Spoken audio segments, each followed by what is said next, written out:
Hey guys, welcome to stream. How's everyone doing? How's everyone doing today? Alright, so we're just picking up from where we left off. I think we had a pretty strong start. Turn 30, we've got 21 regions. Bit of goofing around over here. Cost us an army, but I don't know, it was funny, so it's okay. Jerusalem's being a pain to hold. Just taking Smyrna. These guys are a little bit worn out now. How many territories do the Byzantines have left?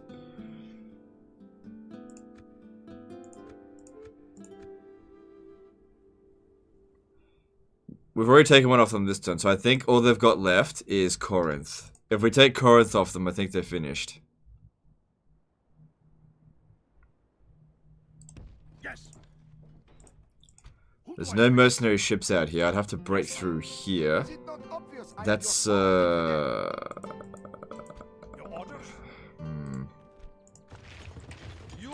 Yes. Your orders? Suppose it's possible to win that. How am I? I'm well, thanks.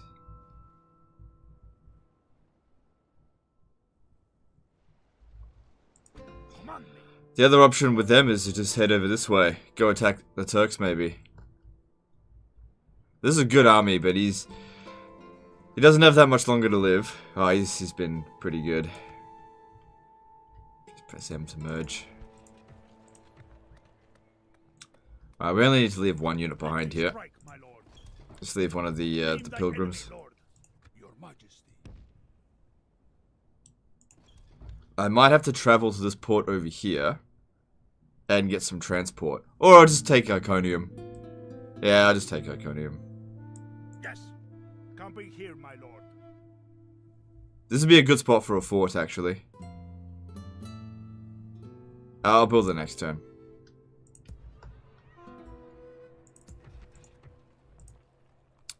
So, public order over at Nicaea is... okay. Destroy Byzantines first. Yeah, I know, I definitely should. We got him by the balls, but I can't get there. That guy was like our only chance of doing it, and I failed. And now I can't get out. I can't get out. I can't take him. Oh, hang on, yes I can. We will engage them honorably, my lord. No, I can't get out. No, we absolutely can't. I can't break out against that. But at the same time, they can't assault us either.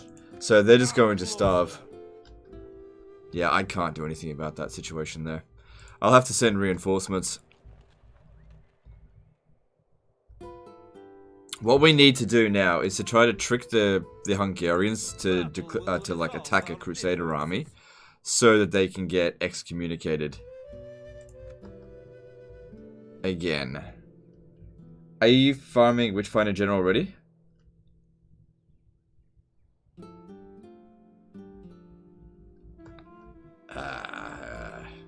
No Witchfinder General in this campaign.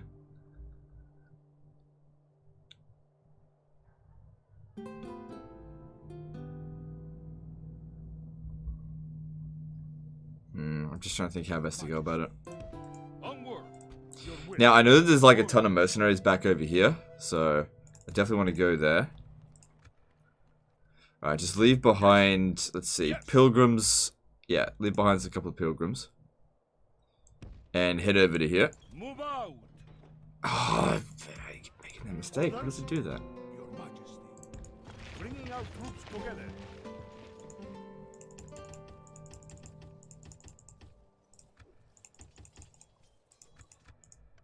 Your will.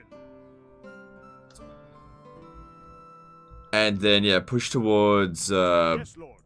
Bran, I guess. I think that's what it's called. This would be a good spot out here for, like, a, watchtower. March. Yes, Lord. Building a watchtower. I'll build another one here. Move out. Continue tomorrow, my lord. Yes, Lord. Building a watchtower. I see you're doing a throwback. Keep up going, my man. Yeah, well, people seem to enjoy this campaign yesterday, so I thought, we'll continue it. It's not over. I enjoyed it. It was fun. I think I took enough of a break from Medieval 2 that it was okay. I mean, it's easy. But to be honest, that's not necessarily a bad thing. Sometimes easy campaigns can still be fun. Not always the most entertaining to watch, and I get that. But anyway, you're one of the best Total War campaigns players in the world, right? I don't know. Am I? I don't really care. Like, I don't care. I'm not really that competitive with that kind of stuff. Like, if somebody came out of the woodworks and was like, I'm the best, I'd be like, I don't care. The days of me trying to swing my dick around, I'd be like, look at me, I'm the best. Yeah, I'm done with that. I play the best I can. If you think I'm the best, cool. If not, cool. I like to play the way I want to play. Don't get me wrong, I like to play well, but am I the best? I don't care. Whatever. I'll let you guys decide. I don't give a shit.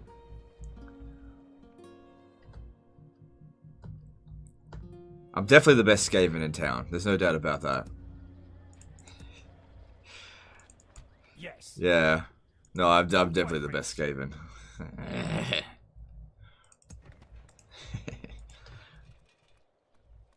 Alright, let's see here.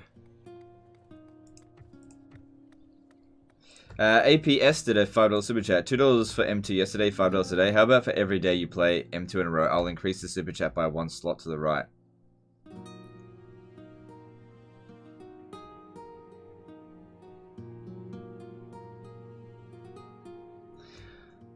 I don't know, dude. That's like, I don't think so. Nah. Because that would mean if I can't strip, today's Wednesday, right? So tomorrow's D-Live, and I have to play Warhammer 2 on D-Live. So, you're saying I have to break an agreement with the company for $10? They pay me like $500 at a stream on D-Live, so, it's like, yeah, I don't think so. Nice try. Why not play Stainless Steel instead of Vanilla Medieval 2? I don't know. Why not play anything instead of anything? Alright, let's get some construction done. Alright. Yeah, we no longer need high taxes, so that's good. Yeah, I do like to go with irrigations first. Peter Horvath did a HUF 400 super chat. I think you are the best legend. Alright, thanks, dude. Appreciate you. Business days, D-Live and Friday don't count. Oh, okay, so that would mean Saturday I'd have to come back and play Medieval 2. Like for $10? I don't know, man. Like, don't get me wrong, I love this game, but I can't commit to that for $10. Like, if I'm gonna play Medieval 2 on Saturday, I'm gonna play it because I want to, not because somebody's like, I'll pay you $10. Okay, we can drop the taxes down there now.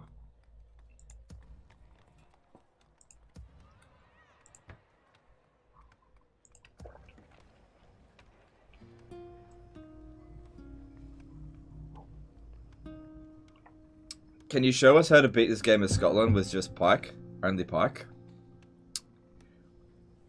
Oh man, I really don't want to do a pike only challenge.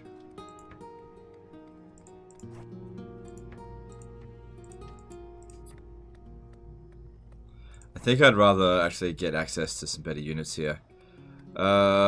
In the east, our cavalry is going to be pretty lacking, so I'm going to go with Bowyer, because we should get good... Let me have a look here. What's our, Yeah, we'll go down that chain, that'd be alright. And at Budapest,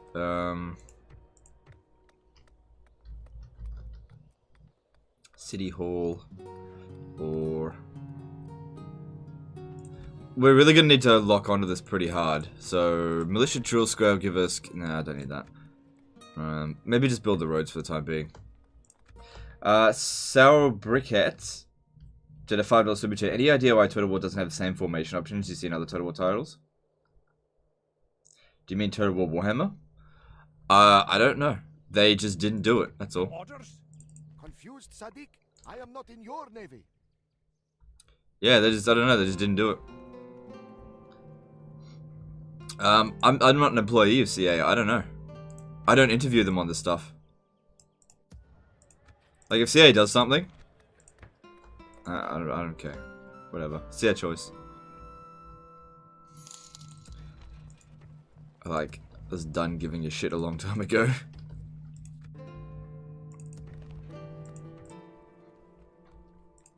Oh, I got a general here. Maybe if I can build up enough force, he might actually be able to do something. Not a big fan of mounted sergeants. I feel like mailed knights are pretty much about the same speed, and they're just way better fighters. I don't know, they're alright. Your money is good with us.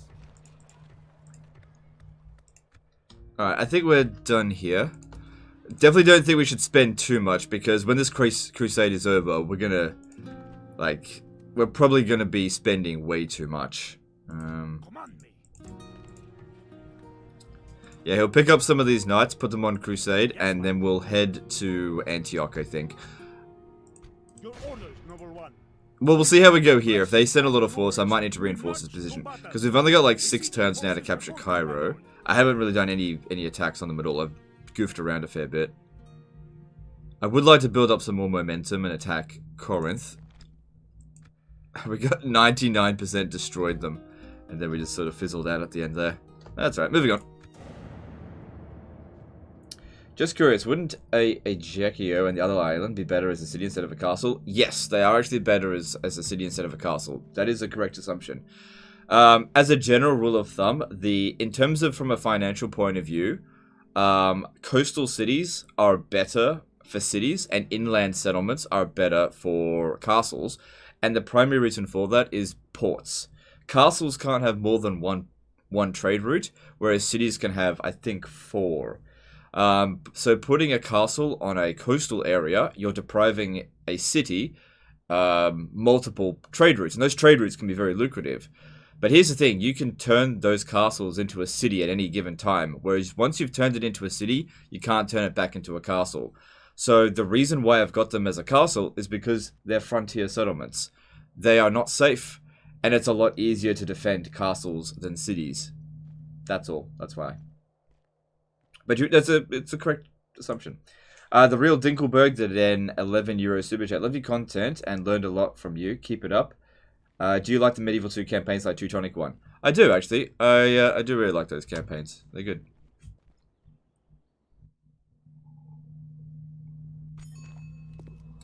No.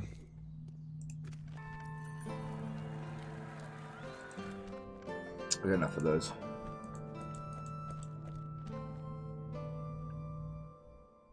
Emperor of Mankind did a $5 super chat. You have taken Constantinople.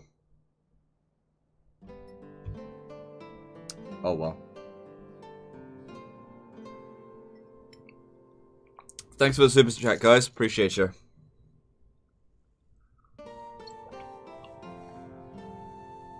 Right.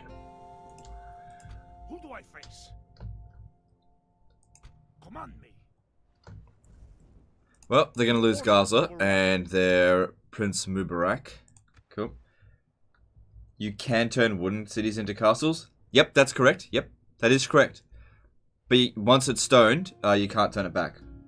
We play Call of Warhammer in the future? We'll see. Call of Warhammer is really slow paced, so I don't think people get bored super quickly. Like, it's just... Yes? I love that mod, but I don't know if it makes for good streams. Also, it's loads of copyrighted music in it, which is a big no-no. So do they... I think they own Sofia. Yeah, they do. I might send him to Sofia. I don't know where this guy's going. Alright, if he's gonna capture Budapest, that should be able to repel him. Your will.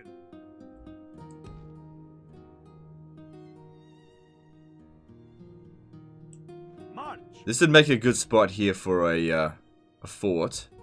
And we got pilgrims. Pilgrims are great to live in forts because they're so cheap in upkeep. Orders?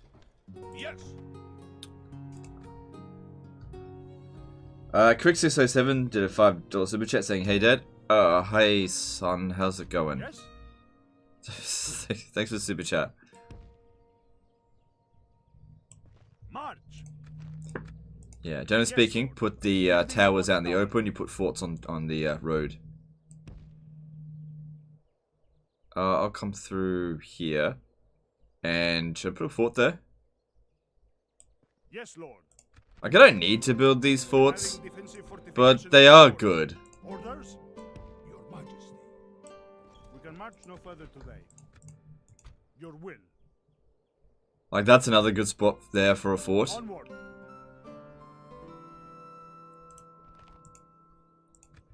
Oh, I'm not going to build one. Yes? Alright. Yes, Lord. We continue tomorrow, my lord.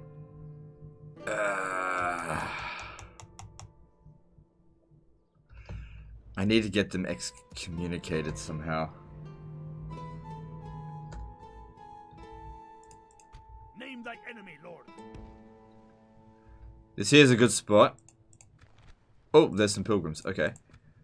I wouldn't worry about it too much. I'm just going to kick him straight out of Anatolia. Yes, marching. Ooh, is that Jalal? No. Let me strike, my lord.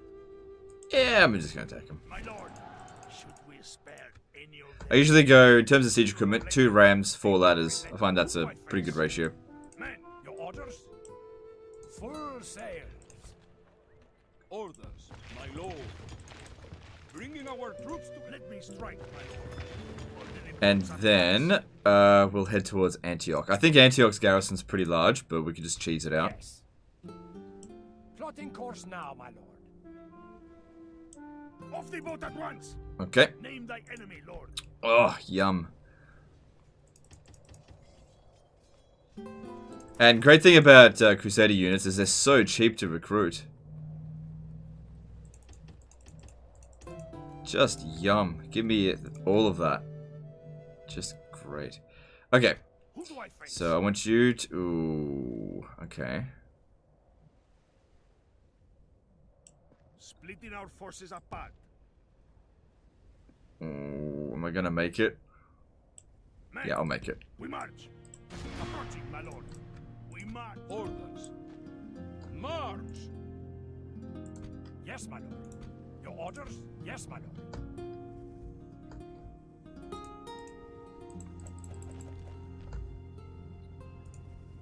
Your orders, noble one. God will be with us, men. To battle. We don't need to fight that manually. Cool. Shadowbow 1000 did a $5 super chat. Hey Legend, how did you capture Italy without getting stomped by HRE in Venice? I can never do it easily in my campaigns. I don't know, mate. Look, unfortunately, the only answer I can give you is that I'm just kind of a monster at this game. I'm just unbelievably brutal, and I know all the exploits. I know exactly, like, where the AI just falls on their own swords.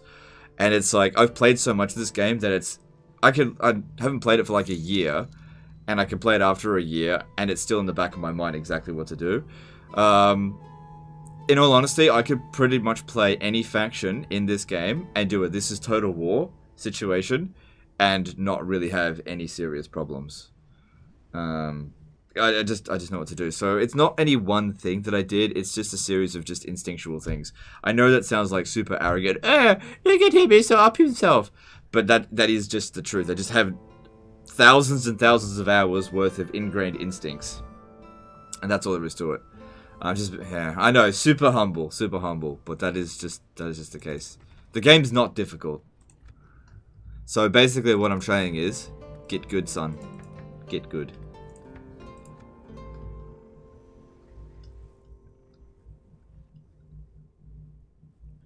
Yeah. Like, I'm not trying to be like, I'm the best and this game's so hard. No, it's not the case. This game is super easy and I just have thousands of hours. I just know what's going on. Your Orders? You know, the only time we really lost the battle was like over here, and yeah, I don't know.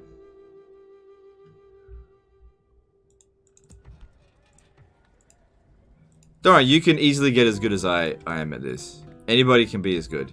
All you need is a small penis, and phew, that's pretty easy to get one of those. Super easy.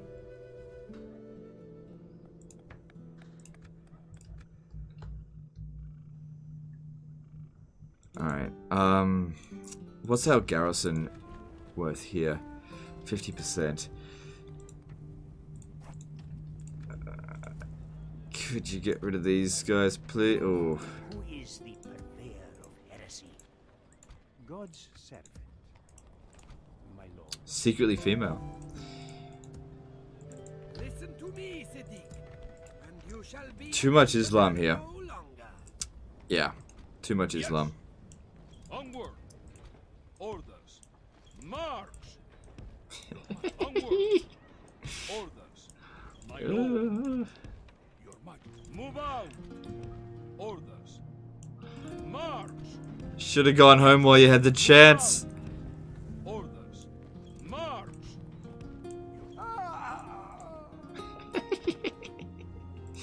I don't know. Yes.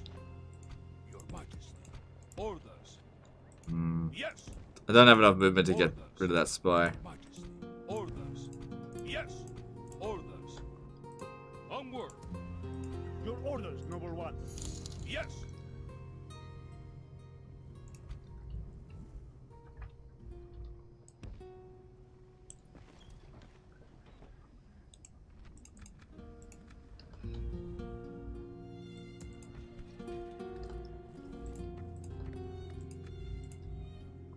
Your orders, noble one.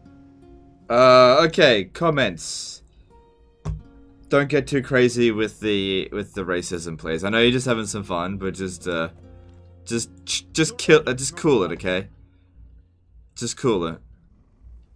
This is the shit that got me into trouble before, when you get like half your audience like just screaming out Deus Vult in your chat, okay? Just chill, alright? We will engage them on Sibni Lawadi, infidel. Then we'll go for Alexandria first. Save that for last. God will be with us, men. To battle. I should have tried to get another general from here. Well, it's too late now. See, if I auto-resolve it, we don't wipe them out, and we will take casualties. Whereas if I fight this manually, I won't take any casualties, and we will wipe them out.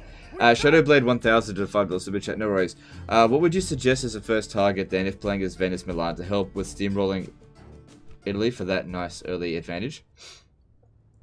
Well, Milan, my first target was Bologna. I kicked out Holy Roman Empire easily enough.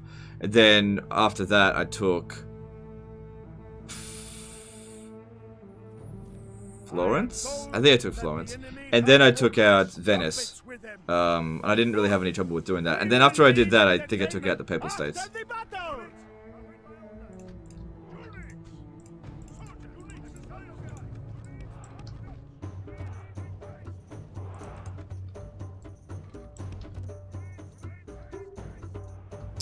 Just chill, alright? Just chill. If you're enjoying the Medieval 2 content, okay, and you're actually a bigot, just chill, alright? If you're gonna be a bigot, just be quiet about it, alright? Okay. I don't like just please, alright? I can actually get into trouble for the shit that you guys say. Just chill. Yes, we're on crusade, but I'm not here for any secret personal reason. I'm only here for profit. That's it.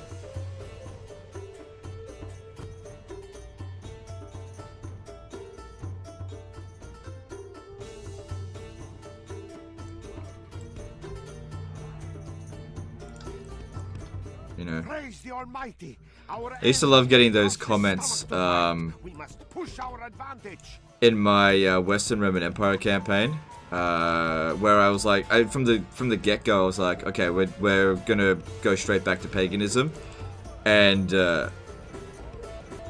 there were a lot of comments where they're like, "What, you turned away from the true faith? Unsubscribed." It's like, I'm playing a fucking game, you bitch. People get really sensitive about this stuff. It's like, I didn't realize it, but it's true. It's a minority of people, but some people take out their frustrations on the world in these sort of video games. Your orders, noble one.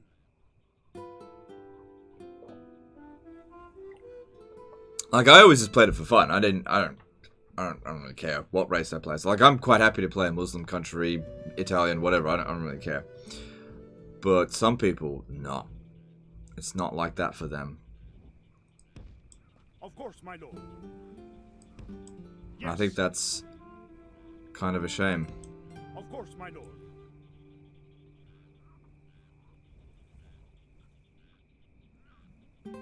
Alright, that's fine. We'll stay there. That's a pretty good place for a fort. Nah.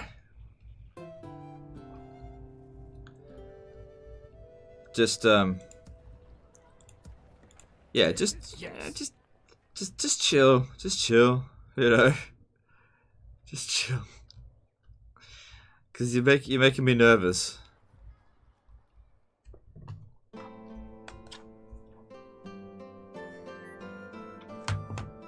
People are offended by that, but it's okay to Pope farm. Yeah, look, people get offended by me smashing the Pope over and over again. I just don't care about them. I guess. Because, like, I guess, look, I got my own personal bias about the Pope, okay? But I feel like I can get away with that one. Yes? Yeah. Yeah, it's a good point. Yeah, you bring up a good point. I definitely take out my frustrations on the Pope. Yeah, it's probably a good observation. I mean, I did just do it for profit, okay? I did do it for profit. But I also enjoy doing it.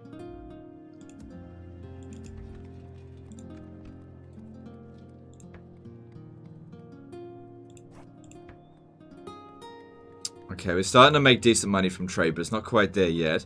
Reducing corruption, increasing population growth might be a bit more useful at the time. Like, there's not as much money, but we also need this. Because we'll start getting plagues come in soon. Like, if I had another cardinal, I'd get rid of this pope. But I don't. Not yet. I will probably sometime soon. Your will. Orders?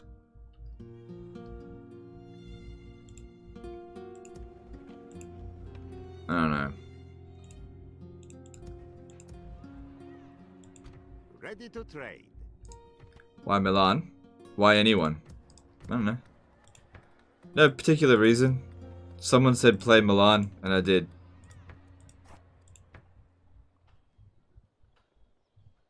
I consulted my local soothsayer, and he recommended that I play Milan, and I was like, okay, well, geez, if the bones say so.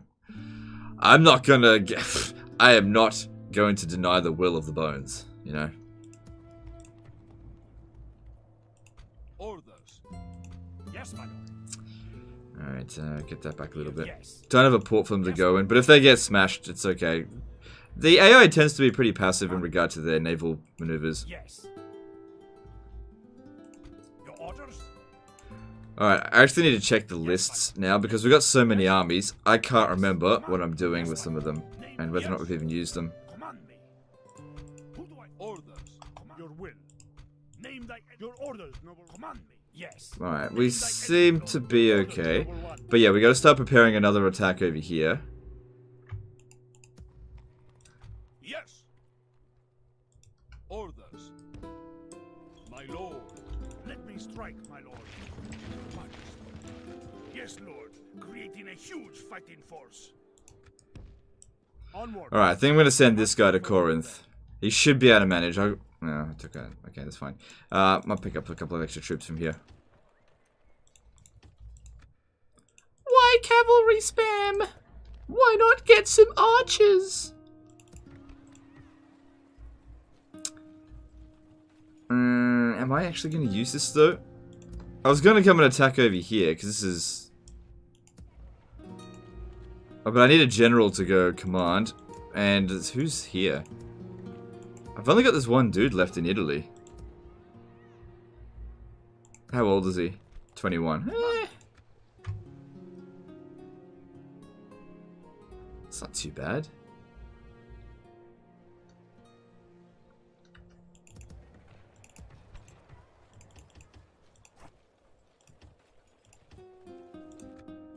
Who do I face?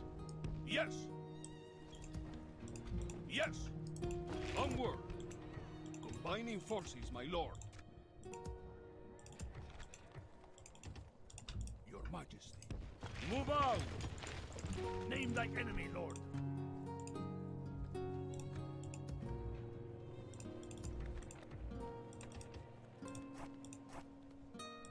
Orders.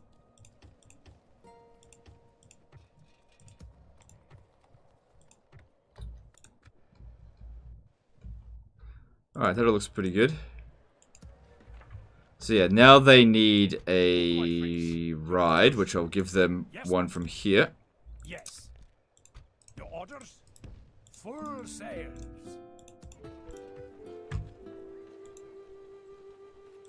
Your Majesty.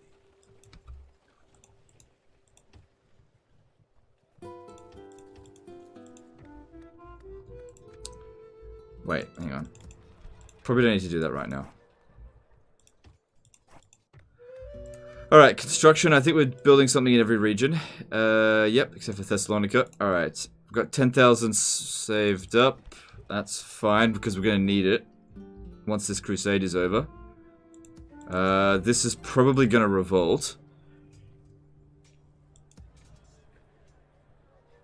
Yeah, I'm not sure what I'm going to do about it. No, it's going to riot this turn. Well, we'll just have to wait and see what happens. Alright, moving on.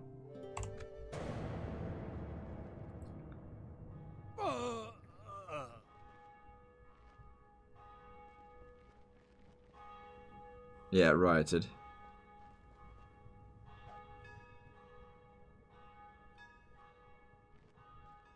Just watched the latest video, it's big fun. That's cool, glad you liked it.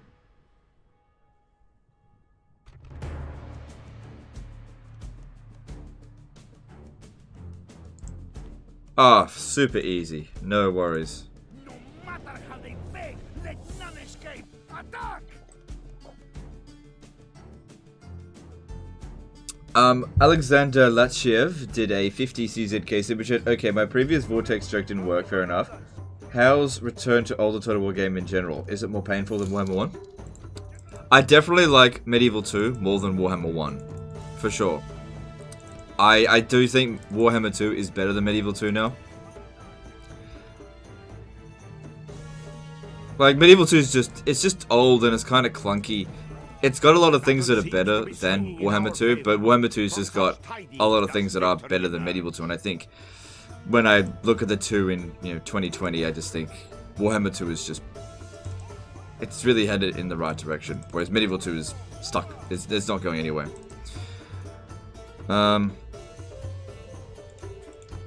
Yeah. And, people ask about Medieval 3, and I just don't see it being, like, I don't know. We'll see.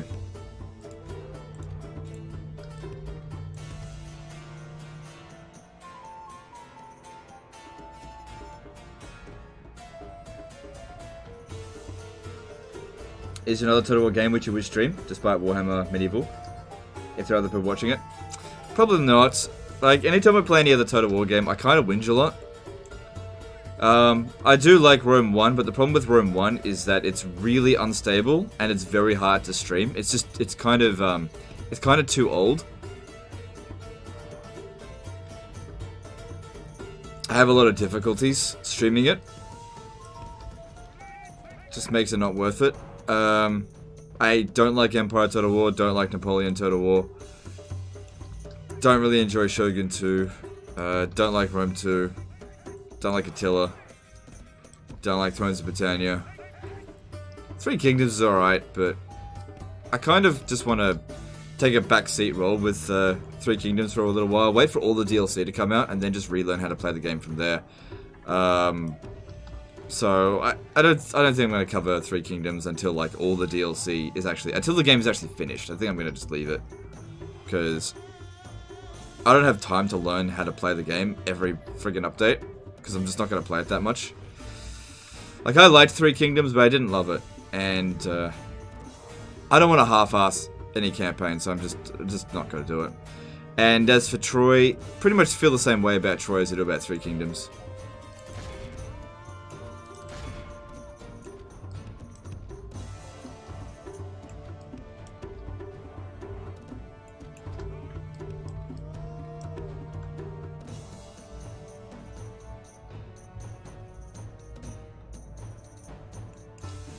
Praise to our Lord.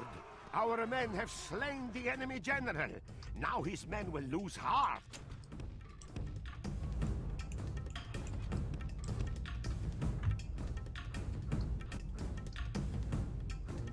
It is unwise to praise the day before sunset, but our men are winning the battle and forging a worthy victory. Just waiting for these guys to catch up.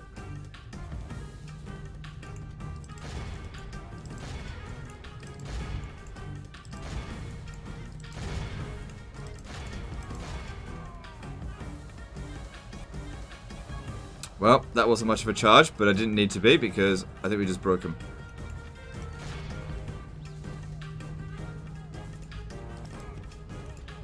Okay, we don't want them fighting to the death. So yeah, get off their case. Blooded. They have lost half their men.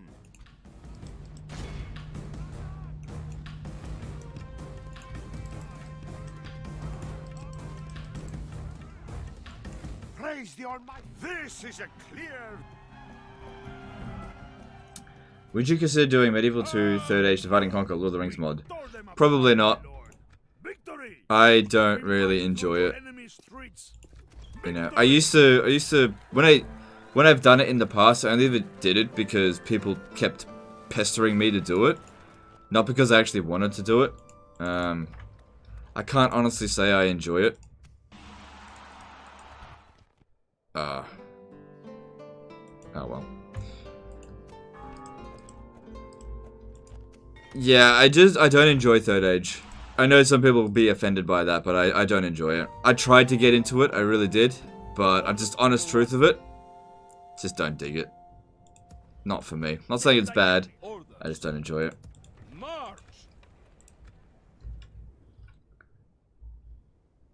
Okay, there isn't going to be any revolts here, and we need to get rid of the spy. Because he keeps trying to get in here. Yeah, he keeps getting in there, and spies cause unrest. So, I don't have an assassin, so I have the next best thing, which is exploits. Yes, my lord. Move out. March. Oh no, I've been arrested! Yes.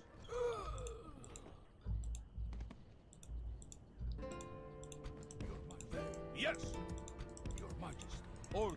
Dreven did a $2 super chat. Got a favorite Medieval 2 mod? Yeah, Stainless Steel 6.4 and Call of Warhammer Beginning of the End Times. Those are my two favorite. Yeah, I tried to get into Third Age. I just couldn't get into it. I just don't dig it. What else can I say? I don't want to take Cairo just yet. Command me. Yes. Who do I face? Let me strike, my lord. So in case you're wondering what I'm doing here, this prevents desertion. I just must have forgot to do that to that guy last turn. Who do I face? Let me strike, my lord.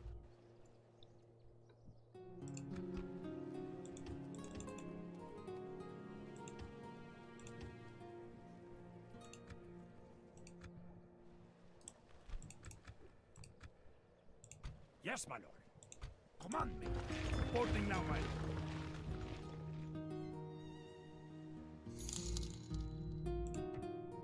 Who do I face? Orders. I love doing this. Oh, Now. fuck, it went too fast. Yes. Oh my god. Damn it. It's not that big a deal. Seth Brown did a $20 super chat. Found your channel a year ago through Medieval 2 content, not a Warhammer 2 fan, so I've only ever watched your past Medieval 2 videos. Seeing you play again, even if it's only a once-off thing, is like a dream come true. Alright, thanks dude. Thanks for the super chat. Yeah, a lot of people saying that stuff. Yeah. Your order? It's disappointing that there's such a big divide between historical and fantasy. I'm very much aware of it, but it is what it is. I might actually get him to take that out because he's causing a little bit of stuff out here. But I was gonna meet them over here and invade. I'll just do it later. Yes. Plotting course now. Thanks for super chat, dude. Appreciate you. Orders? I can't attack them because they're not excommunicated anymore. Yes.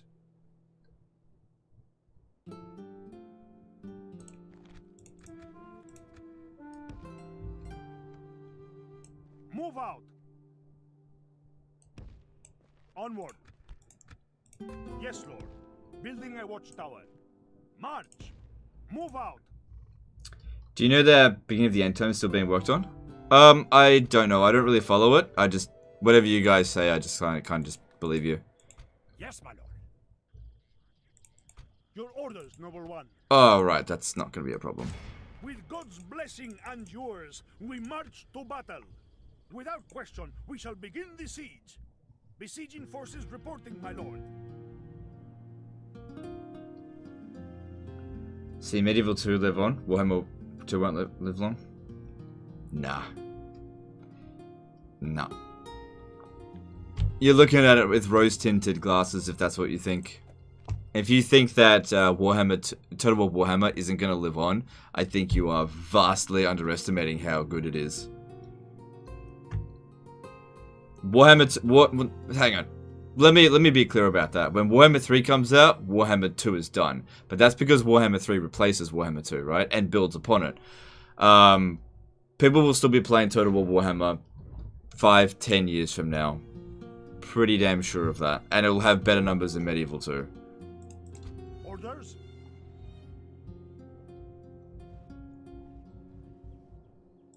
Yeah. Let me strike, my lord. Your will. I mean, I know a way to bypass it. But should I do it? Yeah, let's do it.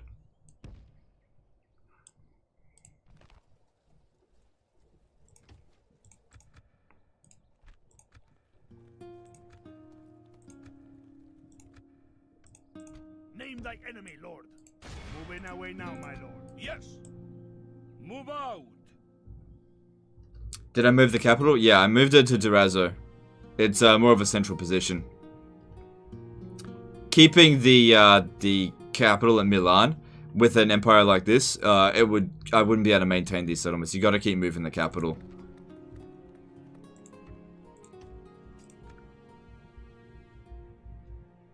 Orders? March.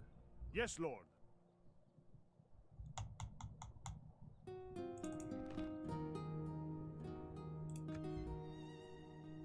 It's probably going to be tricky to do, but I think I can manage this. Onward.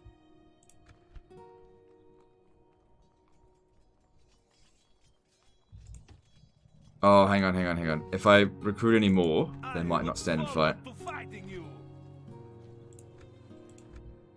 Command me. We shall send them to hell or worse. March.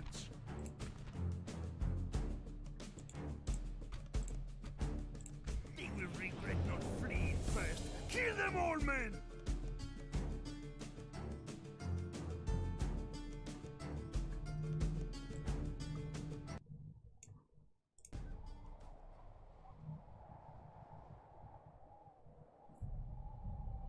Units, await my orders.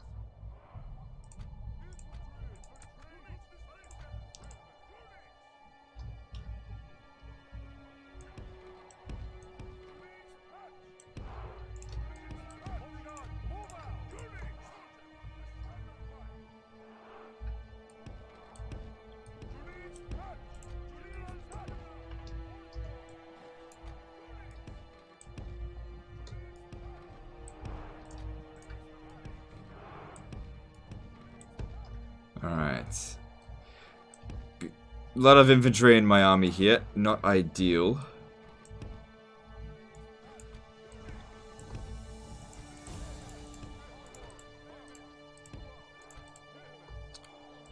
But we'll see what we can do. We've also got a lot of crossbows, which definitely are ideal.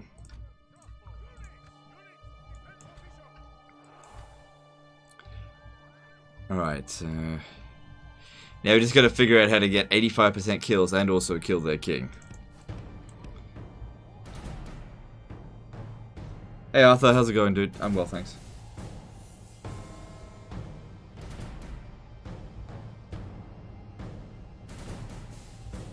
You want Total Empire too? I don't. Emperor of Mankind did a $10 super chat. Who would be your top 5 legendary lords of Warhammer 2? I don't know. I would have to remake that video, but thanks for super chat. I'd have to go through and look at all that stuff again. So I don't know. I don't have a ready-made answer for you. Ikaclaw would be on the list for sure. Does my lord have Arcane Conduit yet? No, I'm afraid I'm still stuck on Rally.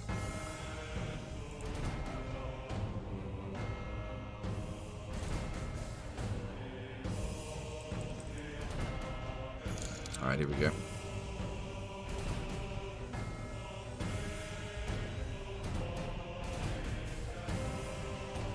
That's it.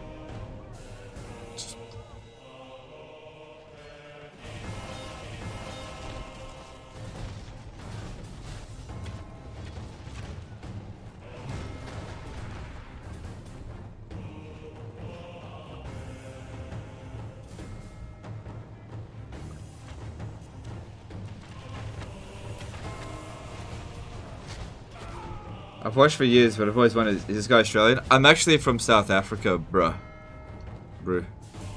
South African. No, I'm just kidding, I am Australian.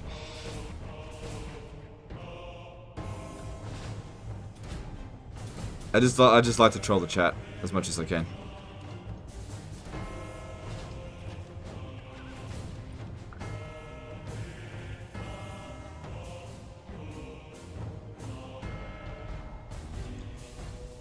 Now, the main reason why we want to prioritize the Hungarian nobles is because they are difficult to catch if they break. Whereas, say, the dismounted feudal knights will probably end up doing more damage to us. But I want to take the city this turn. I don't want to have a siege. In order to do that, I need to kill their cavalry. We need to get 85% kills and kill the king. Hold your ground there.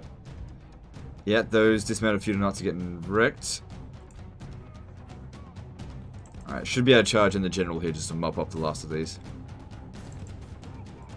But you guys here need to be focusing on those Hungarian nobles. The enemy are badly blooded. They have lost half their men. I think we've killed enough of the cavalry now. Just need to actually defeat this army and then that one.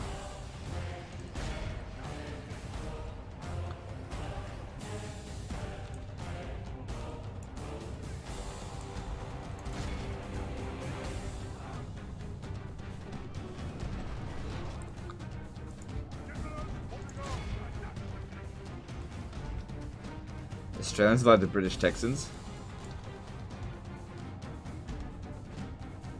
Okay. I don't know who should be more offended by that statement, Texans or Australians. The enemy flees the battle. Run down those worthless. Gotta love some casual racism.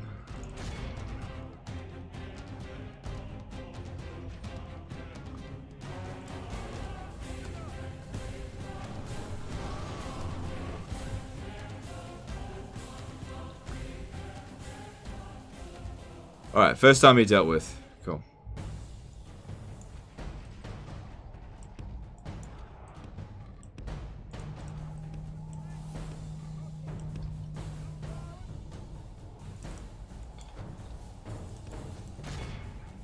Now, if we get too tired with him, he won't be able to chase after him, because they're going to be about the same speed. No, they're going to be exactly the same speed. If this guy here gets tired, though, but I need to kill them.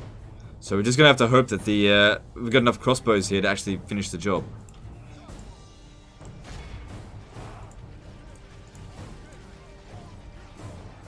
It's probably too late to form up.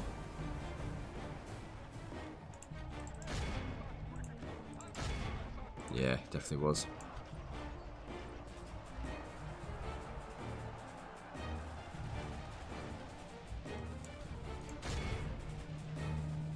Alright, that should be enough of them. Come over here, we're gonna get ready to take him out. Badly blooded.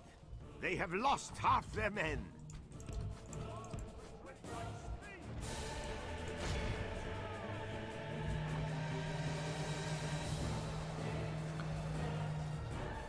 Where is he? There he is. The enemy flees the battle. Run down those worthless peasants. Come on. Come on. Get him.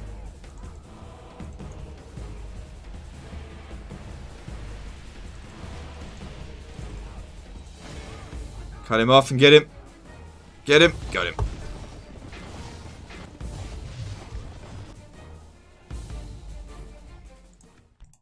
All of Christendom.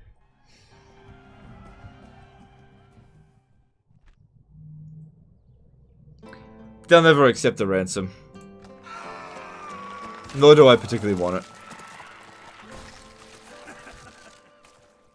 Victory! Who do I face? Name thy enemy, Lord. Command me.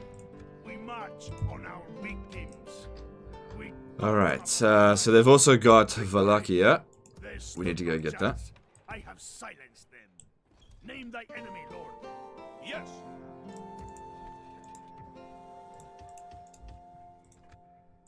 Let me strike, my lord. Who do I face?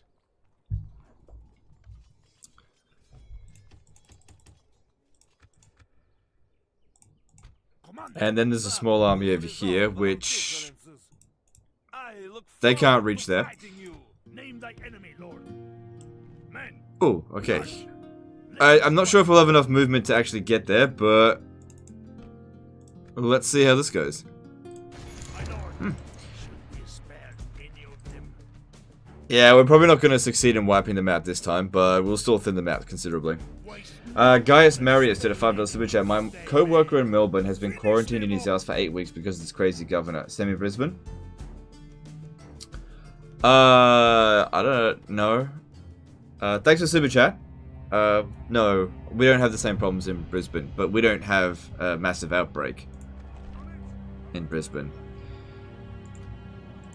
So, I don't necessarily think it's because of the crazy governor. I think it's because of the crazy sickness that's going out. So, I wouldn't necessarily blame the governor. Then again, I don't know the situation, so you know, I don't know either.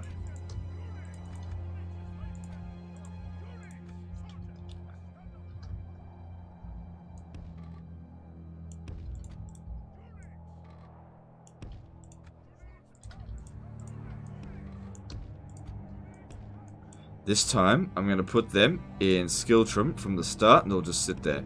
They'll get a little bit tired, but oh well.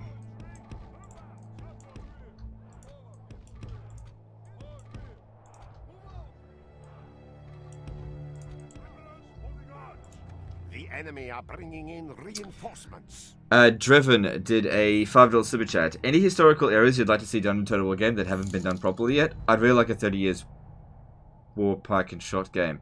For me, I find I'm less interested in Total War games that are after the 5th century. So anything before gunpowder. Once gunpowder is introduced, I tend to lose a lot of interest, even if it's done really well. For example, Fall of the Samurai. Like, Fall of the Samurai is done really well, but I'm just not that interested in it. I just don't like guns that much. So, I've always said I'd like them to make a Bronze Age Total War, and they've done that, and now I'm like, I don't know. So, I'm less interested in time periods and more interested in mechanics. I just want them to make good games. Like, if they make here's a perfect example. My favorite time period is the Roman time period, right? But Rome 2 is such a shit game that I can't stand playing it. The only reason I would ever play Rome 2 is because I've got nostalgia for the Roman time period. But I can't stand the game just because of its mechanics. The medieval time period is great and everything, but also the mechanics in this game is really good as well. So they could make it in a time period that I'm not super interested in, like China. But if the game mechanics are super good, then I'll play it. Like, another thing, I was not interested in Warhammer at all. I just wasn't interested in it when it first came out.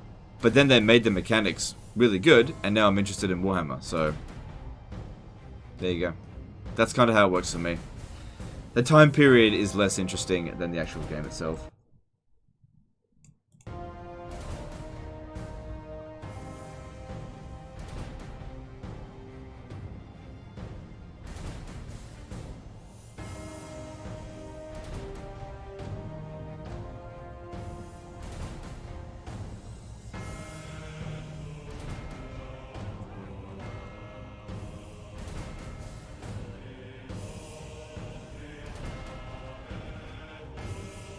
You think Star Wars or World War II would be a good game? I don't know. If they make it right, I don't know.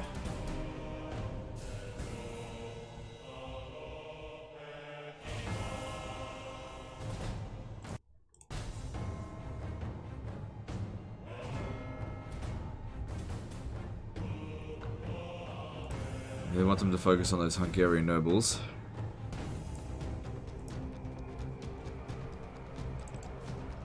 I think this guy's got a lot of dread, so I should just be able to charge down this line here and break him. Just concerned about all these Hungarian nobles, that's all.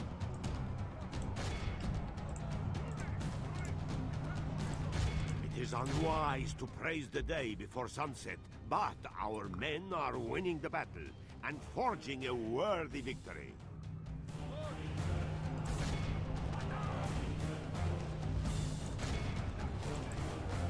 Wyatt Keck did a 99-cent super chat. Alright, thanks dude, appreciate you.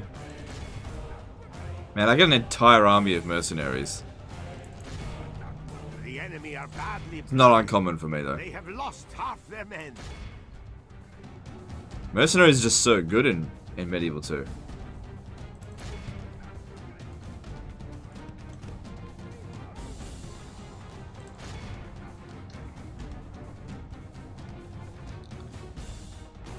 Like, not super expensive, readily available. Perform okay. In the case of mercenary crossbowmen, they're actually like superior units.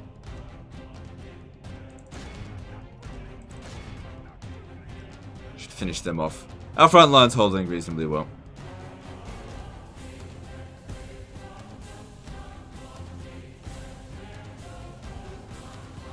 Emu Total War? Yeah, that'd be great.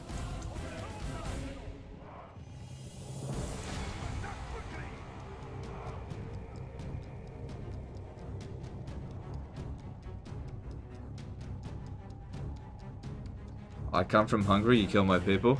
Sorry. They declared war on me. I didn't actually want this war.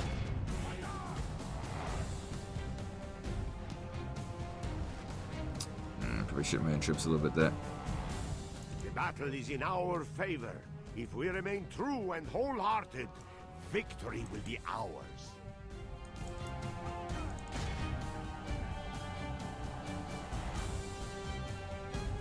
The enemy general has no honor. He flees the field of battle and abandons his men.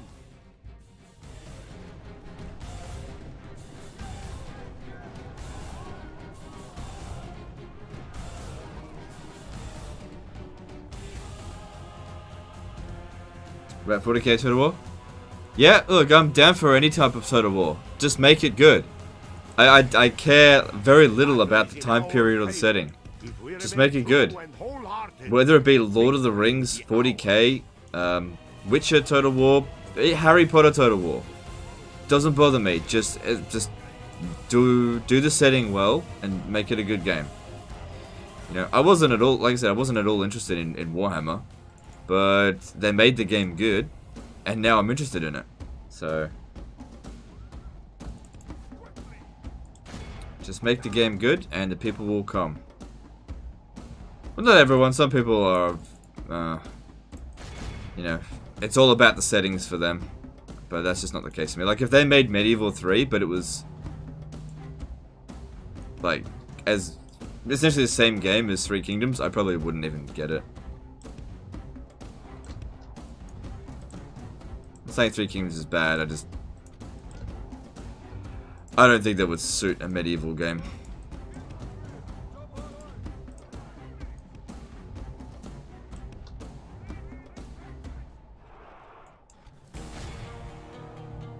So what's going on with this force over here? They're just sitting around doing nothing. Well, let's clean up with this, and then I'll just march on them.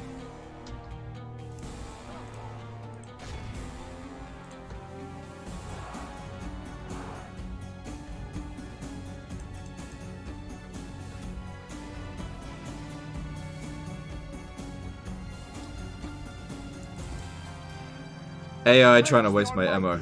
Alright, I'm pretty sure we wiped out 85% of that first army.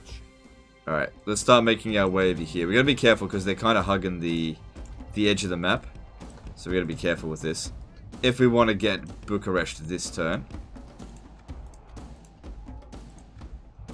we gotta be careful.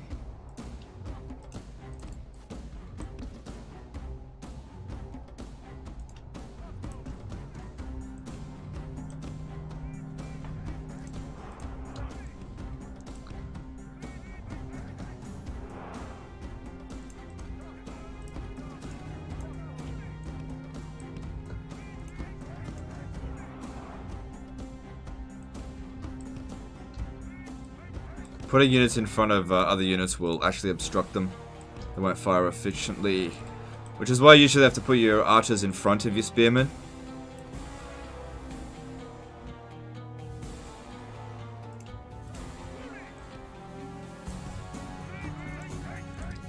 Slowly creep on up. Alright, here we go.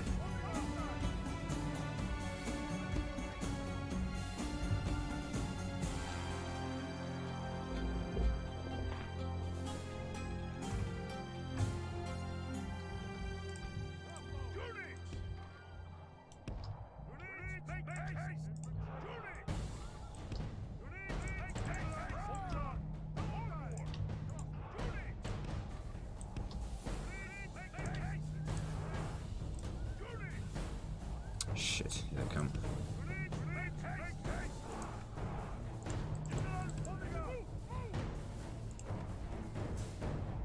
Alright, focus down on the general. Because he's the most likely gonna... There's no way we're gonna kill all those Magyar.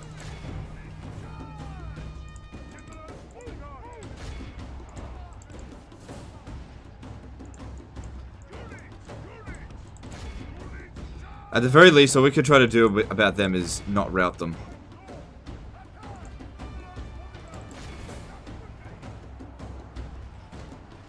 The battle is in our favor. If we remain true and wholehearted, victory will be ours.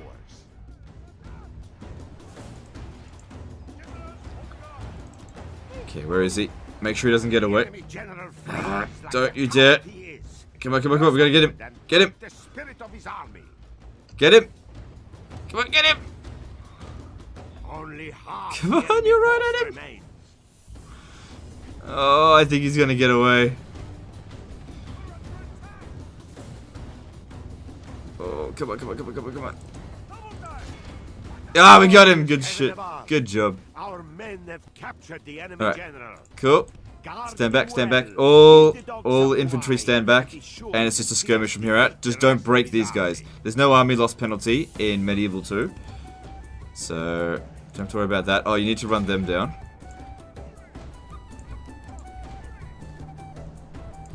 Stay back, stay back. Yeah, I just don't want to break this one. Just steer clear of it.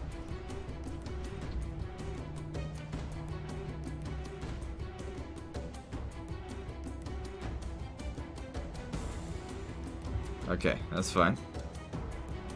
Praise the Almighty. Our enemy has lost the But there is definitely chain reaction. Revolt. Morale. Luckily they're running straight into us. Maybe we can still get most of them. Gotta get 85%. I don't see us getting 85%. They're not fast enough.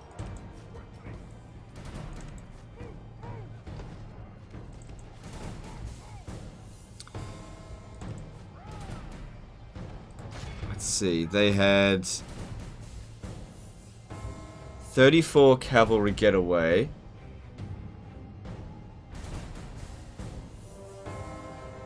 Yeah, I don't think we got them. This is the problem when dealing with cavalry-based, whoops, I'm there. With horse archer-based armies. They're really hard to wipe out if they've got quite a lot of them, because they rout very early, and you can't get them. There's no way I can catch that. Let's have a look at the numbers. Oh, hang on, hang on. We only, yeah, I think we did actually get them. 37 of them got away, but they have, yeah, I think we got them.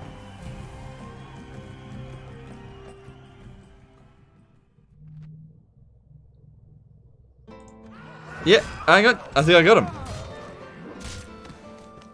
Good. We show little mercy. They deserve none. Command me. We march on our victims. Good stuff. That's 2 settlements we captured this turn. Victory! We have crushed them. This place is yours, my lord. Who do I face? How do they feel about it? Oh yeah, he is not happy about that at all. If I capture Sophia, I think they'll just disappear, like these ones here. Because that'll be the end of them. My lord. Orders. Camping here, my lord. Took a bit of a beating, but that's okay. Next stop for us, I guess we could march on Poland. Why not? Bulgarian brigands are actually really good. I'll take those.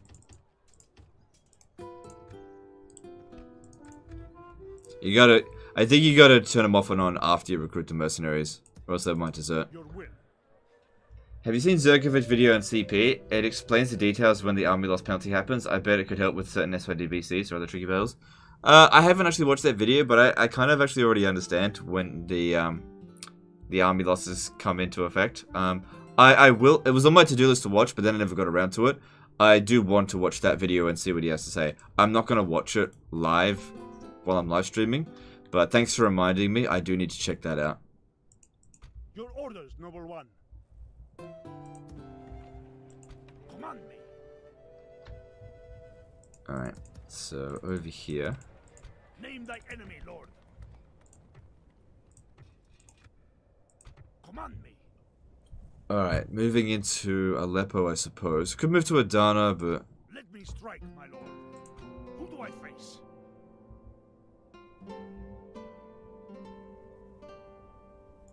Name thy enemy, lord. Splitting our forces apart. We shall, Your Majesty. My lord. let me strike, my lord. My lord, should we spare any of It shouldn't be difficult. no matter how they beg, let none escape. Attack! Would you take stainless steel, begin the end time disaster battle submissions? No. Mm-mm.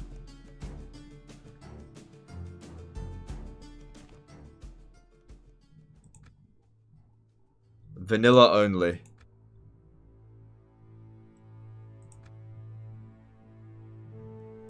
Units, await my orders.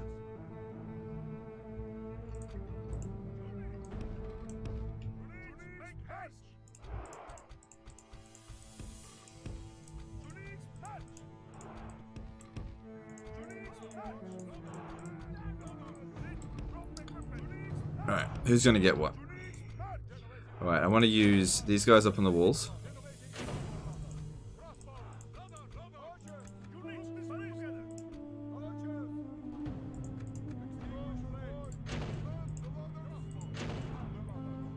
And the garbage on the rams. Okay, you go through there. You come around over here.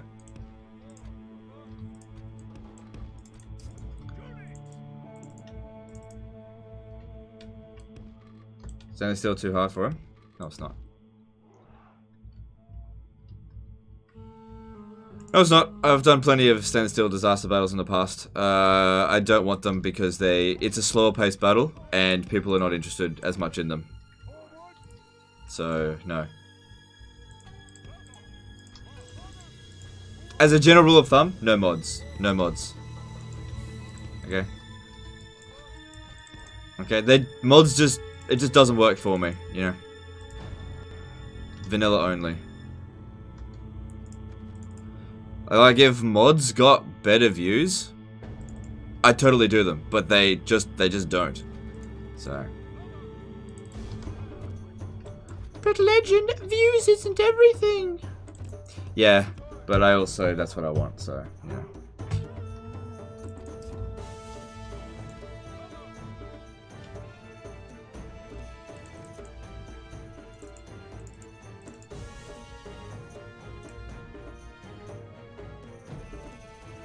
I can't believe you played Paradox games for that time period. Shit is so boring to me. Okay. Jim did a $2 super chat. Total Warpstone Kingdom of Skaven. Love from UK. Alright, thanks dude. Thanks for super chat.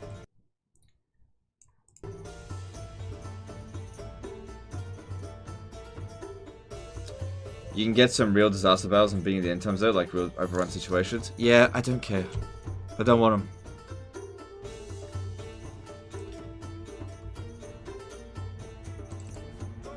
Like, here's the thing. I don't want to spend 1 hour in a single battle and then the game crash on me. You know? So, no mods. Like, if you're playing a mod, like, don't get me wrong, great mods. Absolutely great mods. But if you get into a fuck situation, you're on your own. I don't want to bail anyone out of any mod situation. Vanilla only. Okay? By all means, send it to me. But I'm not doing it.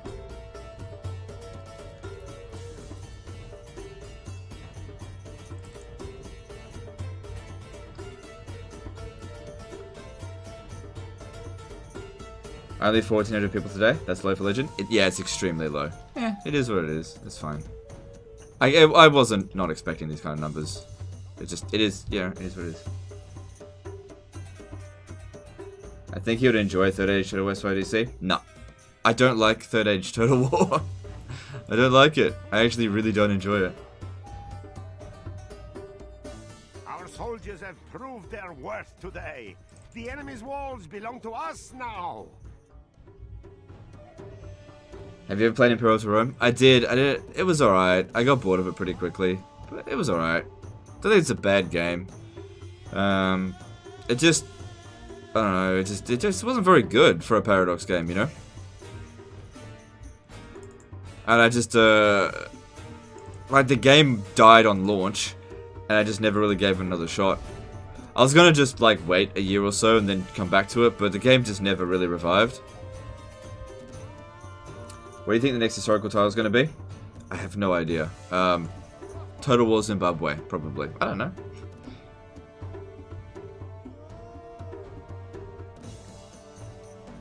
Just say Lord of the Rings is garbage. Lord of the Rings is not garbage. I just not interested in Third Age. Like, I played it a couple of times and I just wasn't into it. I don't know why people need to get upset about that. It's just weird. Like, why would you care if somebody just isn't really that into the game that you enjoy? I just don't get it. But people do. They get upset.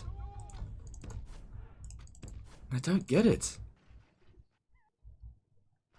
Do you think DEA makes Rome 2 good by your standards? No. I've tried. DEI is another one. I've tried to get into DEI. I can't get into it. I just can't get into it. I didn't enjoy it. I tried it on lower difficulties and I tried it on higher difficulties and I just didn't have fun.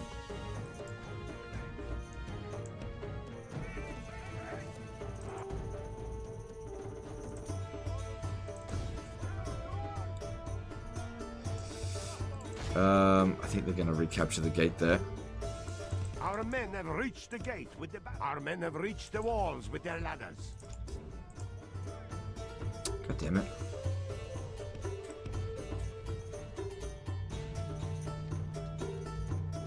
Tried CK3 yet, finding it super fun at the moment. Yeah, I've heard it's really good, I just haven't had time. I got so many things to do, I just don't have time to play that right now. I would like to play CK3, but I'm just super busy. If I played CK3, my schedule would probably... Like, what'll end up happening, if I play CK3, I might end up not releasing a disaster battle every day. And I don't want my schedule to get screwed up because of it. What about Planet War Total War? Whatever. As long as they make it good.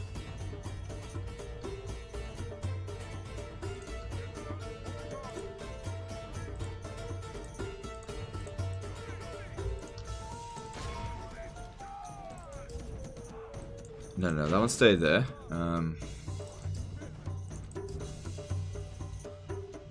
How bad is Pontus Eastern Infantry? Pretty bad.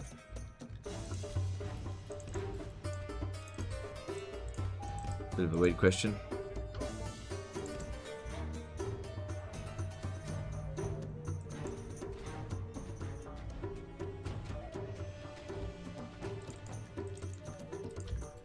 Oh, they just sat there while I shot them. Huh, okay. I thought I was in a rush to get over here.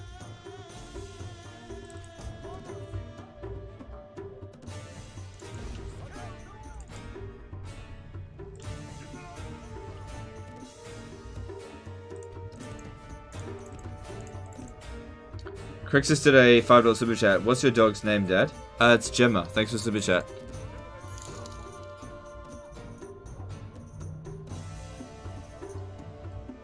CK2 went free this past year and I just didn't know what they wanted me to do. That's why I'm not so interested in CK3.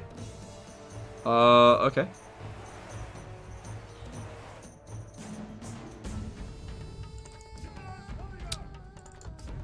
Oh shit, I didn't realize they'd get here so soon. The ladders are now in place. Walls They'll manage. They'll manage. I mean, they'll lose, but they're not gonna break.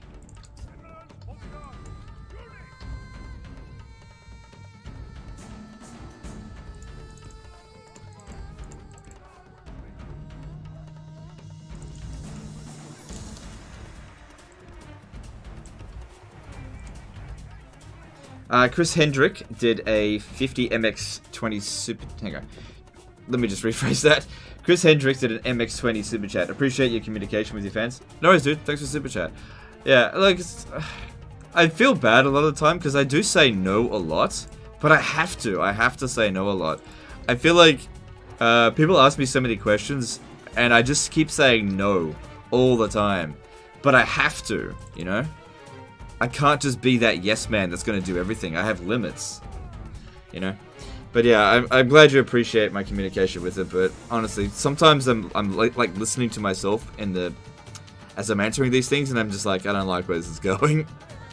I'm saying no too much, but I'm not going to say yes. I'm just not, you know. I'm just not going to be I'm going to cover everything kind of guy because I'm not. It doesn't work for me. I've tried it. It doesn't work. And then I don't know why people get upset with me about it, but they do.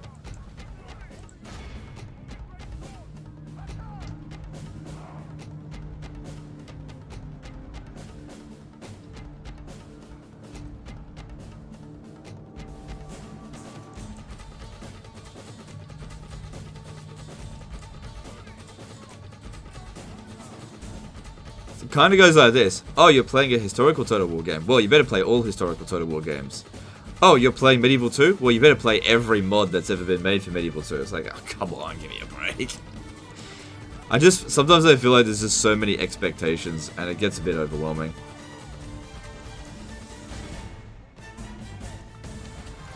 And I kind of wish people would just enjoy the moment a little bit more. But they gotta push it. They gotta push it too far. And then I end up not enjoying the moment. And then I don't come back to it. Did anyone ever destroy the whole map as Warriors of Chaos in Warhammer 2? I'm sure it's happened. It's certainly possible. It'll just take a long time.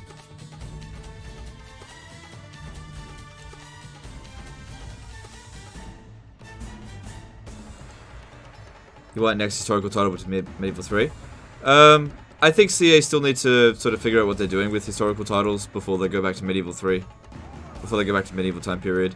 So, I don't want the next one to be Medieval 3. I definitely want a Medieval 3, but not yet.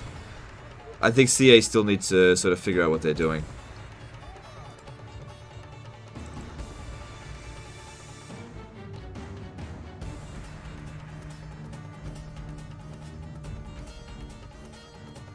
What do you think about playing Age of Empires? Nope.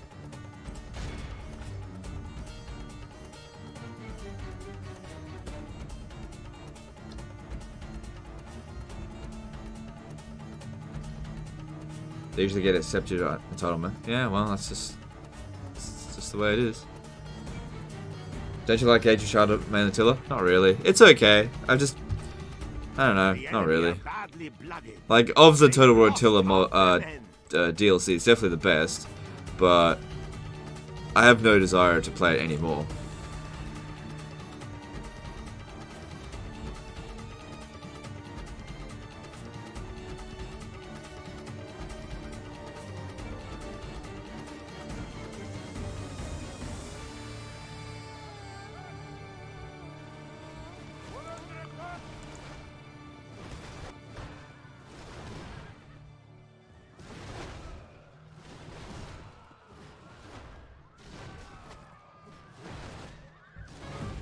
Wow, God, these one unit of Turk bodyguards killed like all my melee infantry. Could almost be him in. Crixus 07 to 5 the super chat. How much do you change your dog's name to Ica Claw?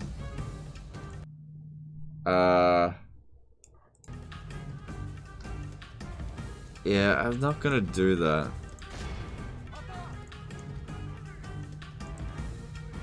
Thanks for super chat though. What Total War game you enjoyed the most? Warhammer 2. I love Warhammer 2. I think it's amazing. And I love Medieval 2, okay? As well. But I gotta say, Warhammer 2 is better. For me, at least. And I know there's a lot of historical fans here that haven't watched any of my Warhammer 2 stuff recently. And are probably offended by what I'm saying there. Ah, this is heresy. He used to say Medieval 2 is the best. What the fuck? Sorry.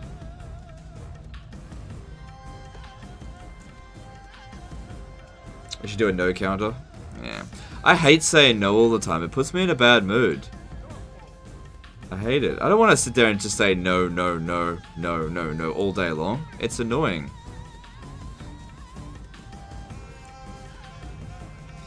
Crixus 07 to 5 the super chat saying JK. Okay. I don't know why you would mention JK Rowling, but okay. No, I'm just kidding. It's all good. Thanks for super chat, dude. Appreciate you. God damn. Fucking Turk bodyguards. Definitely super bloody strong. It is unwise to praise the Almighty.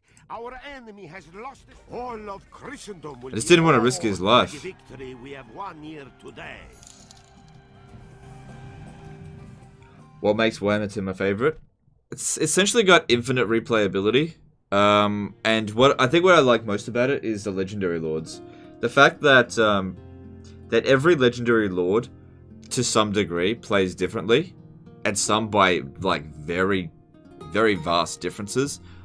And I really like the way that you skill your legendary lords and it's lots of the little things. It's not like one thing that ever makes a Total War game great for me. So somebody was to ask me what makes Medieval 2 so great for me. It's not any one thing. It's like all the little things that add up together in unison to make a great experience. You know, the fact that I can execute my prisoners in this and sack a settlement actually affect the population, the traits that the generals have, the way the unison works in the battle. It's just every little thing. If a Total War game works for me, it's because every little thing just sort of connects.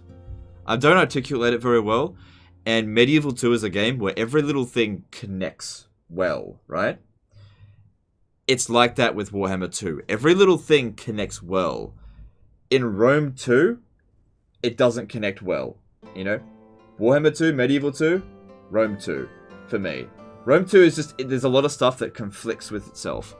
Like the politics system. It's just, like, you could literally remove the politics system from the game, and Rome 2 will still completely function just fine. Like, that's a shit mechanic. If you can remove an entire mechanic from the game, and the game will just function just fine. In fact, it's probably better with it out. Things like that, that make like those particular Total War games bad, as opposed to the good ones. Like, I think with the really good Total War games, nothing needs to be removed. Like, if I think about all the Total War games that I don't like, there's something I think that's got to go. Like, with Empire Total War, the land battles suck. They just fucking suck. And I actually think there needs to be just way more mechanics into it. Like, Rome 2, just remove... If you remove politics from the game, it gets a lot better. Same thing with Attila. You just remove the politics, it gets a lot better. That kind of stuff. The politics in Rome 2 is probably the worst aspect of the game. I cannot stand it. The latest update they made to politics was... It fucking ruined it. It was so bad.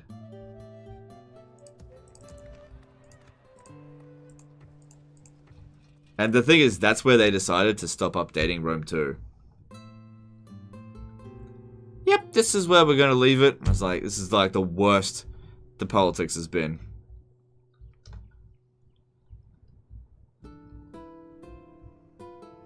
Oh well, it is what it is.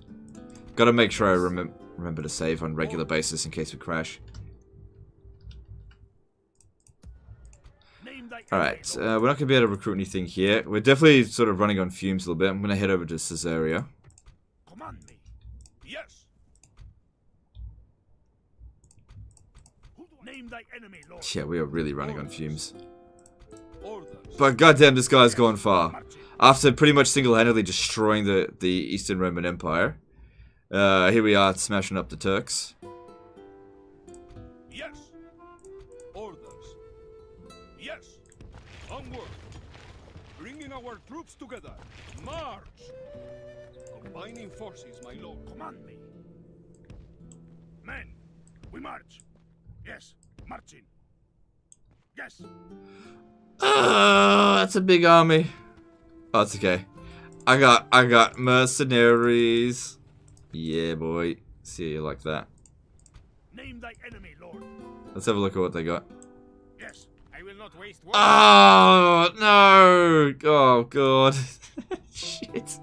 I should have hired more archers. Let's see here. Just have this guy take a sidestep. My lord. Let me strike, my lord. Fucking... Oh. Like... Nobody get racist, like, about the comment I'm about to make, okay? But fighting Christians in this game, super easy. Fighting Muslims, fucking hard. Command me. We march on our victims.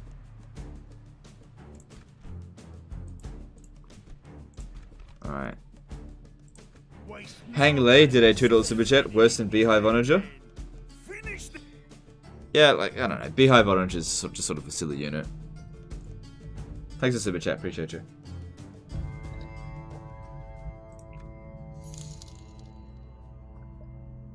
It's alright, Armenian archers are good against Turkish horse archers. That's why I needed another one. We'll be okay. Unfortunately, our heavy cavalry is not going to be ideal here. But we've got a lot of archers here. People often used to ask me a lot, what was the counter to archers in, like, Medieval 2 and Total War Attila? Especially in Total War Attila. And it's the same answer, spears and archers. Spears so they don't just charge at you, and long-range archers, because a unit of archers on the ground has like 120 men in it, whereas a horse archer unit will have 80, so you actually have more arrows flying with infantry archers as opposed to the other ones. So we've got a good ground here. The enemy have brought up more men. They hope to make up in numbers what they lack. Let's just see what they do. Because yeah, this is a very dangerous army.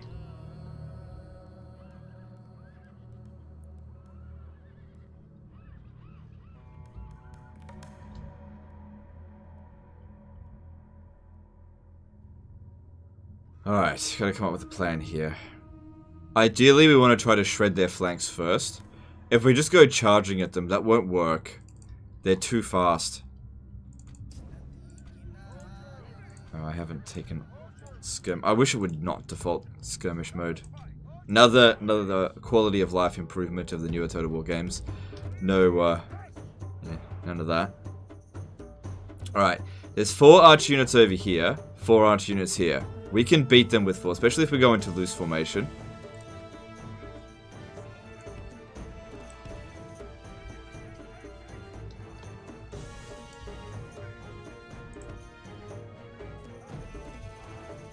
Oh my god. Savalonongul did a $5 super chat. That's not racist. Muslims had more versatile armies in that period. Yeah, thanks for super chat, dude. Appreciate you.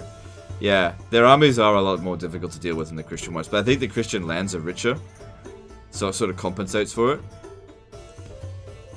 So they end up having larger armies, but like I'd much rather, for an example, take on 6 French armies than 1 army of Turks. And they've also got the high ground, and I don't think the high ground meant more than in Medieval 2.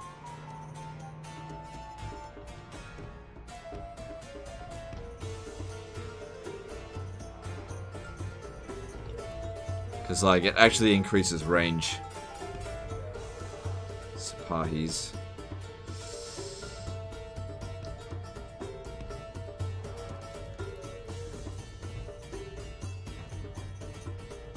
What are these on the flanks? Yeah.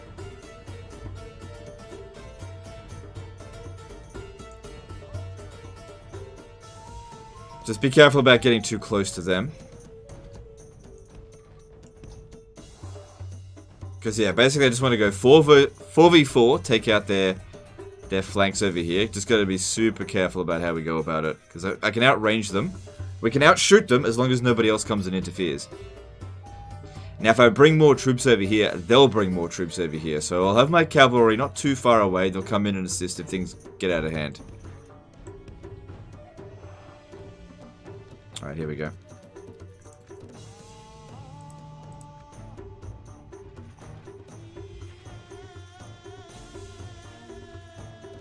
Alright, we're winning this engagement here. The AI tends not to charge into melee with their horse archers right away. I was counting on that.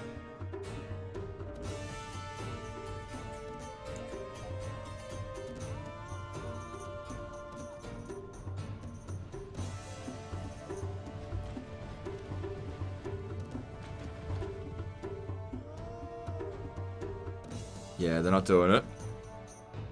Good. They could win this engagement. All they have to do is charge in there, but I know that the AI doesn't consider it.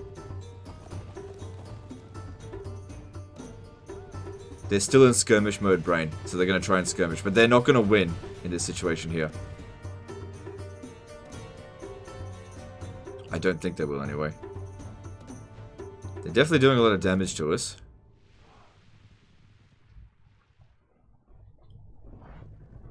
But if we have to trade off, that's totally fine. Because their infantry are no concern of mine. Like, we'll just roll over them. I gotta get rid of their bloody horse archers.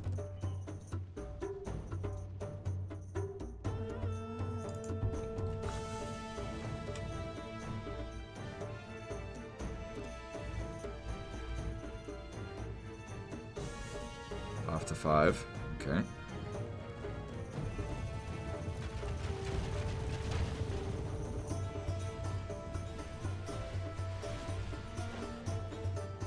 Kind of good of them that they're keeping mobile. It's making it harder for us to hit. But they still shouldn't come out on top.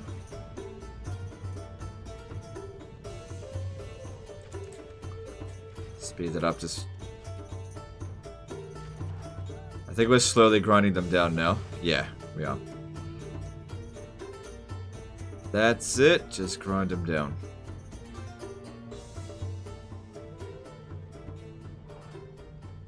Problem is I'm using up a lot of ammo as well.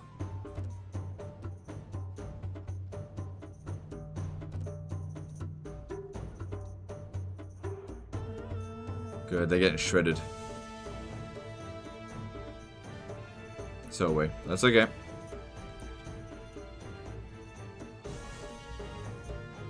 How good are horse archers in Medieval 2? Extremely good. They can be countered. Regular archers will outshoot a horse archer, but you gotta know what you're doing. Alright, I would have liked to kill that one completely, but That's fine. They might start... One of them got completely killed. They should start bringing guys over from the other flank over here as well now. Because they like to keep it relatively even. If there's 8 horse archers, 4 to a flank. If there's 6, 3 to a flank.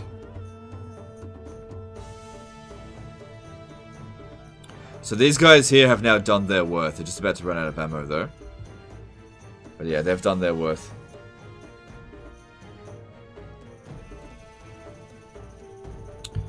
Alright, these guys here.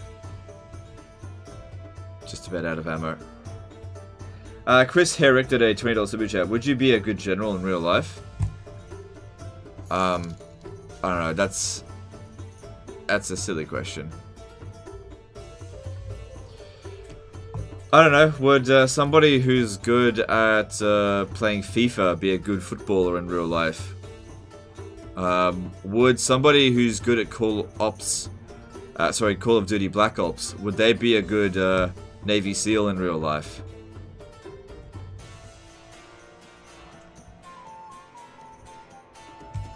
I don't know. Savalonoglu did a $10 super chat. Only fun part of Rome 2 I learned from you. Full stack of Alani or Parthian horse archers and trolling Roman legions around the map forever. Yep. I guess. I mean, I just auto-resolved all the battles, but thanks for super chat.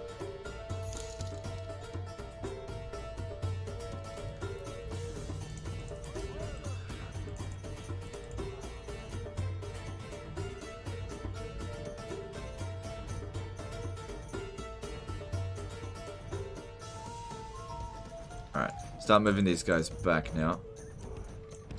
That unit's gonna get wiped out. Alright, we're not done yet. We've still got these guys here that we can use. It's very important that we get rid of those horse archers. But I didn't want to send... If we sent all of them over here before, they would have brought more over. Just leave that one there. Bit of a false equivalency. Whatever. It's a stupid question. No matter which way you do it, it's a stupid question. Crixoso 70 to $5 super chat. Do you ever play COD? No. No. Oh, I played a little bit of Call of Duty. Not enough to actually be noteworthy.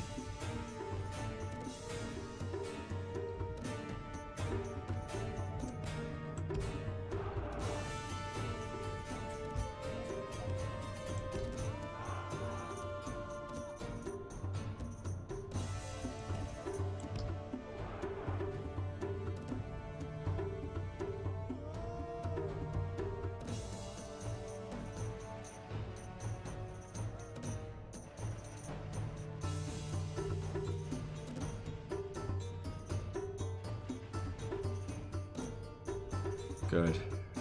So keep bringing them over here. I don't think I need to go into loose formation here. At least these ones here have like got a good amount of armor.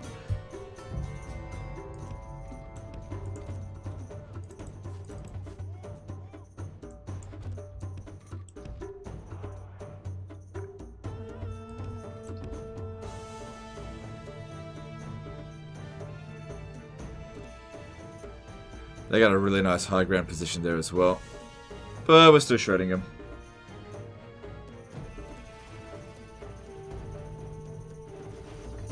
Alright, what have they got left? We don't have to get rid of all of their horse archers. And they've still got a general. They've just got one more horse archer left after that. Okay, that's good.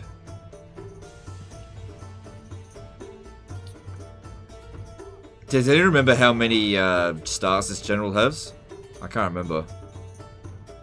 Because if he doesn't have that many stars, could just charge at him.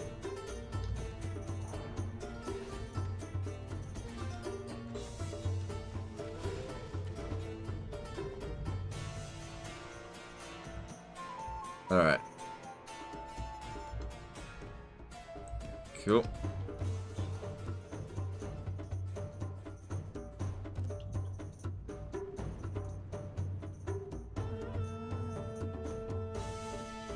Alright, there's the last one of them. They're also bringing in some dismounted Sipahi Lancers. I'm not too concerned about that though.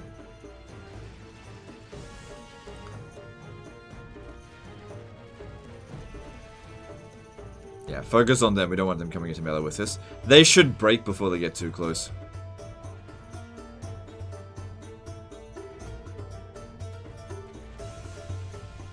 Can you cheese in real world battles though? Of course you can. Of course you can. I can give you multiple examples of situations where generals cheese the system. Ooh, yeah, we really want to shoot him. Okay, it's go time. We're gonna get smashed here. It's go time though. But if he stays here, he's gonna die. It's a worthy sacrifice. We kill him, we win the battle easily. Good, good, good, good, good. Alright, just keep him steady there. This is a huge mistake on his part. I mean, he's already essentially lost the battle.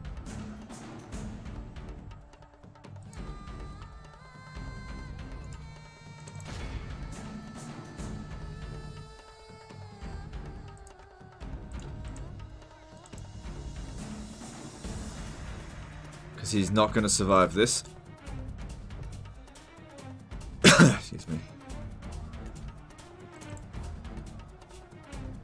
Oh god, they're shredding us. Luckily they're just not that important.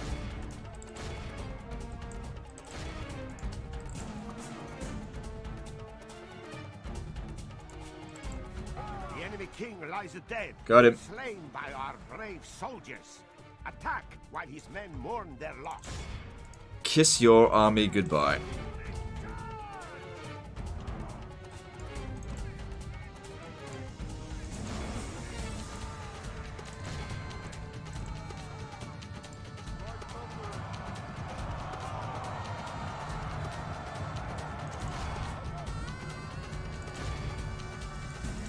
The battle is in our favor. If we remain true, only half the enemy force remains. The enemy flees the battle. Run down those worthless peasants.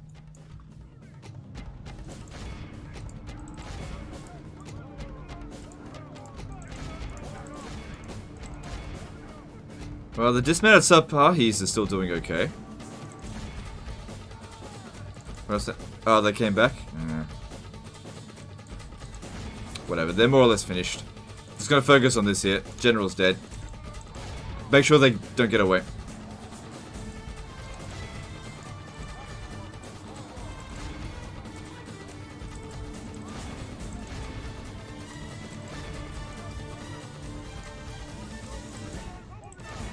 Don't let them leave. Don't let them leave.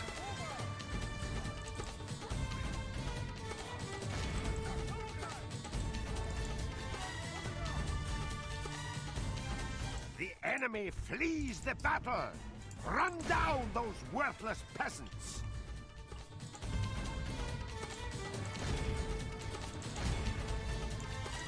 Damn it, they're running too quickly. I'm not gonna get them all.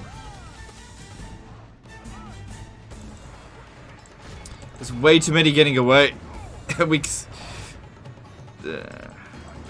way too many. Probably not gonna wipe them out if that many got away.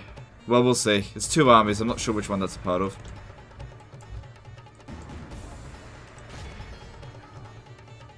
We're at 88% now. But are we at 88% of both armies? Or is it one that took lopsided damage? I'm not sure. Like, that's a lot of them that got away there. If that was part of the main army, we might still be okay, because that was much larger. But if it was part of the reinforcing army, that's definitely not going to be enough. I know that the general, the king, was part of the reinforcing army, and we got him. So I lost a total of 32%. Considering what we were going up against, that's not too bad.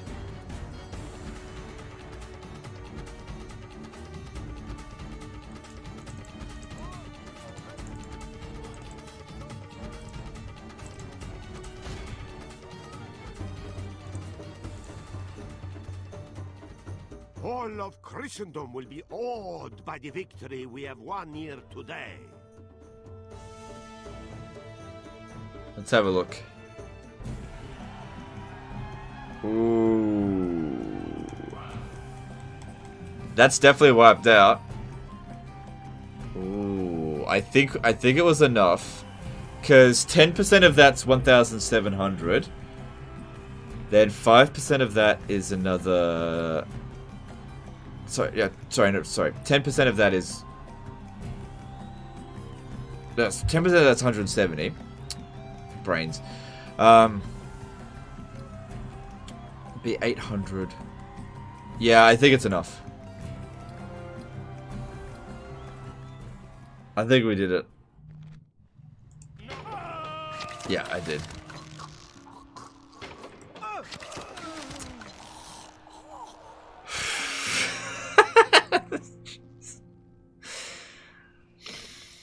Yes.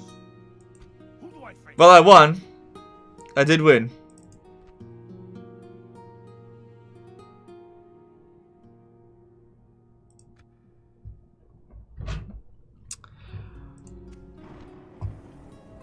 I wasn't expecting to wipe them out though, but yeah, they're gone. Unfortunately, we didn't take the city. Ugh, rebels showing up there. Let me strike, my lord. Well, that was easy, getting rid of the Turks. I mean, it was quick. It wasn't necessarily easy. Yes. Assaulting that settlement with what we've got here is going to be a pain. I got too much cavalry.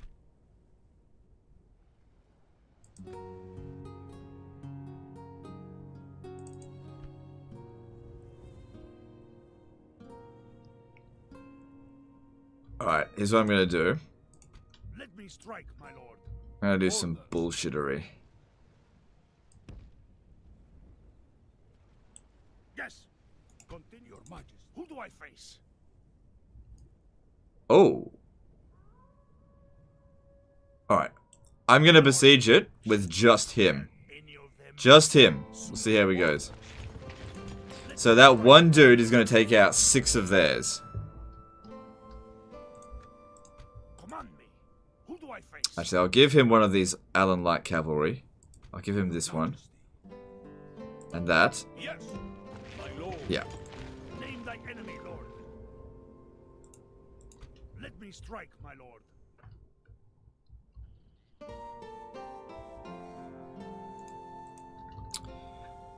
Right then. So, yep, he's moved. He's moved, that's moved. Hemshi, my master despises you. Command me. Orders? Yep, you've moved, and I goofed up over there. Alright, that's all of our armies moved this turn. Alright, let's do some construction and move on.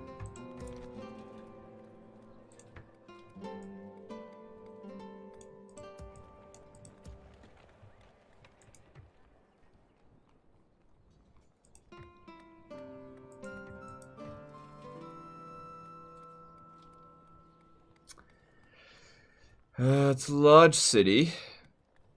It's growing at a reasonable rate. I think it'd probably have a fair bit of corruption, so that'd help a fair bit. I know that there's the roads there, but I think it'd be better to reduce corruption first. So I was going to go with practice range, just get shitloads of archers from here.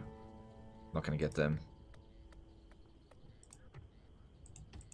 Actually, no, don't worry about that. Nice. Yeah. That's fine. Yeah, focus on public order there.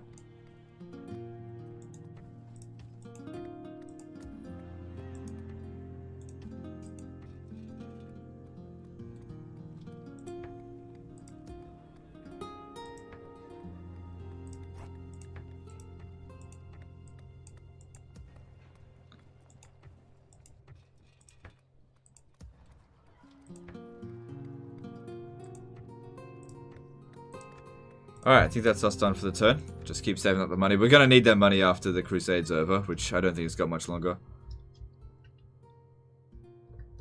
Alright, cool. Let's move on.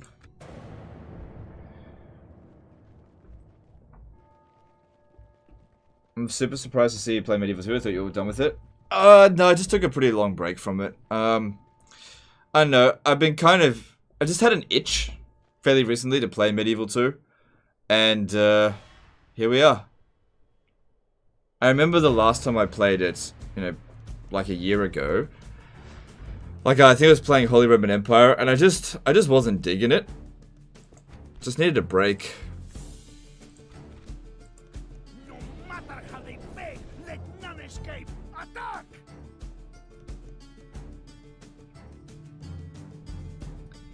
Have you ever tried Medieval Kingdoms 1212 AD? No, it's a Total War Attila. I'm just not interested in Total War Attila.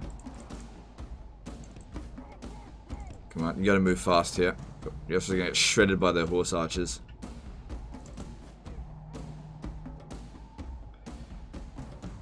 For the moment, the fortune of battle goes our way. Let's pray it remains as such. Come on, move it. Don't get stuck. These guys are way faster than him.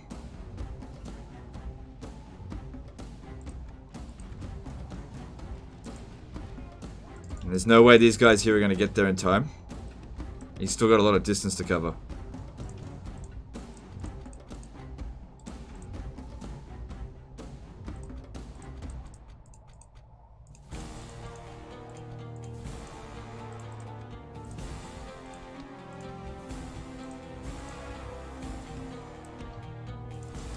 I think it's going to be okay.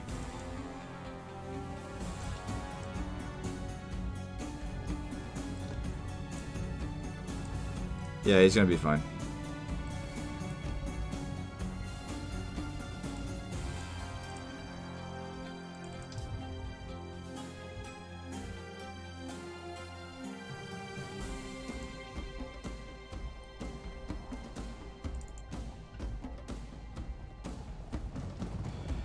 I don't think loose formation will help in this situation here, because loose formation makes their movement really janky.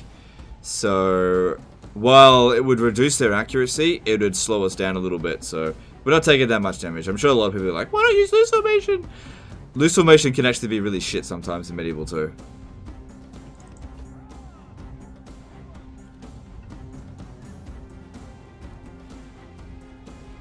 So everyone play CK3?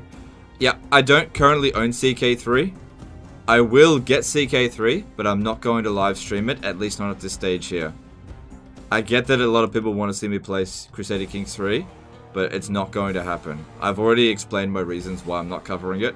I don't cover Paradox games anymore. I have no business relationship with Paradox games. And so I'm not covering any of their games. Despite the fact I love Paradox games, right? But I have no business relationship with Paradox. Just don't think it's good for me, my channel. So I'm not covering it. And I don't want to hear any fucking excuses about why you think I'm wrong, okay? I've been doing this stuff for a very long time. I know what works and what doesn't work. Alright, I'm sort of done explaining it. You can either accept it or not accept it, but that's just how it is. To praise the day before sunset, but our men are winning the battle and forging a worthy victory.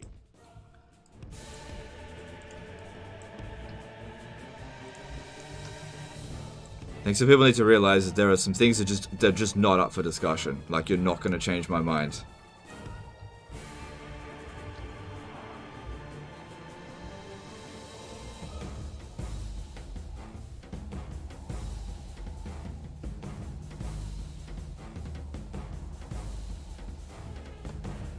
Alright.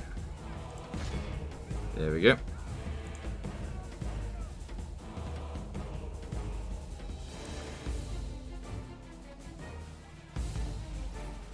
You're not listening to Paradox? I know. It is unwise to praise the day before sunset, but our men are winning the battle and forging a worthy victory.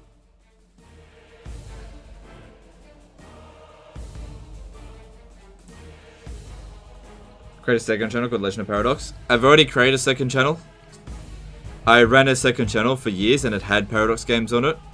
It didn't work. Literally, like I said, I've already done that. I had a secondary channel. It was loads of Paradox games on it. It never took off. Okay. And I just gave up after a while. So, what some people don't realize is that they offer suggestions on things that I've already done before that didn't work. And just because you're ignorant of the fact that I've done them, doesn't mean that I should try them again, you know. So, I don't know. I kind of wish if people ask me and I give an answer that people would just accept it. That's the answer. But no, they gotta fucking argue with it. Constantly. They just, I guess they figure if they just grind me down, I'll submit. But it's not gonna happen.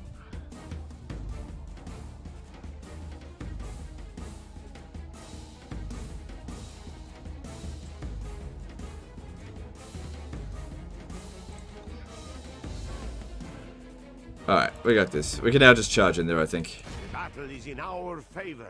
If we remain, the enemy general has no honor. He flees the field of battle and abandons his men.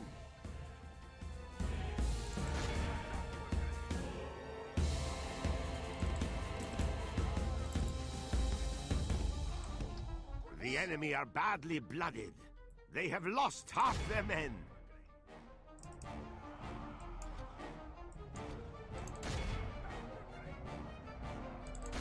The battle is in our favor. If we remain true and wholehearted, victory will be ours.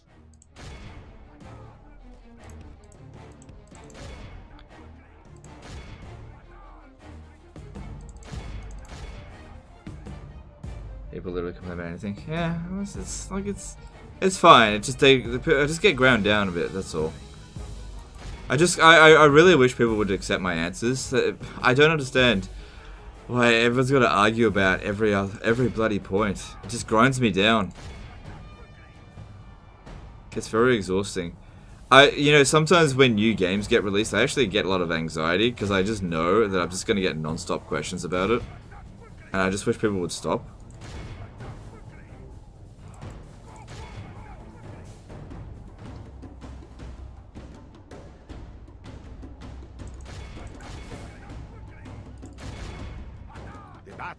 Like, you're not necessarily doing anything wrong, but yeah. Wholehearted, victory will be ours. At the same time, just praise the Almighty. Almighty. Cool. This is a clear victory.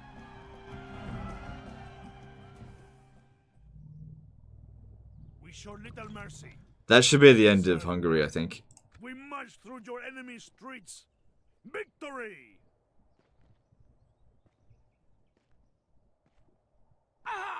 It comes down to watch Shadow War games? Yeah. Yeah. Like I said, I tried the whole variety thing. It was extremely bad for the channel, so I stopped. End of story. I couldn't make it work. They will regret not fleeing first. Kill them all, men!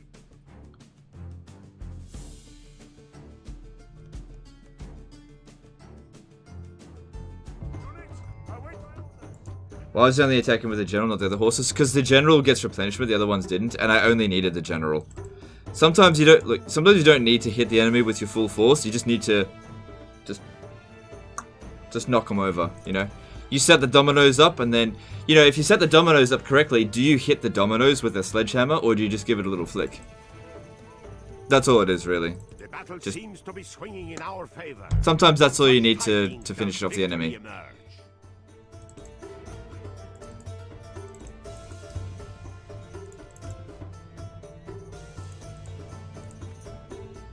Alright. That one looks like it's not going to come onto the battlefield properly. But we'll see.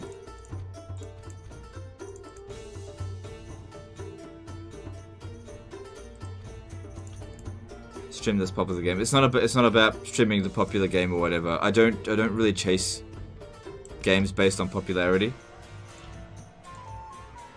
I focus on what I want to focus on. That's just what it is.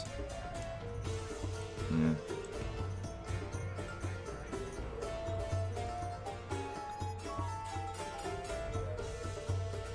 Do you have a Discord, mate? I don't have Facebook. Can't find it. Yeah, if you look in the description, there should be a link to the Discord. I should warn you, though, I'm not active at all on the Discord. I do pop in every now and again, and I read the conversations going on there, but I really don't participate.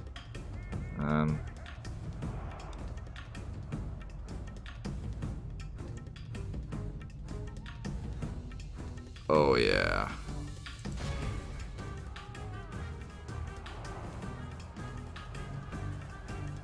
The enemy general flees like the coward he is.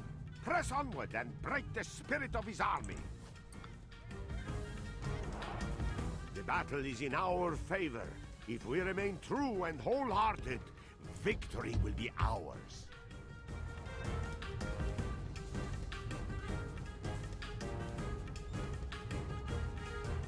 Yeah, we've also got a subreddit as well. Trying to be a little bit more active in the subreddit, but the other problem is, like, I'm so busy most of the damn time. And on my downtime, I don't want to like. Yeah, just I need time to myself. I get worn out.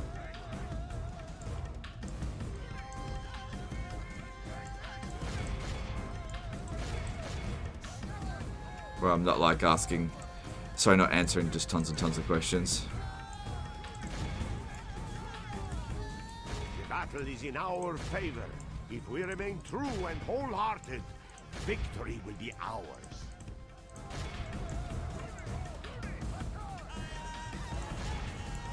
The enemy are badly blooded. They have lost half their men. Roger Flat did a £10 super chat. Thanks for teaching me how to play this game all those years ago. Medieval 2 brings so many happy memories. Cheers, Ledge. Alright, thanks, dude. Thanks for super chat. Happy to help.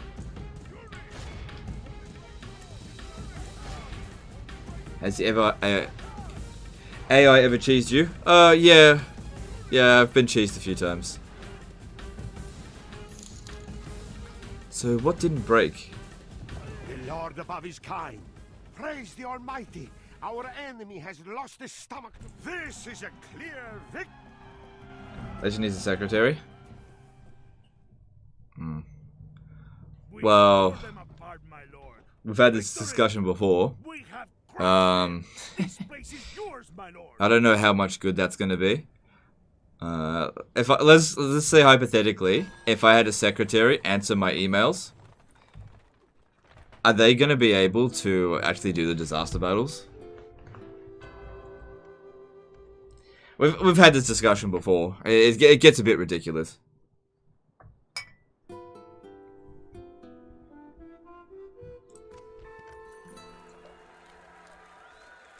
Oh, I thought I could have avoided it this time. Damn it.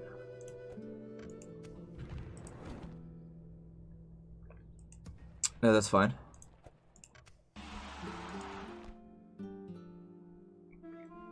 At least he can get out now.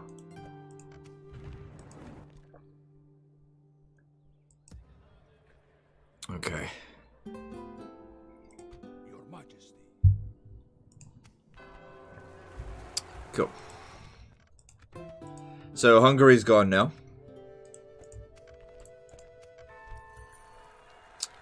Yeah, okay.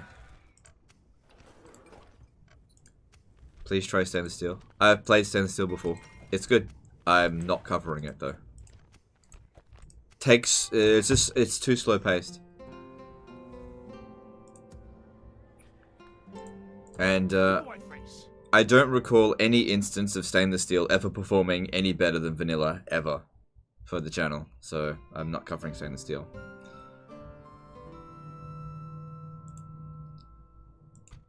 Oh, they didn't sell it out. God damn it.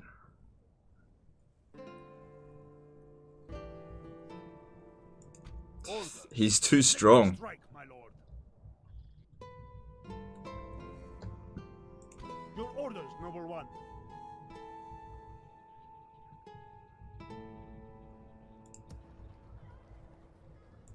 Yes. Alright, next stop, Damascus? Nah, that's not important. Let's head over to Baghdad. Is it really over Egypt? Yeah, it is. Your Majesty. Don't usually see Egypt get that far that quickly. Orders.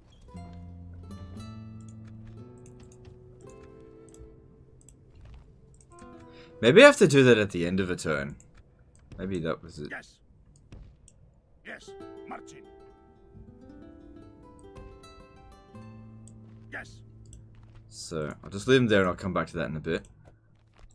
Let me strike. Name thy enemy, lord. Yeah, okay, I didn't build any siege equipment there. But I guess what I could do is just whiz him around over here.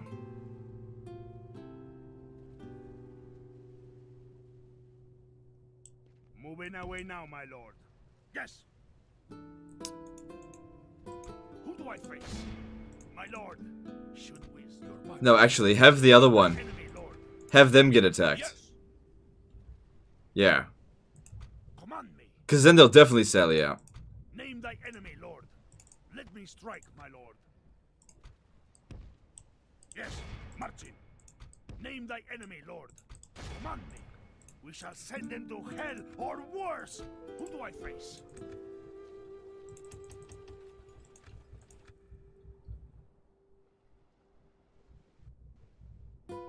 Name thy enemy, Lord. Command me. Yes. Approaching, my lord. Men, we march. Yeah, see, I think it's around here. I can't remember. Let me strike, my lord. Where was it? Yes. Alright, there it is. Yes. Now, the Pope's going to be a bit annoyed about this, but the Pope's already annoyed at me, and once you hit rock bottom, it's kind of like, in for a penny, in for a pound. Alright, so... Enemy, Lord. Sorry, Poland. Men, we march. Sorry, not sorry. Let me strike, my lord. Now we have them. We lay siege. When shall we attack the walls then, my lord? Name thy enemy, Lord. My lord, should we spare any of them? I'm just going to order us up that. We shall send them. We tore them apart, my lord. Victory!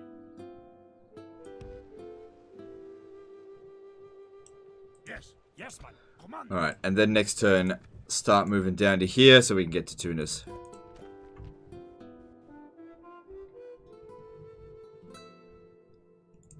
Ready to trade. That merchant's not doing too bad. I'll get another one.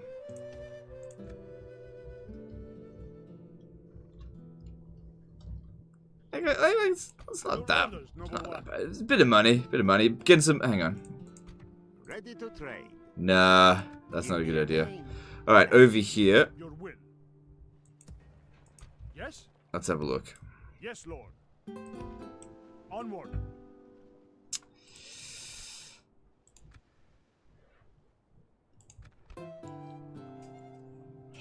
Taking one unit of archers in there isn't really going to work. Oh, hang on. Do you see what I see? Your will. Splitting our forces. Yes, my lord. Orders. My lord. Yes. Yes? Yes, Lord. Yes, my lord. This is where we shall meet the enemy. Yeah, there we go. Siege. Is it time to take the walls? That'll eliminate the We Byzantines. will not surrender these waters easily. Yes, my lord. Now we don't need him to go down that way. Yes. Alright, what do you got here? That and... Not here to negotiate the truce. Yes. Your orders, noble one. Alright, Your just have him orders, stand noble one. here. That way he'll put them on crusade. And I'll just recruit a couple of extra troops. Your orders, noble one. Then I'm going to attack it. Yes. Let me strike, my lord. Right, off to Poland with you. Our forces. Hang on. Your will. Orders. Orders? Should only live behind one unit. So yeah, if we're going into Poland, that army will be fine there. Like, this is all now rebel. Nothing to worry about there. Maybe I'll send it to Poland that way. Yeah, public order's fine. That way we can come up this way and build another watchtower. Go. Yes, lord. Building a watchtower. March.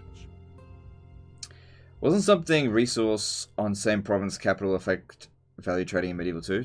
To be honest, very weird mechanism. Oh, okay, so the way it works is... Okay.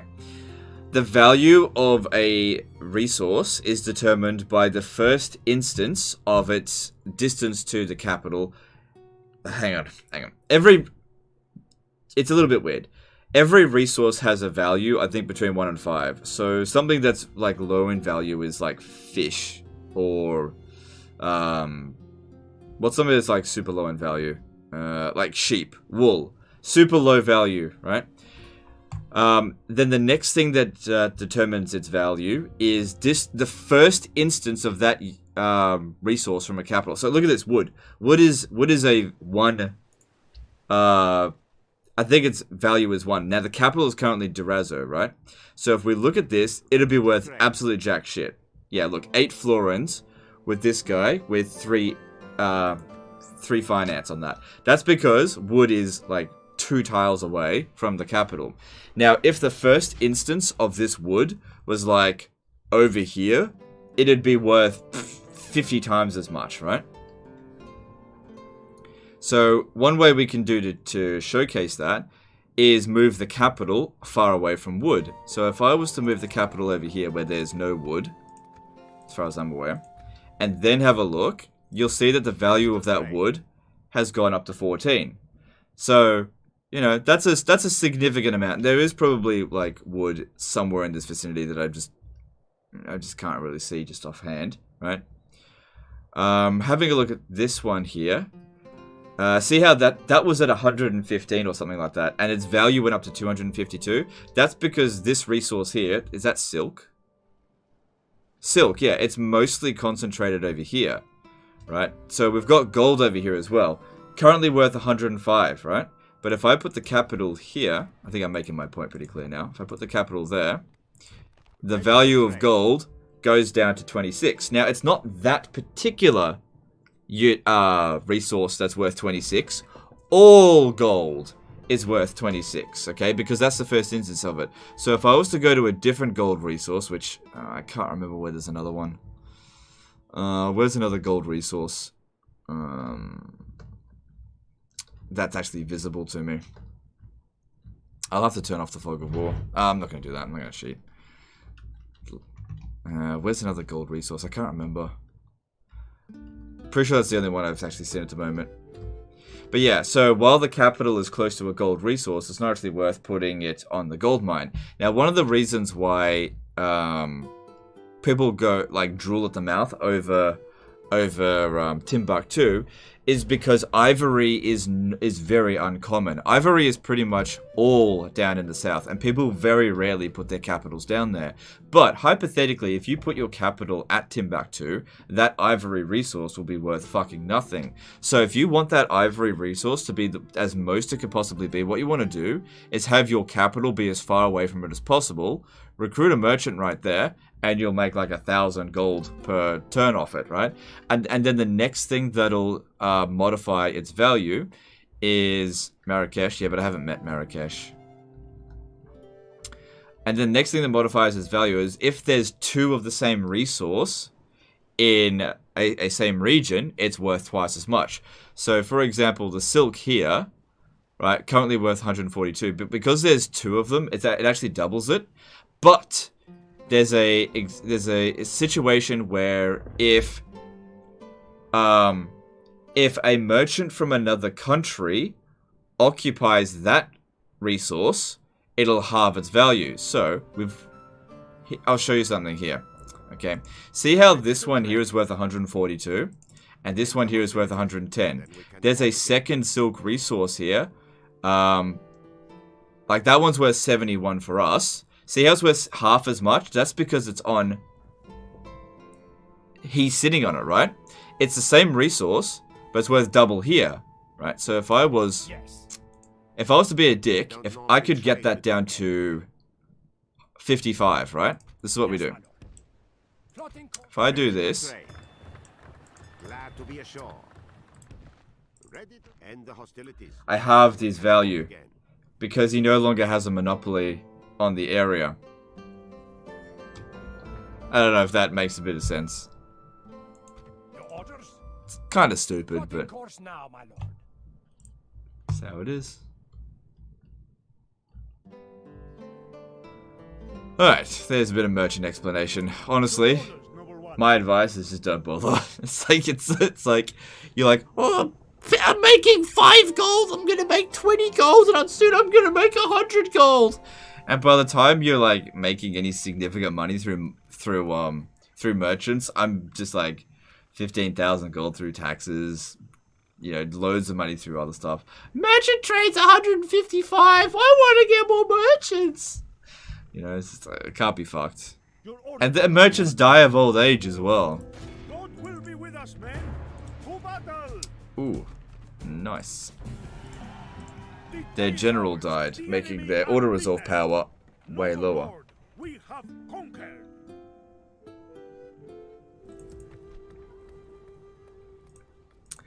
I have a document on my computer for like a design of Medieval 3, and I actually included merchants in it, and I have a redesign which I reckon would work really well for Medieval 3.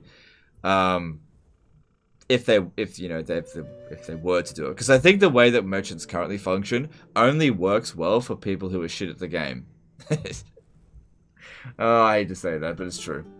Like if you're really good at this game, you can completely ignore merchants, but only people who just don't know how to manage their finances would be like, wow, 100 gold! Legend! I got a bunch of messages. I remember when I made a video detailing how merchants are shit, and I got a bunch of comments like, Legend, by turn 100, I was making 5,000 gold from merchants, so you're wrong! And I'm like, dude, by turn 100, I've conquered the entire map. Who cares about 5,000 gold? You know? Like, and the thing is, you can't really make money, like, in the early stage of the campaign. So it's just, like, the people who aren't able to, like, to push a strong early game, see some value in merchants. And save scumming. Save scumming is really valuable for merchants since, like, you can just quick save and quick load until you actually get it. But, you know, if you're just going to play live, merchants, super unreliable way of making money. A whole new document. It's just the old documents. It's still on my computer. Designed for Medieval 3. I was just bored one weekend. And I just, actually, it was like over the course of a week. Designed a version of Medieval 3. It's just on a text document. I was gonna make a video on it, and then I was like, nah. I kind of recognize my place is not to design Medieval 3, but just to play the game, so I don't do it. But I definitely know how I would rework merchants to actually make them effective. But you need to have other mechanics play into it. This is the thing about merchants in Medieval 2, right? You could remove merchants from the game, and the game functions just fine. This is where I was talking about, like, politics in Rome 2. You could remove politics from Rome 2, it's fine. And the reason why that is because it's a standalone mechanic. It's not something that plays into other things. Like, it's not like your merchants are going to benefit your army in some way, or your merchants are going to maintain your public order. It's just to make money, right? That's it. Whereas, for example, when I sack a settlement and make a bunch of money, that's not the only thing I'm doing when I sack a settlement. I'm also affecting the population. Population affects, public order, and also the amount of money I make from taxes. So when you sack a settlement, you're not just doing one thing, but when you're doing a merchant action, it's a completely isolated mechanic that affects nothing else. Merchants don't affect other agents, they don't affect other armies. Merchants are just this other thing in the game. And it's sort of like how it is with politics in Rome 2. It's just this thing that is in, like, this own little part of the game that only the player has to deal with. It's fucking stupid. Like, for example, your generals don't really need to participate in politics in Rome 2. Not really. Your will. I mean, they can. But they don't really benefit from it. Not really. The only reason you have your generals do anything in Rome 2... the only reason you have your generals participate in politics in Rome 2 is so that you don't have to deal with politics in Rome 2. It's like it's just a hurdle for the player. It's an extremely unrewarding experience. Merchants are only good in mods where they make like 3 times more money. Yeah, using mods as an example where they increase the value of merchants, that's great, but that doesn't change how it is in vanilla. It's using that as an example is kind of like when I say, oh, dragon princes are shit in Warhammer 2. And then somebody says, well, they're not shit in SFO. I was like, okay, fine, straw man the argument. I try to set if I'm making an argument, you have to sort of set a goalpost. And you have to argue at that goalpost, right? And then if somebody comes in and just moves the goalpost and then argues that point instead, that's kind of straw manning. how things work in mods, I really don't try to argue those points. Orders? Orders.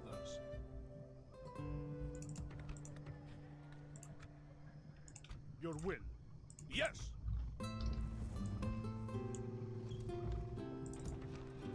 Ooh. Public order's bad. See, I don't know if I want to take Cairo just yet. We still got like 4 or 5 turns. So, I guess he could stay here just a little bit longer. March. Virgin armies.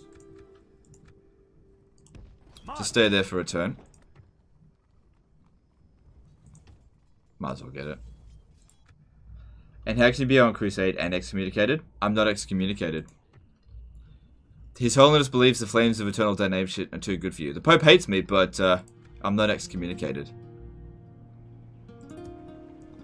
The reason why he hates me is because I'm abusing the Crusade mechanic to declare war on other Catholics. But he hasn't excommunicated me yet. Do you know why? Because I'm from Milan.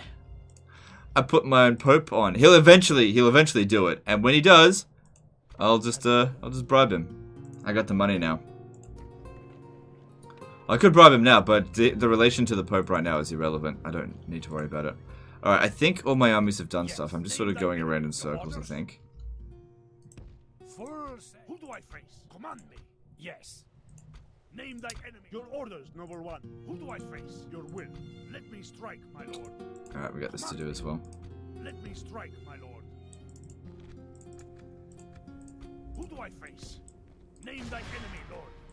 Your Majesty. Oh, I should have done the other way around. Doesn't matter. Alright, let's do some construction, then move on to the next turn. If I missed anything, it doesn't matter. It's just hard to keep track of it all.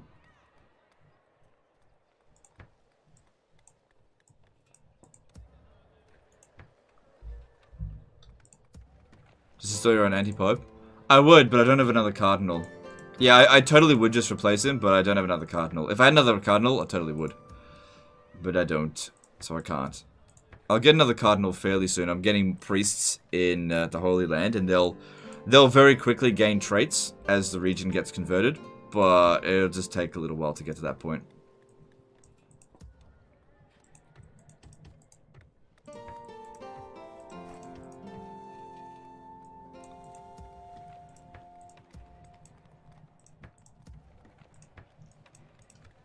Cool, and we'll just save up the rest of that money, and let's just hope we don't collapse.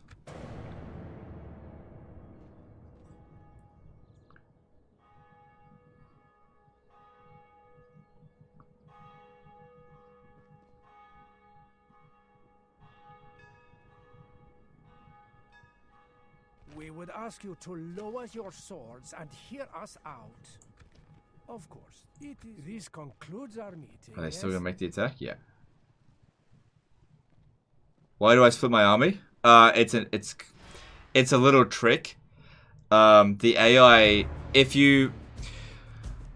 when the AI determines the strength ranking of your forces, what they do is they check every tile around the army that they want to attack, right? But in a sally-out situation, that's not what's calculated. It's actually calculated around them. So if you put an army here and then 2 spaces away, you still get your reinforcements to show up. But you see here, like the balance of power is in my favor. So that's why you do it. You have to either put it on the sides or at the corners. Your reinforcing army has to be at least 2. It can't be in an adjacent tile to the person that's actually besieging the settlement. So you have whatever's besieging the settlement be as weak as possible, so it's just one general, and the reinforcing army be as strong as possible, and you can end up you draw them out. You just trick the AI into coming out and fighting you out in the field instead of a siege battle where you will take a lot more casualties. It only really backfires if they've got a lot of horse archers in there, and you guys can't get away in time. They do have a horse archer here, but we'll be fine.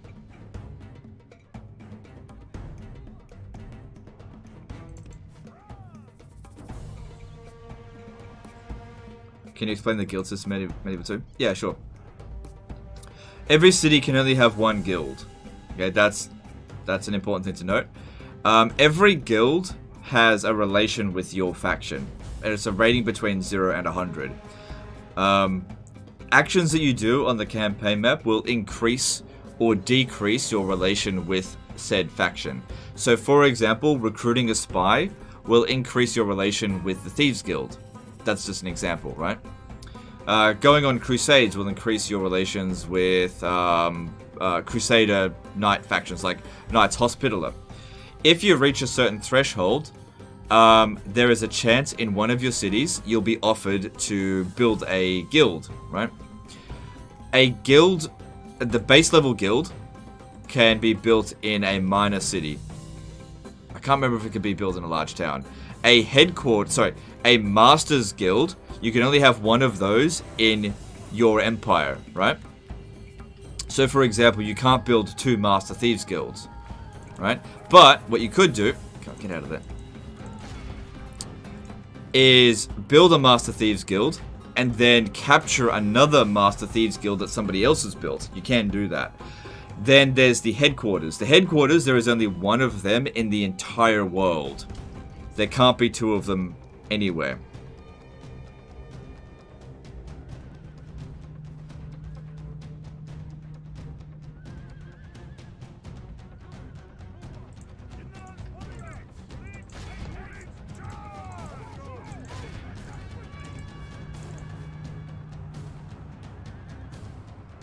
The battle is in our favor. If we remain true and wholehearted, victory will be ours. What's your opinion on siege holdout time in Warhammer 2 compared to Medieval 2? I think in both cases it's actually quite fine because you're kind of discouraged strategically from starving your enemy out because it takes so long to starve them out. It's sort of the same thing in Medieval 2.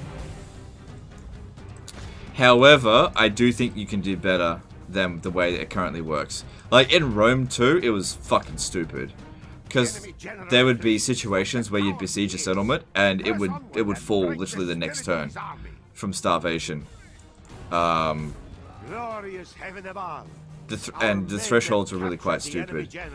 I think what they introduced in Attila is really good, where a city has a certain amount of supply, where if it's not going to take any attrition until that supply runs out. However, the threshold's pretty high, and so waiting out the enemy for a long time when you're the attacker is not really desirable.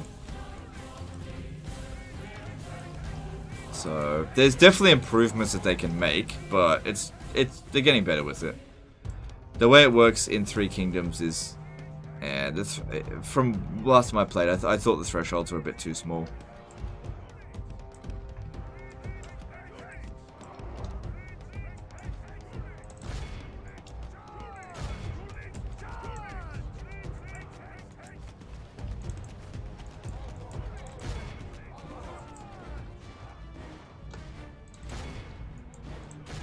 Praise the Almighty. This is a clear. What is the headquarters? How good is it? Well, it depends on the guild. So, for example, the Thieves Guild headquarters, what it does is that it provides a global bonus to your agents, specifically to spies. When you recruit them, they get like a 1+ subterfuge, and a trait that's like, I forget what the trait's called, but just from the presence of having the headquarters in your empire, it just basically makes all your spies better.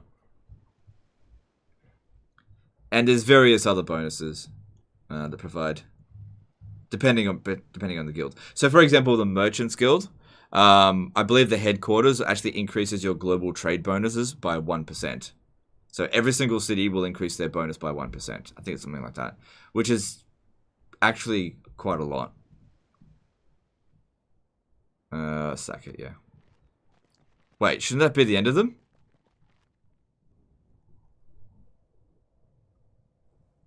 They must have a city somewhere. Maybe they took roads.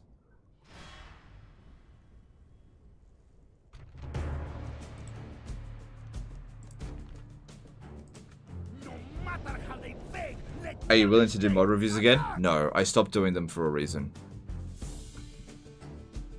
I did quite a few mod reviews. Like, here's the problem. Here's the problem with mod reviews. If I cover a popular mod that I don't enjoy, people get the shits with me. For example, EB2 is a perfect example, alright? There's nothing wrong with EB2, but I did not like it. I tried to make that point. But people got so pissed off at me because I dared to dislike their mod, right? And it just brought negative attention to the channel. And it's not an enjoyable experience to do that. And like I would put in like 20 hours worth of, you know, work into the mod to try it out before, you know, I basically got to move on to the next one. And a lot of the people who enjoy the mod would complain that I didn't put enough time into the mod. No, you got to put 100 hours into the mod in order to properly review it. And I just didn't have time to do that. So I was like, okay, look, if I'm not going to do a good job of it, and people are going to complain, I'm just not going to do them. So I stopped. Basically, it was a very unenjoyable experience for me. I really don't look back fondly on my mod reviews. I actually quite regret doing them. It wasn't fun. Like, it's good when you get a good mod, but if you cover a mod that you don't enjoy, it's just shit. You spend 20 hours playing something before you're like, I'm just not digging this. And then, you just not cover it at all? Which basically is the case. The way things are at the moment, basically, if you're going to do a negative review, it's actually better to do no review at all. Especially if you're in the position that I'm in. If you're like a small channel, it's totally fine to do like negative reviews. Because any attention's good attention when you're small. But when you get when you get to like 100k subscribers, negative attention is bad. Like really, really bad. And I noticed a big shift in that when like I hit 100k. Because like when I was smaller, like 30k subscribers, if I did anything horrible, it was cool. Like, because any attention was good attention, because people just didn't know who I was. But when I hit 100k, everybody's already aware of me, and then negative attention just hurts so fucking much now. So now I have to avoid negativity like the plague, because it hurts like so fucking much. I can't stress how much things changed. Because like when you got like 10k subscribers, you have no responsibility at all. Like if you say something bad, nobody cares because you just have no influence. But when you've got 100k, suddenly you're a responsible figure and a role model for people, and everything you say becomes super important. So you got to be very careful. Big shift. It was difficult to adjust to, but I got there in the end. Don't resent it at all. But yeah, that's just how it goes.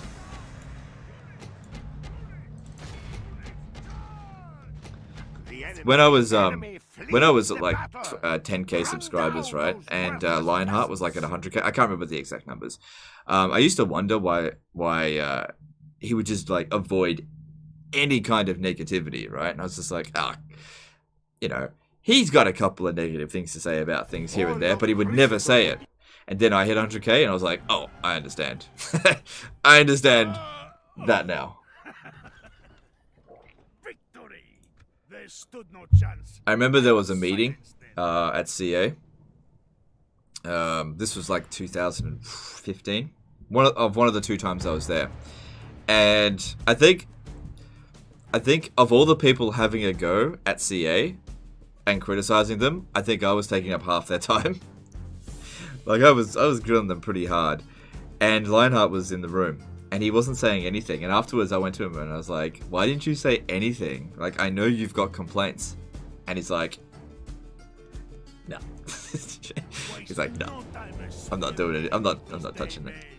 And like, at the time, I was like, I didn't understand why. But now I'm like, I get it. I totally get the position that he took. It's a waste of time. Waste of time and energy. Now I get it. Because now I'm in that position too. Did you get any positive attention from the charity live stream though, or does it not weigh as heavily as negative? I mean, it was good to do it. Like, you don't do charity live streams for a reward. But if I was to say, like, okay, so I gotta be. Hang on, just. There's a lot of thoughts running through my mind with the charity live stream. I don't do them to make a profit from them. Obviously, I didn't make a profit because like I donated a significant amount to the charity. But there's other ways to profit from them, like channel growth. There was no channel growth. That doesn't mean I regret doing it, because I didn't do it for profit. But there was no channel growth. The battle is in our favor. If we remain So true and wholehearted, victory will I be didn't ours. gain subs from it. I didn't gain anything, which is fine. I don't need to gain it. You know, the whole point of that is to give back, and I'm happy I did it. And I'm really grateful how generous you guys were for it. But I did not gain from it at all, and you know, I don't expect to either. It is unwise to praise the day before sunset, but our men are winning the battle and forging a worthy victory.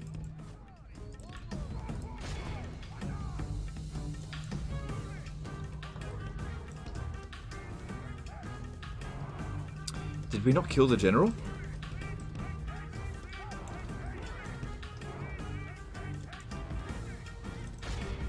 I just know when I go back to Warhammer 2, I'm going to be pressing R all the time where I don't need to.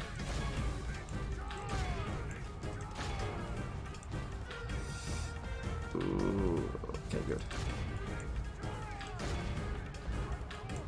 The battle is in our favor. If we remain true and whole, the enemy are badly blooded. They I think have Legend got lost kicked off half Twitch their at least on a men. few occasions. Yeah, I got suspended twice on Twitch. We are man. blessed. The enemy I tell you general what. is dead. We have sent the idiot At the to time of the suspensions, this is what I'm talking about before. At the time of the suspensions, like the first one, it didn't affect me negatively in any way, shape, or form. But it was like a boomerang. It came back later to bite me in the ass, because now that I'm like in the position that I'm in, like the stuff that I did that got me suspended is completely unacceptable. But like when you have like 50k subs or 10k subs or whatever, Enemy flees the threshold for battle. behavior is a Run lot down lower, those right? worthless peasants. This is Like you can get away with a lot of shit when you're a small content creator. You know, you can say the N-word, you can do a lot of really you can do a lot of things and just get away with it. Pardon, my lord. Victory! But nobody forgets about it, right? And so let's just say you are super edgy at 10k subs, right? And then at 50k subs, you're like, I'm gonna turn away from that stuff, right? And you put all that stuff in your past, and then you reach 100k subs, and then what ends up happening is that people who were watching you at 100k subs but don't like you will be like, oh, I know, I'm gonna pull this out from the past and be like, hey everyone, remember when Legend of Total War did this? And then you die. Now I don't think it's bad necessarily to accept responsibility for your actions. But man, I wish I had known about this stuff when I first started.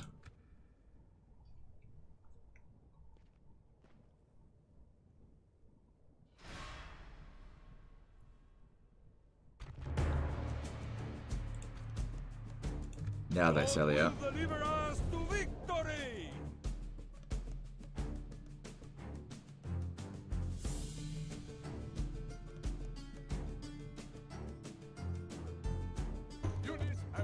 Okay, we gotta move quick.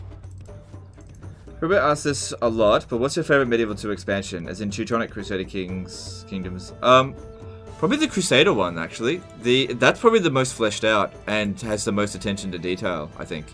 It's really good. After that, I would say Britannia. I really enjoy the Britannia campaign. I think that's good. Then to the Teutonic one, and finally the Americas one. Like, I like the Americas one, but not that much. It's definitely my least favorite of the four. The Medieval 2 expansion, the Kingdoms expansion, is probably the best expansion in a Total War game.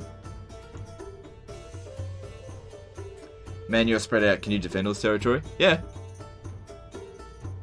Of course I can. It's Medieval 2. Of course I can defend it. I don't need to defend it if everyone's dead. I'm slaughtering everyone. Don't forget, it's not even turn 40. Nobody's built up yet. Like, I'll show you all the strength rankings. Not right now, but later. shit, Byzantine cavalry.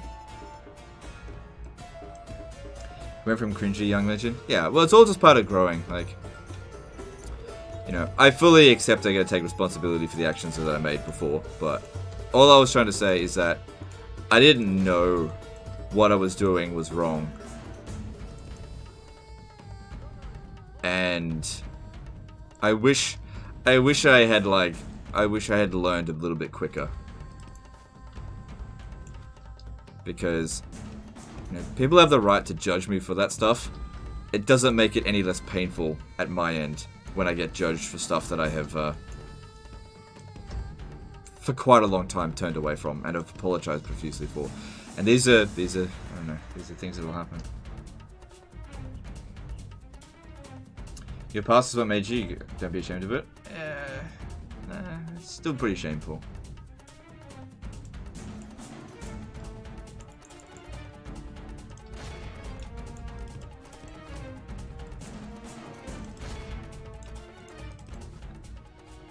Yeah, because you don't go to like YouTuber university. You know, when you go to university, there's no like.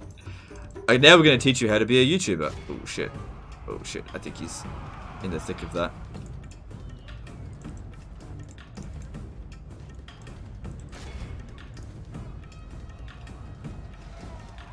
He's okay. He's okay. He's not even bloodied yet.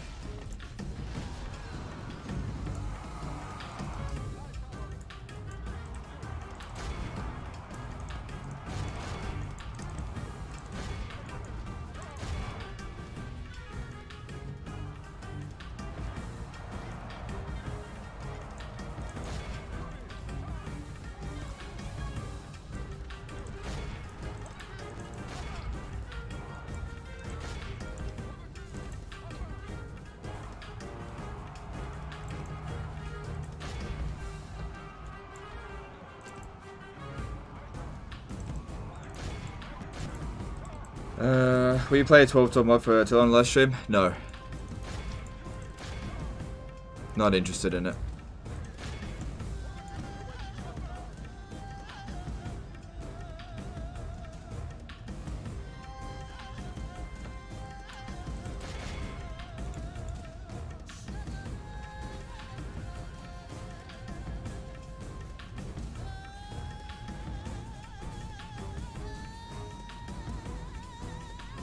Is this a fortress? Oh, look at that, it's a fortress.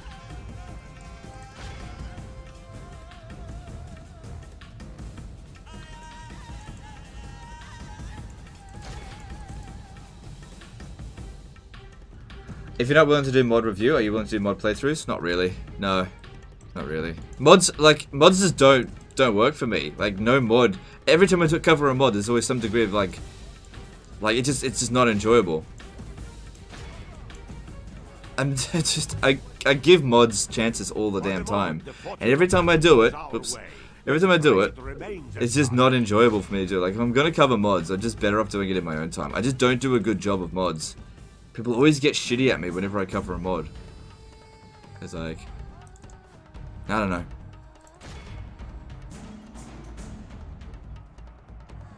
Well, just like with the recent SFO mod playthrough. Like, that was a fucking catastrophe. I just don't want to cover mods. Not at all. No. Okay.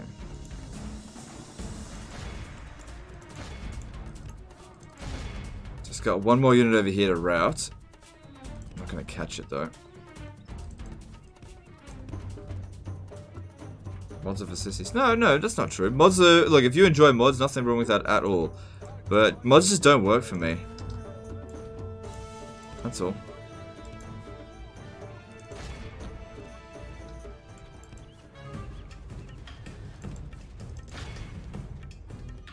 The enemy. This is a clear...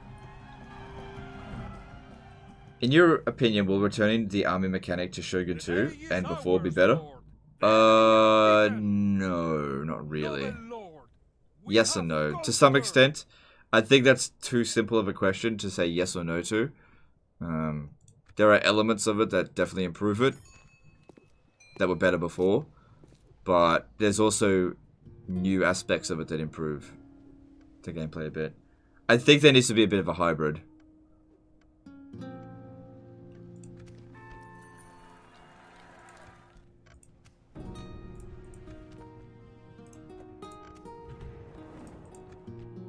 It's fine. I built siege equipment though. Oh, that's fine. Wait, where were they? I think those Slav mercenaries were here. Oh well.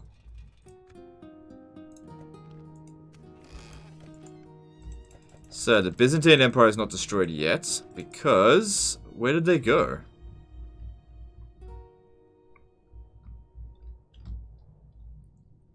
They might have come up here.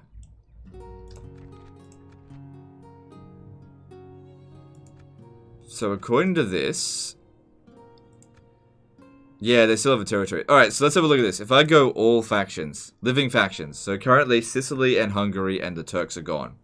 Territorially, the second strongest is the Holy Roman Empire at 9 settlements. I have 33.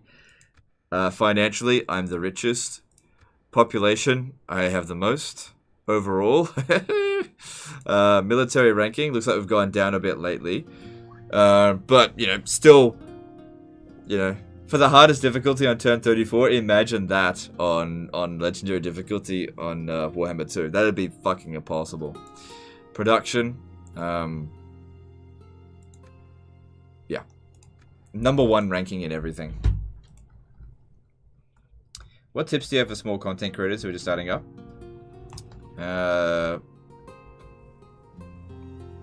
Find your niche. That's what I would say. Try. Look, when you start content creating, people are gonna push you in one direction and another. Because there's always so much to do, but you have to realize that you have limitations. And this is something that a lot of people won't forgive you for. But you have to understand that you do have limitations. So find your niche, focus hard on your niche, and that's probably the best advice I could give. That's what I try and do. And don't let others dissuade you from whatever niche it is, you know. If you want to do cooking reviews, right? Don't let people come on and say, well, you do restaurant reviews or something like that. You know, just an example. Focus on your niche. That's what I think leads to success. Because I think it's the people that just do a bit of this, bit of that, bit of this, bit of that. They fizzle out. Command me. There are a couple of exceptions, but don't use the exception to base your entire career off, because if you're like, well, it worked for PewDiePie, why won't it work for me? You know, sort of thing.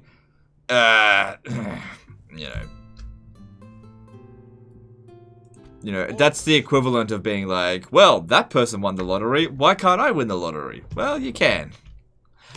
Good luck with it. So, if you want a reliable way of succeeding as a content creator, find something you love doing, that you're good at, and just hone in on that. That's what I did. You know, for me, single player campaign on the Total War games that I love. Not focusing on any of the Total War games I don't like. That's what's worked for me. You know, people that come on and be like, hey, play multiplayer.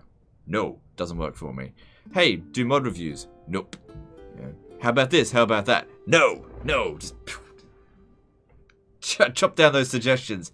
That's what I'm doing all day long. Just no, go away. I'm trying to do my niche. Stop telling me to do this. I'm not playing Empire Total War. I'm not playing that. You know, just constantly focus on what you love. Yes, my lord.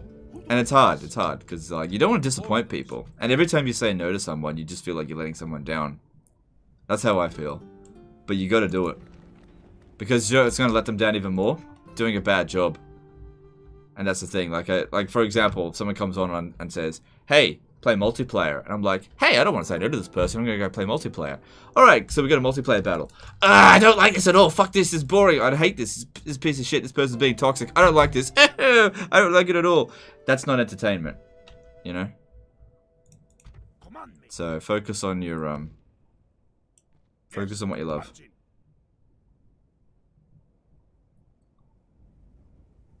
Yes. Name thy enemy, Lord. Moving away now, my lord. Yes. Alright, I don't think we need to do the Saliat cheese Strike, my there. lord. We shall send them to hell or worse. Orders. Bringing our troops together. Why don't you like Empire Total War? Because it's shit. Your orders, noble. Let me ask you a question. Why do you like Empire Total War? Who do I face? Command me. We march on our victims.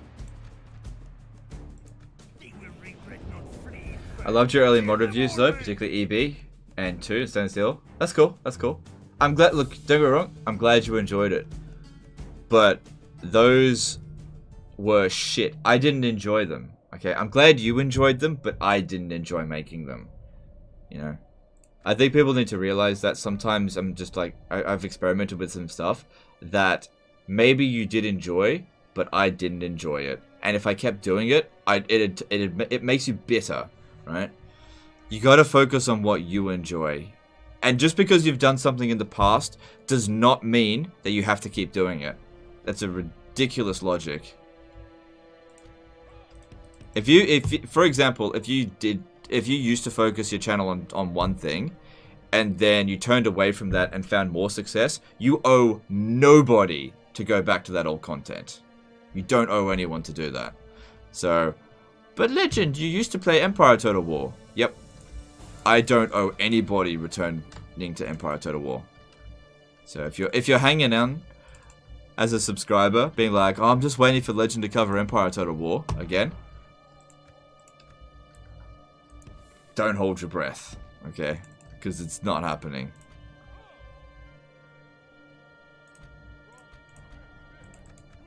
I've sort of found my footing on YouTube now. It took a long time, but I know what works and what doesn't work.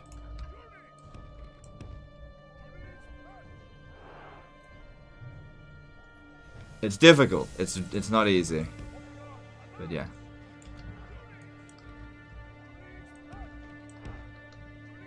Play what you want.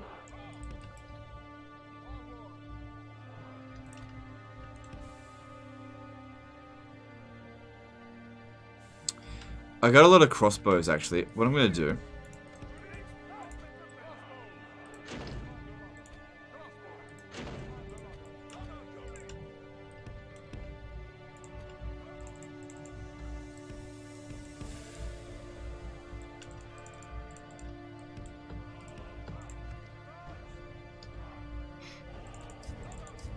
Okay, let's get these guys up on the wall here.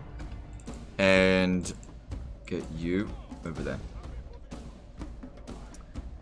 You started with Rome 1, you clearly have nothing but Rome 1. Actually, dude, I started with Medieval 2.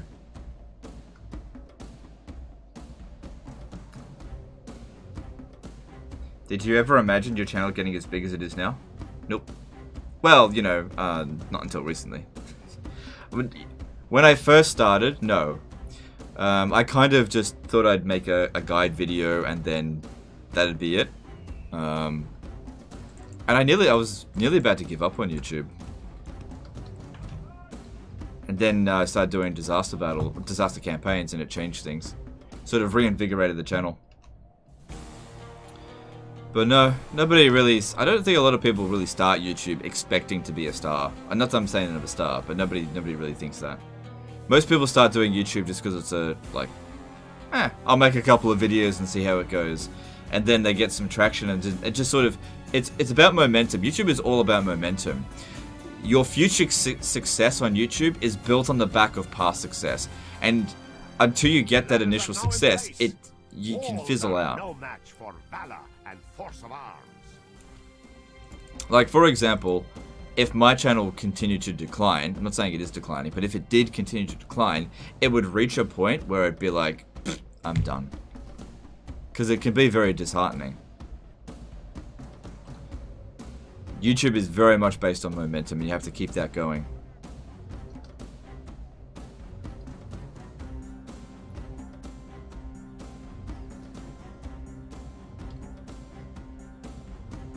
The battering ram is in place. It will not be long before our enemy's defenses fall. Random question: do you gain new playable factions by killing them, like in Rome Total War? Yeah, it's in Medieval 2. Yeah, that's how it works. Or you just go into the game files and just unlock them.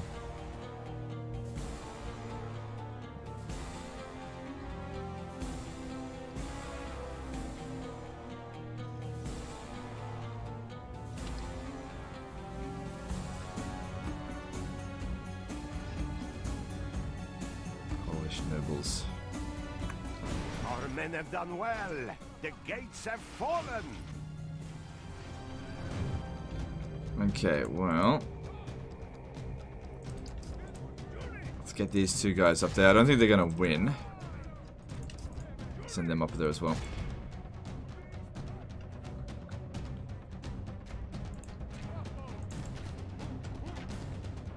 A couple more years can be said even if it does go down. We'll see. We'll see. Everybody has their time in the sun, and then it fades away. It's just sort of how things go. It's no less true for me.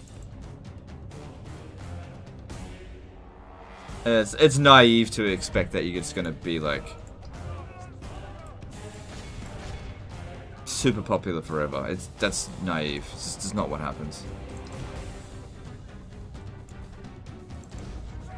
Best example of that I can give is Prince of Macedon. Like, I don't think people can really realize now how much of a superstar Prince of Macedon is.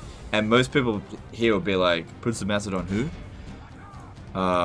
But he was like an absolute superstar back in like 2010 to like 2015. 2013. The enemy general has no glorious heaven above. Our men have captured 2025, people will be like, who the hell's Legend of Total War? If we remain true and wholehearted, Who the hell's Legend of Total War? will be ours. I'm watching Major Kill. I don't know. Who knows? I don't know whose time it's going to be in 5 years from now.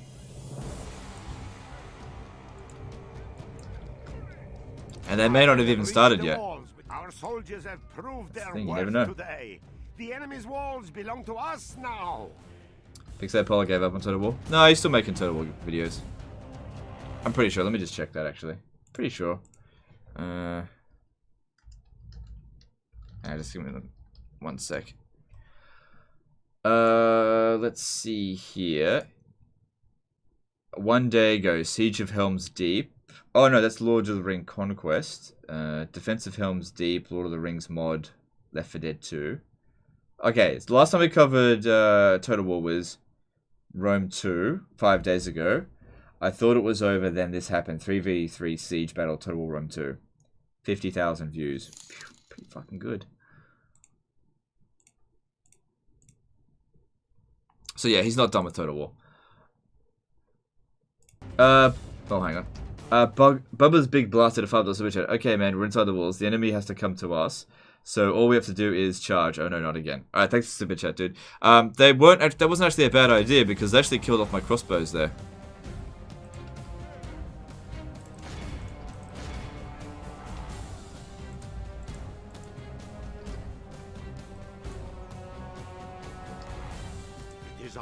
Yeah, what are you supposed to do in this situation though? They've only got 3 units. What are you supposed to do? Like, if the AI had this army and I was inside the settlement, I wouldn't be able to win this.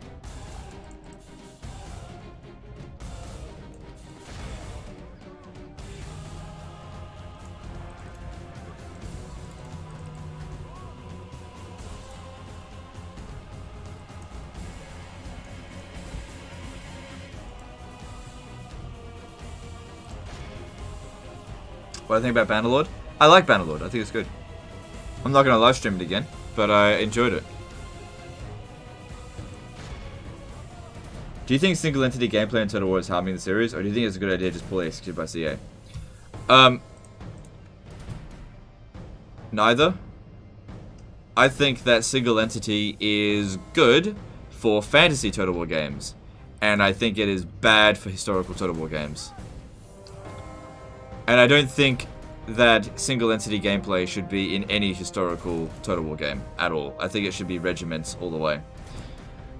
For historical Total War games. As for fantasy games, totally fine with single entities. In fact, I think it works really well for fantasy. But yeah, get those single entities out of my historical Total War games.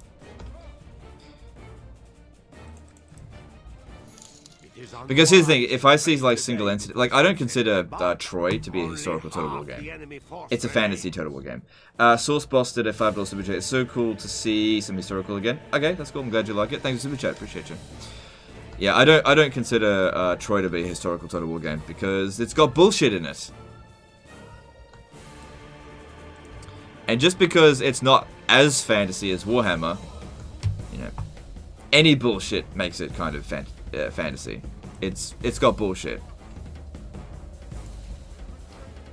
So I very much consider Troy to be an actual fantasy Total War game, even if it's not really sort of designed that way. Truth behind the myth, bullshit. It's fantasy. I don't have a problem with it, but it's fantasy.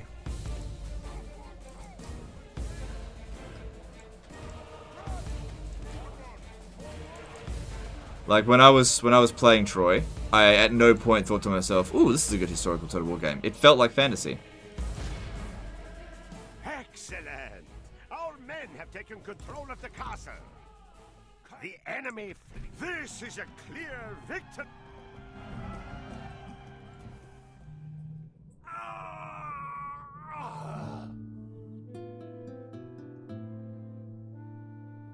We show little mercy. They deserve none. They stood no chance. Like, if you compare Troy to, say, Medieval 2 as an example, right? If you look at Medieval 2, there are obviously things that are not historically accurate, right? That's important to note. With any Total War game, there are elements to it that are not historically accurate. And that's fine. It's okay for them to miss the mark on something historically accurate-wise. But there isn't any unit in this game that is magical, right? Any general, regardless of how much command, how much dread, any of this kind of stuff, any general can be killed at any time in this campaign. They don't live to be 1,000 years old. They live to about 60. They die of old age. An arrow could kill any general in this game. You run into a unit of pikes, any general can die. Nobody is immune to that kind of stuff. Nobody is like... There's no general that can just tank an entire army. There's no unit that can do that. You know, there's elephants in the game, but, you know, they're elephants, okay? Any elephant can get killed by a fucking couple of arrows sort of thing. This is a very grounded Total War game. There is no bullshit in this. There's things that are definitely broken, but there's no... I'm going to click a button and then magic will happen, you know? There's no magic. So this is a grounded historical Total War game.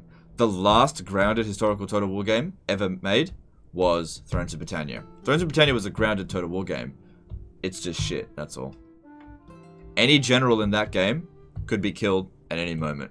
They could die. There's no unit in the game that's magical or anything like that.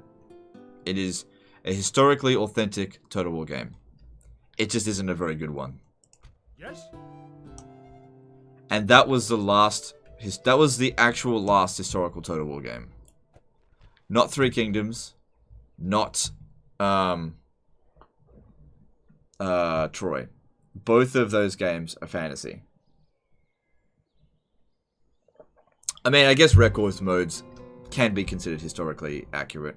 Or historically authentic, I guess. I'm not sure. Let me strike, my lord. No magic, only exploits. Yeah, this is, you know... It's not intended game design.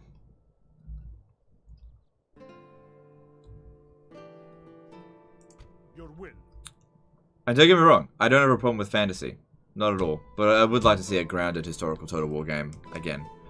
That's actually good. It's been a long time. Who do I face? Yes.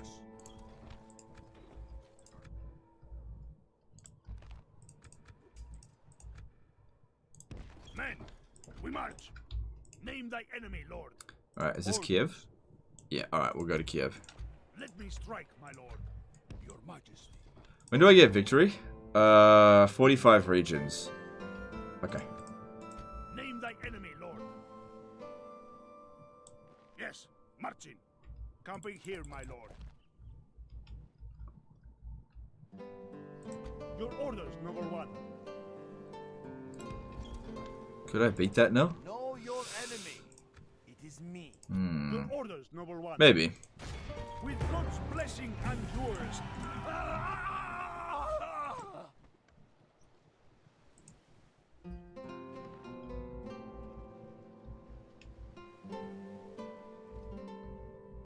Pirates are bullshit? Not really. They're not magical. Orders, number one. Orders? Combining forces, my lord. Like, for example, Achilles, as an example, being able to kill like 1,000 units in a battle and being hit, you know, several hundred times, and units being able to regenerate their health and having special abilities and, you know, that kind of stuff. You know, the Minotaur is a perfect example of bullshit in Troy. Have you gone up against the Minotaur? That thing's that's bullshit. I think it's just complete bullshit. You know, if a unit can tank 100 arrows, it's bullshit.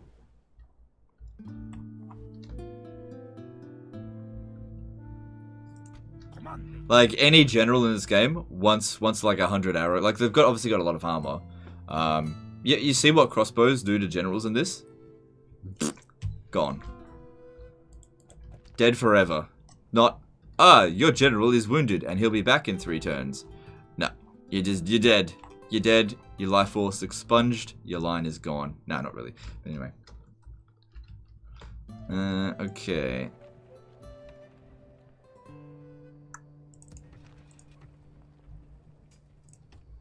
Let's have a look at this. Where, how are these guys coming along?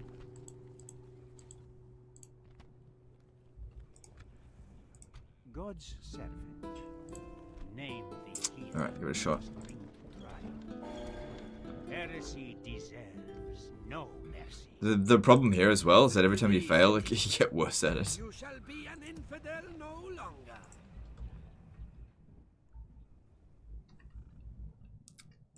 Name thy enemy, Lord. Oh shit, should I have moved here? Away from here? We're gonna have trouble with that. I might have to move the capital a bit further east. Alright, we're gonna try for Smyrna. So this will definitely reduce our income. Let's see, from 2100, sorry, 21,000 to, yeah, it only reduced it by a little bit, but Edessa is now at 60%. That's a bit more manageable. And looking over here, all of this is still fine. So if we have a look at the public order problems, only Edessa is being a problem. If I was to capture Cairo, that would fix things for a temporary amount of time. Let me strike, my lord. Cyclops are better? I never actually went up against a Cyclops. I only went up against a Minotaur once, and I was like, this is bullshit. Like, I didn't have a problem with it, but I was like, this is bullshit. Ready to trade. Ready to trade. My lord, who is to have some business? Yes, Leaving the ship. Ready to yes, my lord. Full sail. ready to trade. Oh, right. It's not worth as much now because I moved the capital down here. Yeah. Oh, well. I'm not going to switch it just to appease them. Your orders, number one. Yes. Your Majesty. Of course, my lord. Establishing a tireless watch here, lord. Yes, we shall continue at first light. Yes?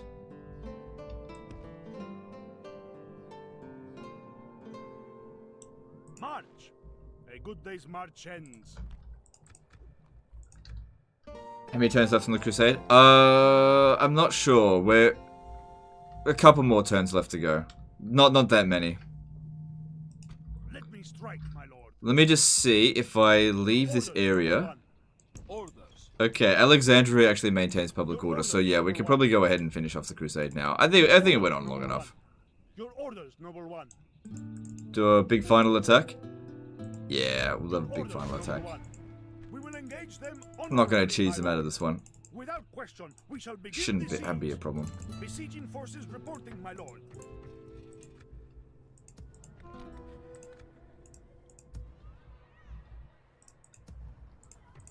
Command me. Let me strike, my lord. Alright, Who do I I'm going to have this guy come up this way and just build some watchtowers. approaching, my lord? Yes, marching. Approaching, my lord. Bringing these lands under your gaze. And have a look up this way, I Yes, suppose. marching. Alright, the next... Oh, there they are, Sinop. They're at... Oh, no, Trebizond. I forgot about that. Wait, is Sinop in this?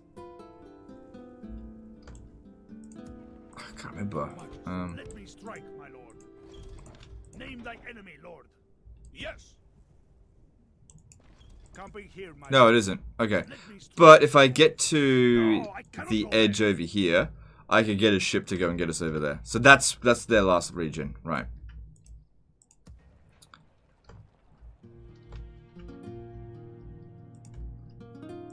Your orders, number one. Your will. Alright, so this guy here.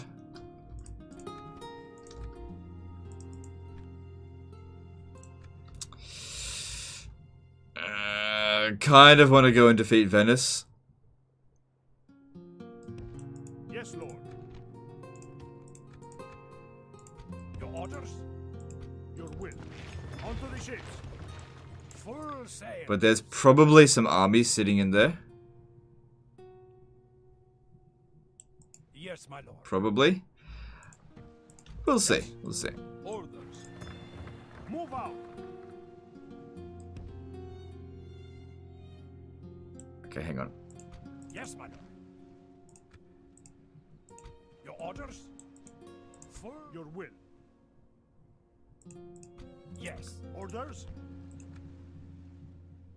Alright. Okay, so you guys come over here. Splitting the troops. Orders. Ah, We fuck. cannot It's travel not gonna there. work. Okay, Yes, my lord. Orders. Yes, lord. Yes. On to the ships. Plotting. Leading the men ashore. Yes. We shall send them to hell or worse. Alright, they might sail yet, they might not. I guess we'll find out. Now, they'll probably besiege us here, so let's make sure we've got sufficient defenses. Do you think the next realistic Total War game should use the retrain mechanic instead of passive replenishment? No. I think the retrain mechanic is it's just not needed. I'm glad that they've got rid of it.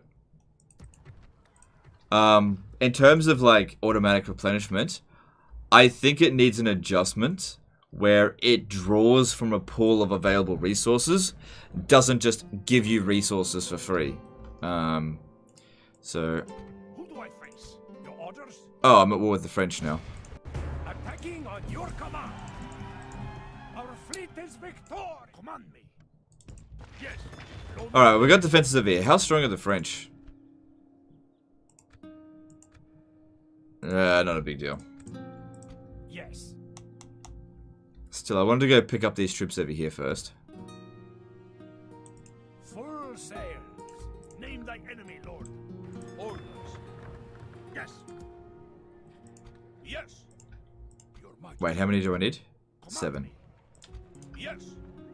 Your Majesty. Orders. Move out. Virgin armies. All the boats at once. Plotting. Moving ashore, my lord. Yes, my lord. Alright, we'll get there next turn. Full sails. So, right. Who do I face? And we've got more reinforcements here should we need them. Alright, we should probably make sure we've got sufficient defenses up here. If the French are coming, we're gonna need a bit. We'll need a bit.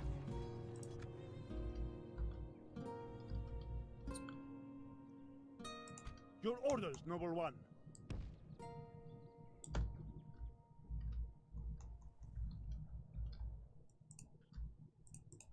If Allah is willing. Alright, let's do some you will construction leave here me now. alone. Alright, so Bologna. What do you need? Probably some of that would be good. That doesn't need roads. Doesn't island settlements don't need roads at all. Doesn't actually improve them in the slightest.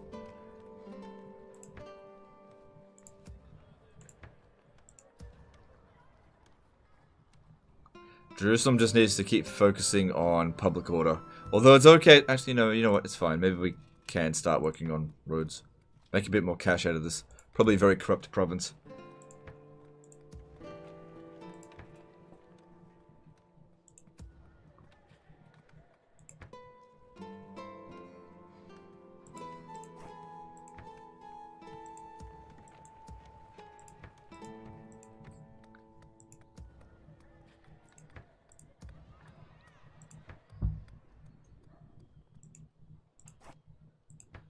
Alright, so far so good. Alright, I think I've moved all my armies, but no, I haven't.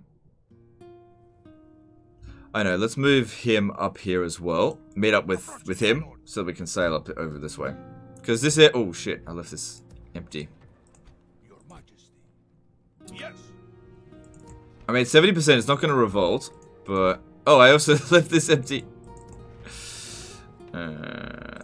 That's okay. Just need one unit to keep it under control. If this guy could just get there, that'll keep it under control. And... yeah, no one's going to attack it. It's fine.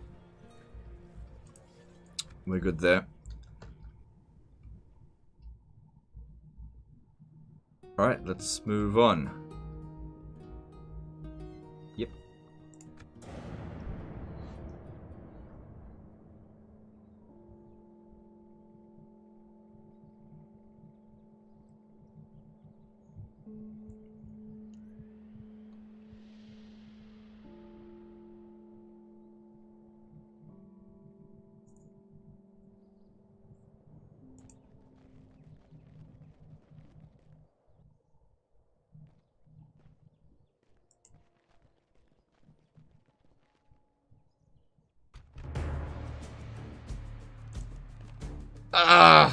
You know, there's gonna be 3. That's fine. We got full of cavalry. We'll be okay. No matter how they beg, let none escape. Attack! Wow, Legend of Total Warhammer died. Yay. Okay. Well, do you think I'm just gonna cover Medieval 2 now? Don't celebrate too hard. For the moment, the Might find yourself battle goes our way. being a bit Let's pray disappointed. it remains as such.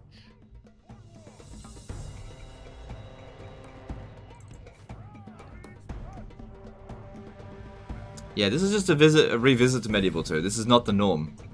Like, Saturday's live stream, guys. It's gonna be Warhammer 2.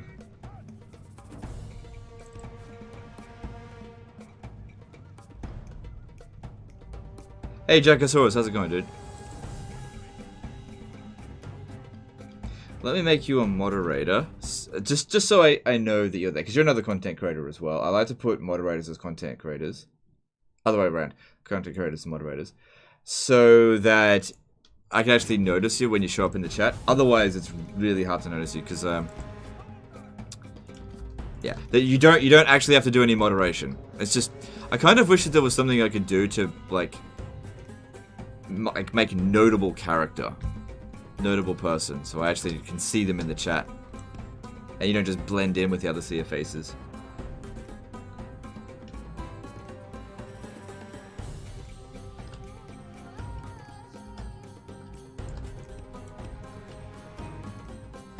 But yeah, don't feel like you gotta actually do any moderation. It's just there so I actually can see you. Otherwise, just blend in. Harry Palmer did a £5 super chat. Your Bretonian campaign looks strange. Is this a mod? That's because I'm playing as Tilia, dude. I'm not playing as Bretonia. Got my Tilia nuts. Thanks for super chat. Appreciate you. I create content with my posts here in chat. Yeah, but nobody watches it.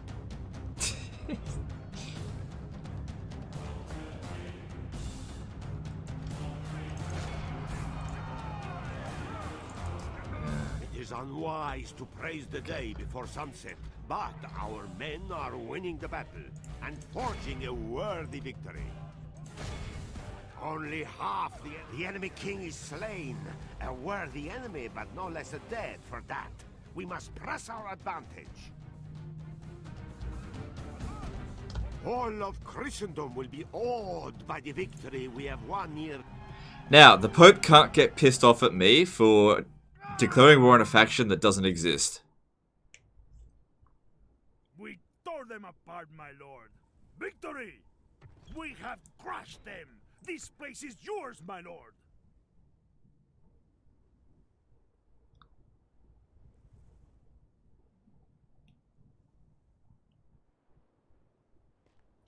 Are you going to make any Rome Total War 2 campaigns anytime soon, stream? No. No plans for Rome 2. Want to have special emote with content creators? I know special icons can be made. How do I do that, though?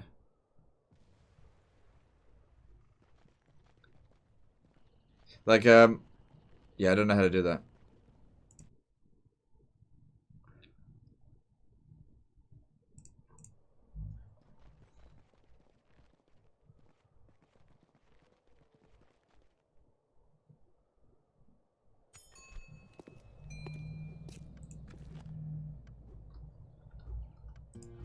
Bye-bye, Venice. Yes. Yes, Lord. This is where we shall meet the enemy.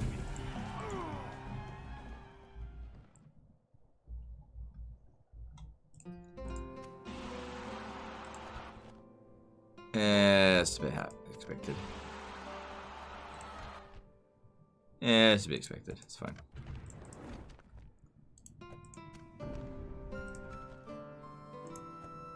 Yeah. Okay, Edessa rioted, but 65%. Shit. I have to send someone back there. Who do I face? Thing is, if I send someone back there, no, it'll be okay because the Crusade's not going to last any longer. Who should I send back? Probably something shit like Balkan archers. Alright, it's under control. Apart from the politics system, what do you dislike about Rome 2? Okay. I dislike a lot about Rome 2.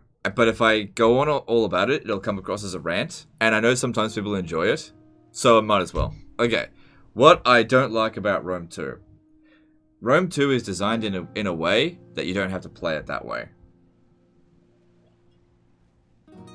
Sort of thing. There is... Okay, in Rome 2, auto-resolve is broken. It is completely broken. All the best units, like...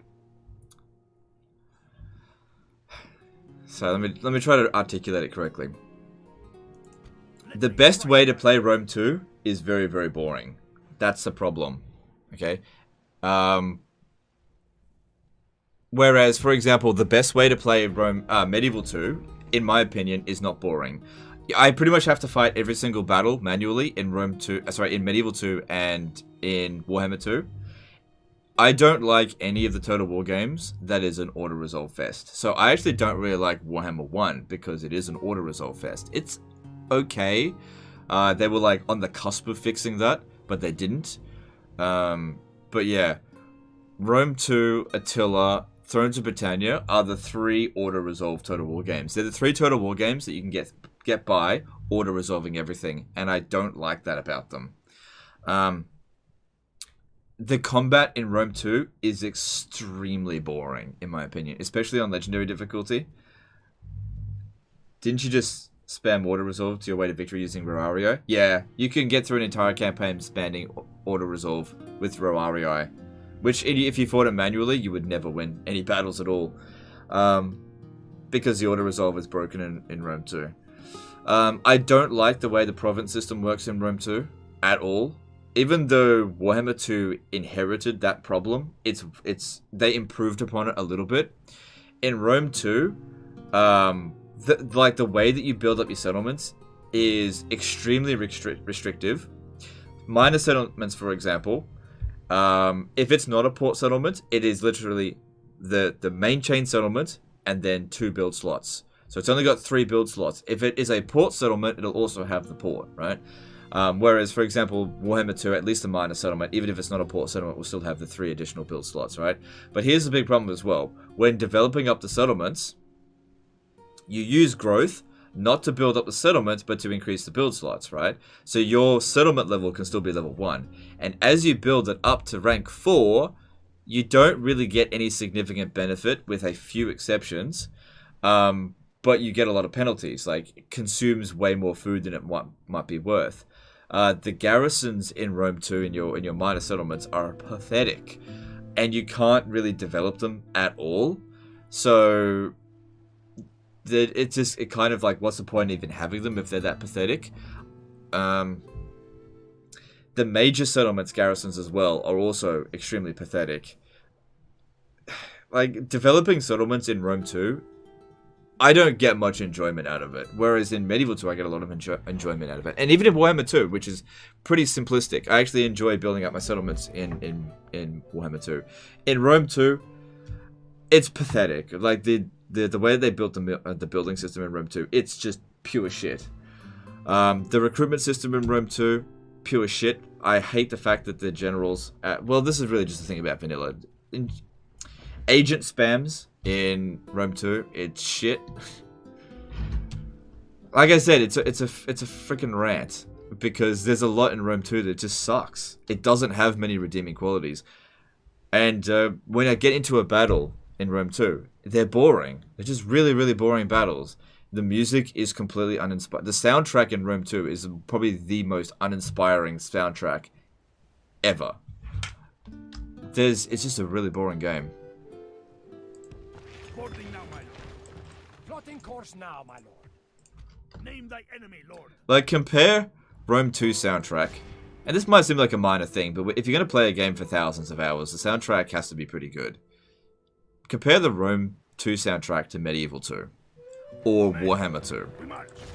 We march. Uninspired rubbish. Yes, your majesty. The men are wavering. The men are wavering. The men are wavering.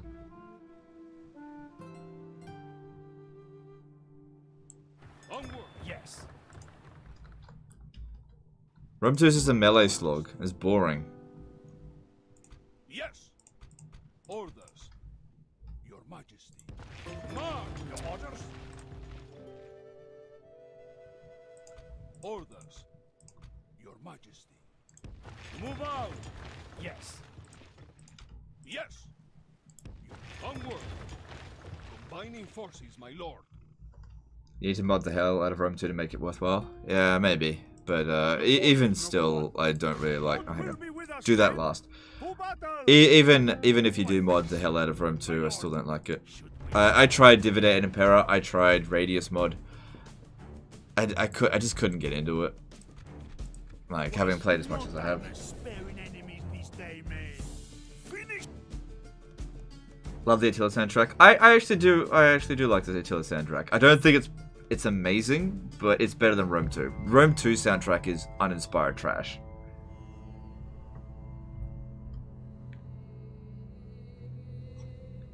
It's not the worst soundtrack. Remember the didgeridoo in EV2? Yeah, again, we've already covered this point. If we're talking about like the base games and somebody goes, what about this mod? You're just sort of moving the goalpost out. But you're absolutely right that no game soundtrack is as bad as EV2's soundtrack. You are true and correct in that. But what I usually do, if I was to play EV2, which I never will, I would turn the in-game volume off and just like have a podcast playing in the background. Because I don't know, I don't enjoy my ears bleeding. Just not really into it. But legend, it's authentic to the historical time period. Yeah.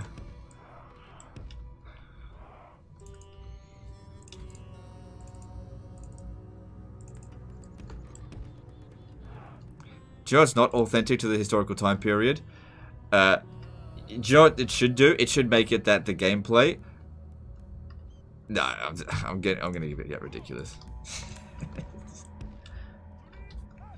Do you think Warhammer soundtrack's bad? No, the Warhammer soundtrack's really good. Especially Warhammer 2. Really, really good. I love it. Do you think Medieval 2 is better than Rome 1? If so, why? I do think it's better than Rome 1. Like, I prefer the Roman time period more than the medieval time period. I'm absolutely in love with the classical Roman time period. But, from a mechanic point of view, Medieval 2 refines what was already good about Rome 1. Rome 1 is very clunky. Medieval 2 is very clunky now, but compare it to Rome 1, it actually refines it quite a bit. The pathfinding in Medieval 2 is significantly better than Rome 1. A lot of the campaign mechanics are significantly better in Medieval 2 than in Rome 1. That's really what it comes down to. The battles are better in Rome 2, but the time period is better in Rome 1. Like, things just get really bonkers and weird in Rome 1. It gets a bit all over the place. It can be very weird. What's your issue with SFO Grimhammer? I don't have an issue with SFO Grimhammer. I just don't want to cover it. The battering ram is in place. It will not be long before our enemy's defenses fall.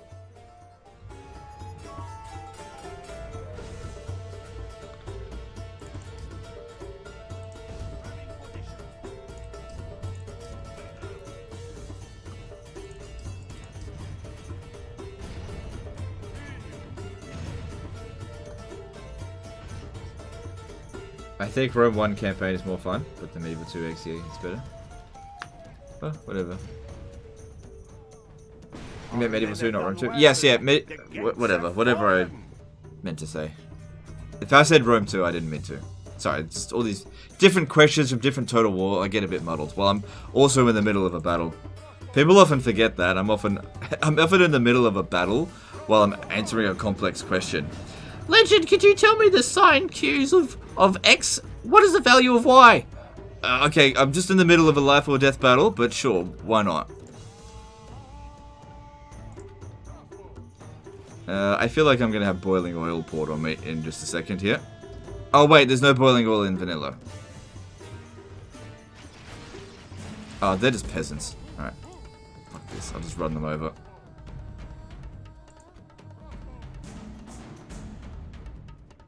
If you had to guess, what is Warhammer 3 Siege Improvement going to look like? 360 battles like this? No. Nope, I don't think that's going to be the case. I think it's going to be like, I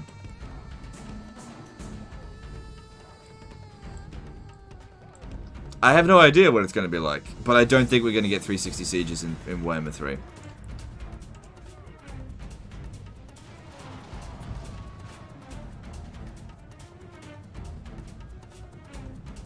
The battle is in our favor. If we remain true and wholehearted, victory will be ours. Our soldiers have proved their worth today. Joaquin Torre did a $5 super chat. I love Total War Attila, my favorite so far, and I want to thank you for your Western Roman Empire 20 turn guide. No worries, dude. I'm glad you enjoyed that one. That was literally the worst one I did. And I believe it was a 10 turn guide. We are blessed. But Enemy general I'm glad you dead. enjoyed it. The enemy general flees like the coward he is. Press onward and break the spirit of our men and reach. That was the only one of the 20 turn guides that didn't break 100,000 views. Oh well.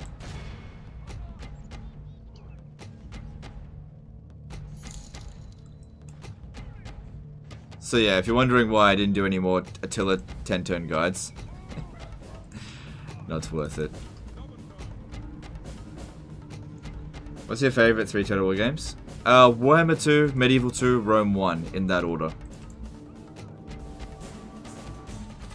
The battering ram has done its work. Now I think they'll add 360 sieges. That's fine. Look, it's pure guesswork at this stage. If you reckon they're going to do it, that's great. There's no evidence to suggest that that is going to be the case. The only thing we know is that they're working on the sieges in Warhammer 3. That's the only thing we know. And I think people should maybe manage their expectations a little bit, because a siege rework might be like the AI is going to be a little bit better. That could be it. Because you have to understand as well how much work has to go involved into something like a siege rework. Because there's already a lot of pre-existing assets in Warhammer 2 and 1, like all the city layouts that are currently active, there's a lot of city layouts that are currently active in Warhammer 2, and they're not just going to throw all of that assets away, especially when they don't need to fix the sieges in Warhammer 3. They don't need to. It would be good if they did, but they don't need to. If Warhammer 3 comes out, and the sieges are exactly the same as Warhammer 2, it probably won't affect sales that much at all. And if they do fix it, it probably won't affect sales that much either. People are going to buy Warhammer 3. If they like Warhammer 2, they'll buy Warhammer 3. I'm pretty sure. So, and I think CA are aware of that. And I've never known CA to do anything to do any major overhaul if they didn't need to. CA don't really tend to do that. But then again, they might surprise us. I don't know.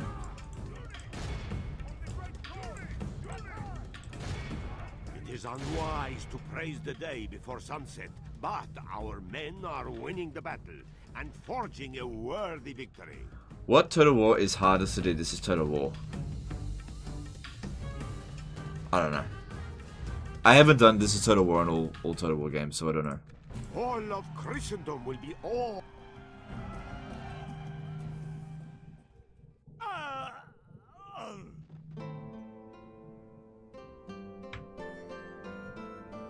We show little mercy. They deserve none. They stood no chance. I have silenced them. The Three Kingdoms sieges were a decent improvement over Warhammer 2, so I hope they can carry that stage forward. I actually disagree. I thought the sieges in Three Kingdom were shit. I didn't like them at all. Towers and Rams. Towers and Rams. Hey, you want some Towers and Rams? Towers and Rams. Cap the town square. Towers and Rams. Like, the only thing that Three Kingdoms... Like, I haven't played Three Kingdoms in like a year, but the only thing that was better about Three Kingdoms sieges was 360 sieges, which... Do you know what I would do? I'd put all my forces on one side anyway, so the fact that they were 360, it's like, was pretty irrelevant. And all I would do... I don't know if things have changed, but I would just have to create enough of a breach so that my generals could just run in and capture the town square, because the AI was so bad at holding them. I didn't think the sieges in Three Kingdoms were good. But that being said, I haven't played it in ages. That was my first impressions of it. Name thy enemy, Lord. And I didn't find defending the sieges to be a lot of fun either. So I'm not honestly going to say that sieges are better in Three Kingdoms. At least based off that. Maybe things have improved, but I don't know. Men, we march. Let me strike, my lord. Yes. Yeah, probably not going to win that with one general. Alpha Bromega did a $5 super chat. Just completed a long victory for Imric ME campaign on very hard thanks to your guide. It was awesome taking my Pokemon Dragon stack to save Ulthuan from Dark Elves. That's cool, dude. I'm glad to have helped. Thanks for super chat. Command me. Yes, Lord. Creating a huge fighting force. Oh, it's too late to join the crusade. Damn. It's over. Who do I face? Approaching, my lord. I'll hire that mercenary next turn. Oh, that means he's not going to get the... Oh, you know what? That's actually better. I don't want him to get the chivalry from it. I want him to be a dreadful motherfucker. We will not rest. Name thy enemy, Lord. Yes. Kiev. It is... Yes. I don't remember. I feel like it's around here somewhere. Or is it on the other side? There's no roads for me to... Hang on, I'll use a scout. Yes, my lord. I can't remember where it is. Onward. Ah, it's over here. Let me strike, my lord. Orders.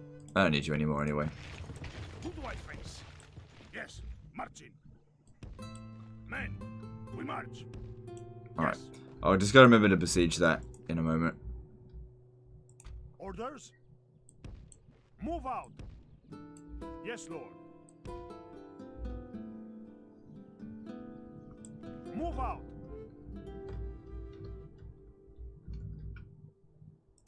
Let me strike, my lord. I think that's all my armies moved. Are we ready to end this crusade? Yes. I think, yeah, I think we're ready to end this crusade. Here we go. Your orders, noble one. We will engage them honorably, my lord. Honorably. Be ready to give all for Do you think Creative Assembly will ever release Medieval 3? And what time period game setting would you want to see next? I don't know if they'll ever make Medieval 3. I feel like they will one day do it. I don't know if they're going to do it justice, though. What time period would you want to see the next one? Like, in all honesty, I want them to revisit Rome and actually do a good job of it.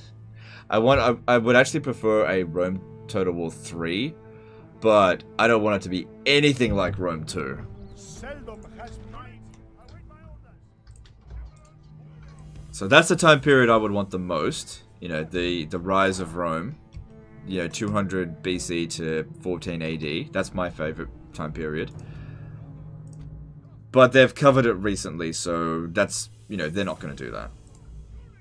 I just want them to do a better job of it. Realistically speaking, I think CA are trying different things. So I don't think they're going to do Medieval 3 next. I think it's going to be something in Asia. I feel like CA are having a degree of success in Asia at the moment, and they'll continue to explore that, which I don't have a problem with. I have a gut feeling about it being Genghis Khan next, because usually what they do is they, like, if you look at Rome 2, right? They usually pair a historical Total War game in twos. Not always, but they usually pair their Total War games like this. A wider focused game that covers a fairly large area, right? So that's the Three Kingdoms, right? It's not focused on any one character. And then they pair that with a similarly focused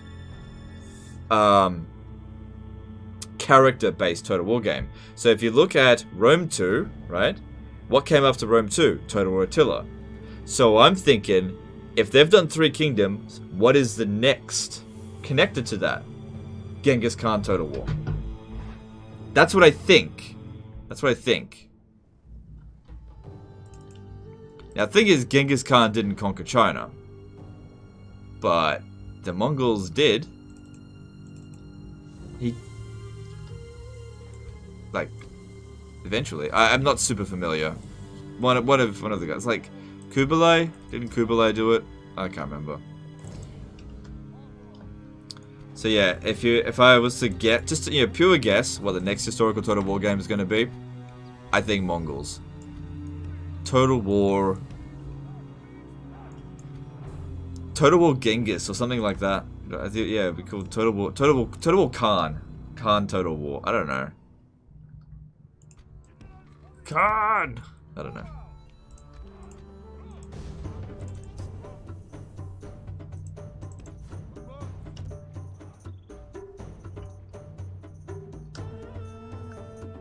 Total War Genghis. The thing is, though, Genghis is like the Great. It would actually be more like Total War Temujin, because Temujin was his actual name, not Genghis. Genghis Khan means Great Khan. That's kind of like saying Total War the Great, but it's like, that's Alexander. It's like Total War Alexander, instead it's called Total War the Great. That's what Genghis is like, you know. His name would have been Temujin Khan Genghis, sort of thing, you know.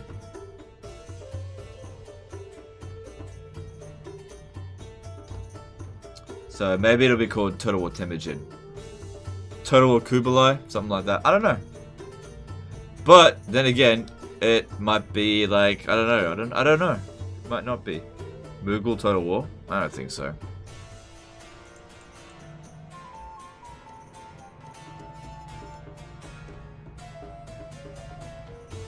Our men have reached the gate with the battering ram.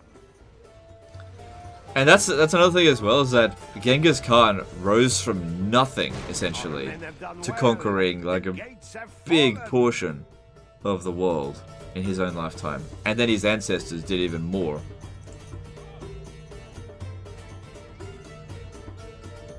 What have I got here?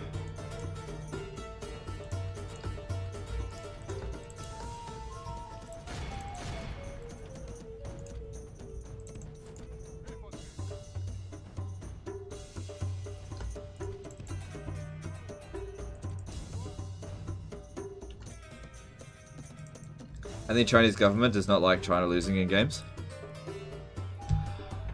Yeah, I don't know. I don't know. I mean,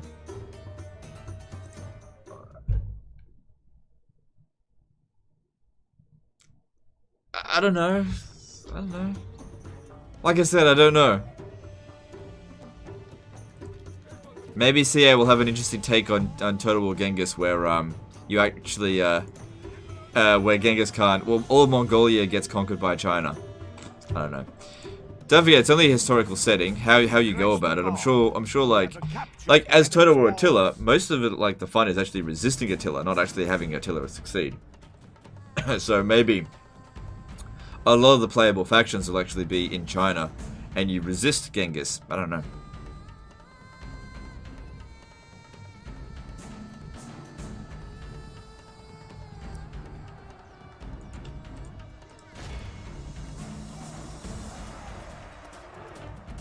And also, didn't the Mongols, didn't they form the Yuan dynasty? I don't know. My history on that is a little bit, I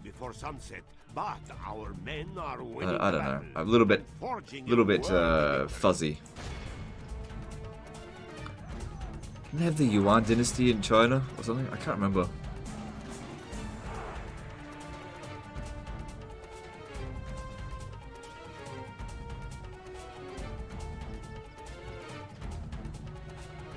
Legend, please try Brulette Steel 2.1.5. It's the hardest mod on Medieval 2. Yeah, that doesn't sell me on it. I don't care about the hardest mod or anything like that. I just want views. Like, if it was gonna get me like 100,000 views, I'd do it. Otherwise, I'm not touching it. He only cares about views. Yeah, pretty much. Our men have slain the Saracen general. Now we must send his men running back to the desert.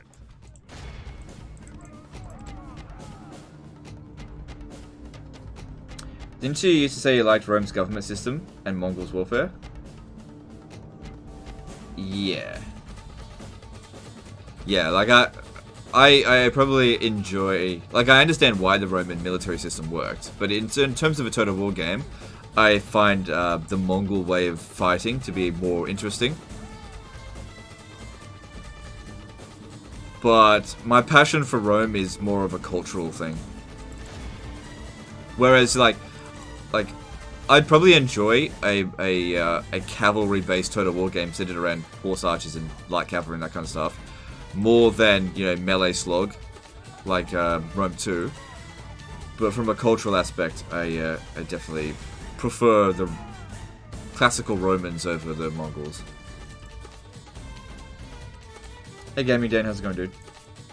Sorry, I forgot to respond to your email. It was on my to-do list and I just forgot to do it. It's on my list to do. I just keep forgetting. I had a lot to do today.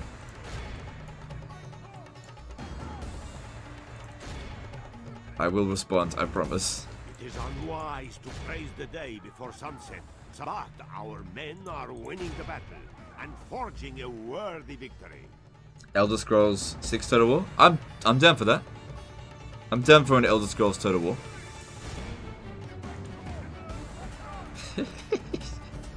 You sneak into the walls and you hear the units. Oh, is someone there? Must have been the wind. You're capturing the town square. Oh, who goes there? Huh? And you're like standing right there. But they're like crouching. Timer kicking down. Must have been the wind. Anyway. And you just walk away.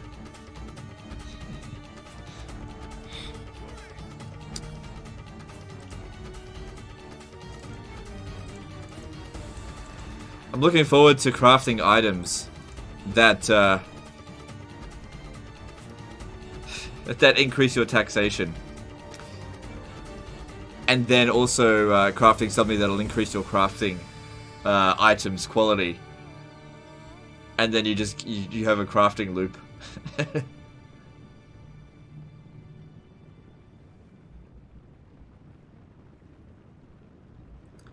It's fine as long as you respond before the first. We're good.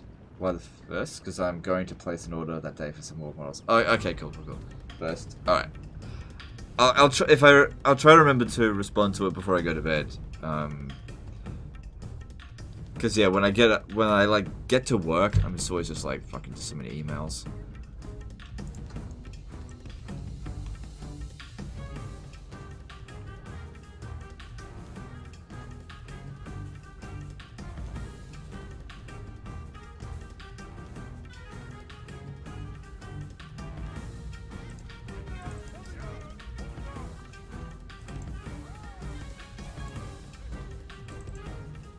Alright, what else we got here? We got this one and this one. Get them over here.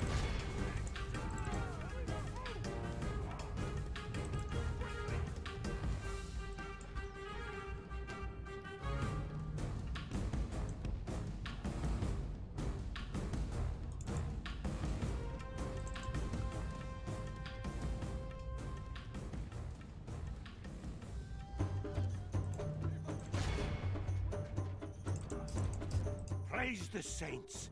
Our men have taken control of the city.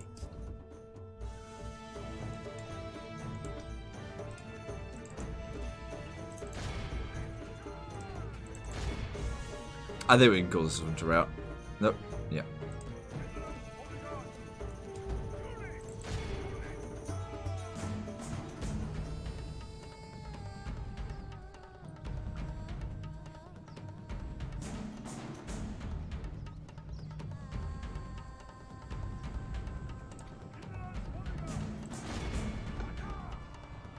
What I like most about this game? What I like most about this game? It is unwise to praise the day before sunset, but our men are winning the I don't battle know. and forging a worthy victory. I don't know, that's kind of a weird question because for me, the reason I like Total War games is synergy between all the mechanics, not any one thing. So it's a weird thing to put a pin down on because I feel like the thing I like most about it is the fact that the mechanics all work quite well. Can that be my answer? Because that's the correct answer for me. Oh hell no!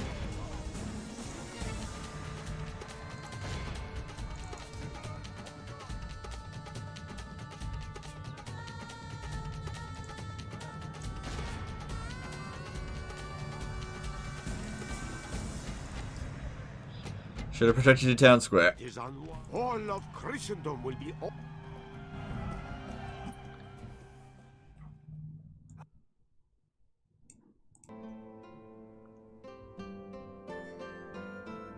What's my most prisoner count? Mine is 600 to 700.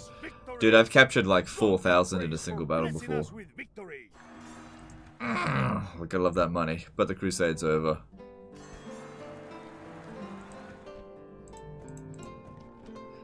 So we've got a bunch of retinue. What do you get? Holy Grail? Nah. You only get the Holy Grail from Adana, I think. Or Aleppo. One of those two. No, Aleppo. Yeah. I don't think we got it. Alright, cool. Alright, let's have a look here. Oh yeah, we're only making like 3 grand a turn now. So, I have to pay for my military? Oh, I forgot to move them. Who do I face? I was supposed to move down to here. Whoops. Orders. Yes. We shall send them to hell or worse. March! We tore them apart, my lord. Victory! Name thy enemy, lord. Who do I face? Yeah, not much. Just 4,000 or whatever it was. Alright, so now we've got 10 turns to fix things with the Pope before another crusade. How are we going for victory? Because I think we're almost there. We've got 37 regions. I need... Oh, don't worry about that. I don't know. Alright, we took this. Forgot to move them. With our forces. Name thy enemy, lord. Yes. Yes, my lord. Full sail. All ashore, now! Who do I face? We march on our victims. Problem here is that I've only got one archer unit, so I really need that guy to breach the... When shall we attack the walls then, my lord? Name I'll thy figure it enemy, out. Lord. My lord, should we your orders, noble one? Yes. Make camp, men. We rest here. Establishing a tireless watch here, Lord. Who do I face? Alright, I feel like that guy's going to come straight for here, and I'm not going to be able to protect against it. That's okay. Yes? Yes! Closing for battle! Besieging I settlement, didn't my actually lord. siege the settlement here, because We shall I send didn't want them to to get off the hell or crusade. worse. March! Now we have them. We lay siege. When shall we attack the walls then, my... Who do I face? Alright, we'll do some construction and move on. So yeah, this is why we needed to save up that money, because I'm probably not going to make much for a little while. Because we've completely overbloated our military.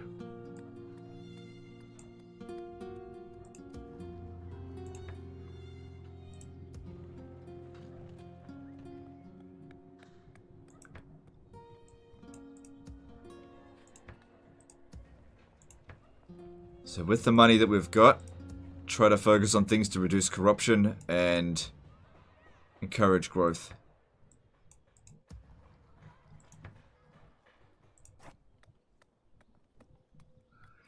Corinth would actually make a pretty good city.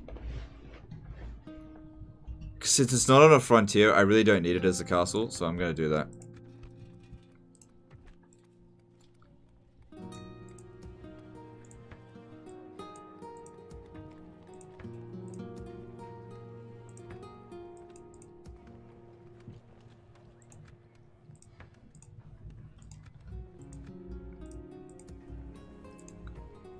Your orders, noble one. Your Majesty. God will be with us, men. To battle! A most honorable victory, my noble lord. We will engage them honorably, my lord. I think it's 46. No, it's 45. It said 45.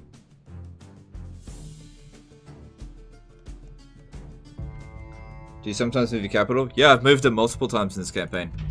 I think it's currently at Smyrna.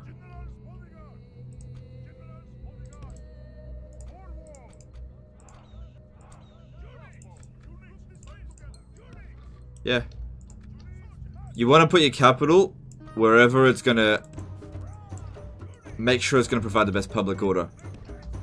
Because there's no point holding on to any settlements if it's just going to revolt. So you usually want to put it dead in the center of your empire. So the very fringes of your empire will be bad public order but not revolting. Where the Mongols at? It's not turned 65 yet.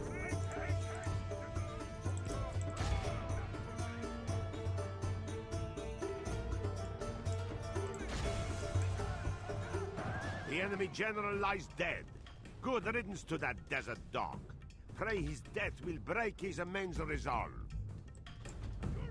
The battle is in our favor. If we remain true and wholehearted, victory will be ours. The enemy are badly blooded. They have lost half their men.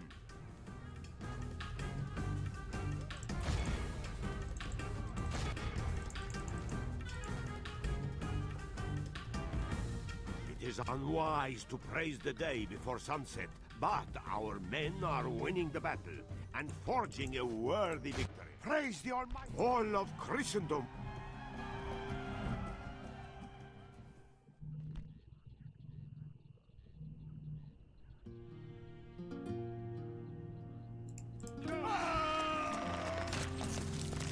Alright, Alexandria's got the blue face, but I'm pretty sure if I just do...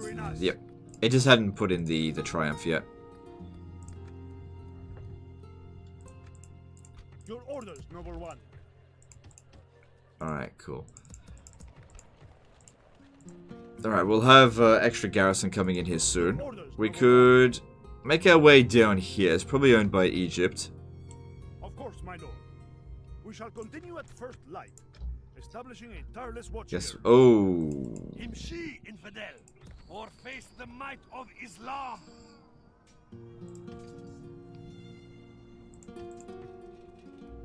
Okay, well. Orders. Well, shit. Yes. Move out. How do I recruit a general here? No, I'm just kidding. Yeah, if I could get some cavalry standing behind the settlement, they'll be able to come in and assist. It's probably full of garbage. Ugh, no, it's not. Infidel, or I shall remove you. God's servant. My lord. Who does my lord suspect? God's servant. Hmm. Command me. Who do I face? Alright, I think I've moved all my armies. What's going on here? Yep, public order's fine. For now.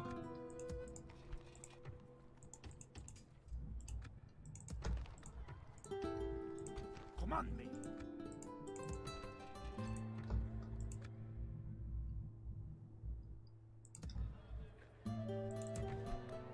Alright, do some more construction and see what else we can do. Alright, I think we're done for the turn. Alright, so... we still made a profit on the turn just because we sacked Cairo.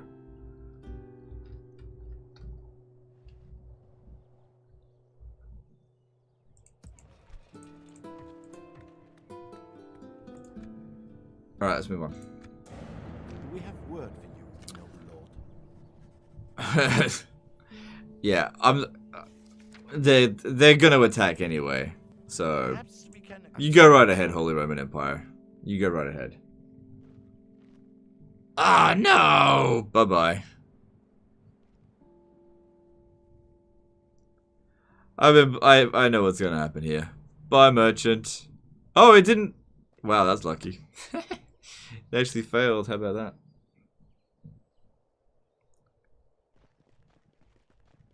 Now, the Pope might actually ask me to stop attacking Poland. And if he does, he can suck ass, because I'm probably still just going to do it anyway.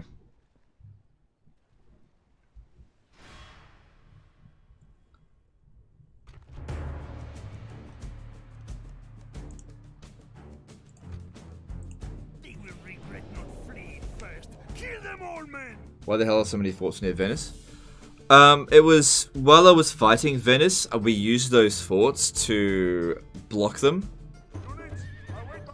And they've just got really cheap units garrisoning them at the moment. Since the forts actually hold pretty strategic positions, it makes it very difficult for the AI to actually invade. So those forts are holding key strategic positions.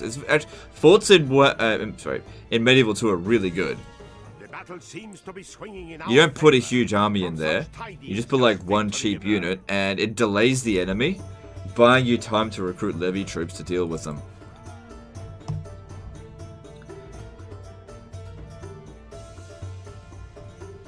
What's the strategy for placing forts medieval 2? Yeah, so you put forts garrisoned by cheap units in key strategic positions that can't be moved around, so in mountain passes, river crossings, that kind of thing. The purpose of them is just to delay the enemy, because if they don't have artillery in the army, they have to build siege equipment to attack a fort. You can't just instantly do it. So it buys you time for your cities to raise the levies that they need to defend against that army. Because, you know, sometimes you don't know they're coming. And the forts will buy you 1 or 2 turns, which is really useful.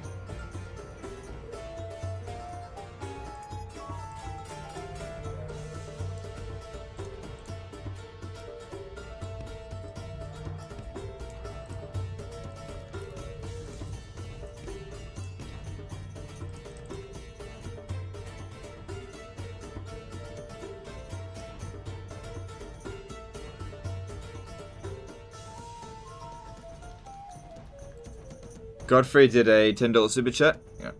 Thanks, dude. Appreciate you. Oh, shit. Shit.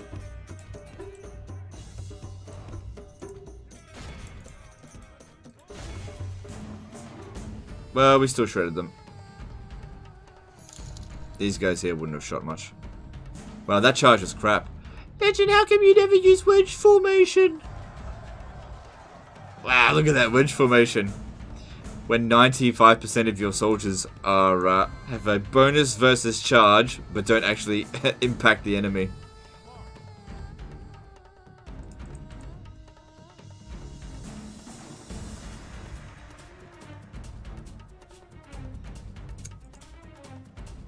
Okay. Guys, fight to the death. Alright, here's what you do. I think he's chasing after my general, and if we just...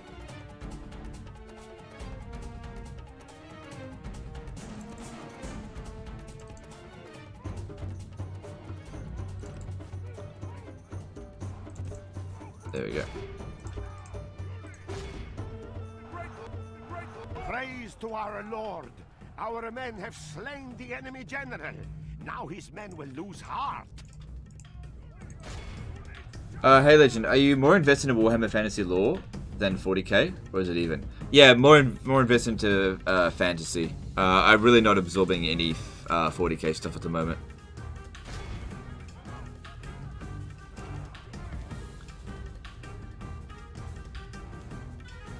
$10 super chat from Godfrey. Yeah, I saw it. And I mentioned it. Appreciate it though, for reminding me. Victory will be ours. Wedge is good in Rome too. Wedge is good in Attila. The different formations in Attila are actually really good. Again, I don't like Total War Attila because I don't think its campaign mechanics are very good. But the battle mechanics in Total War Attila are probably the best in any historical Total War game. Total War Attila did a very good job of the battles. Really, really good. Like, the different formations are actually valuable. The different, like armor-piercing missiles of, like, crossbows versus non-armor-piercing but longer-range, faster-shooting units of archers. Much more tactical. The different, killing the enemy general is actually worth doing in Total War Attila. Testudo is really good in Total War Attila. The different formations. It's a campaign, I think, that they fucked up with. Hang Lay did a $5 super chat. Does enemy get intimidated to sally out if your reinforcements that get too close to settlement? No, if it gets too close to this army, right? So you just have to make sure that you put your army around the other side of the city, and they'll ignore it. Thanks for super chat, appreciate you. Just making sure, didn't hear you say it. That's okay, it's all good. I definitely did, but it's all good.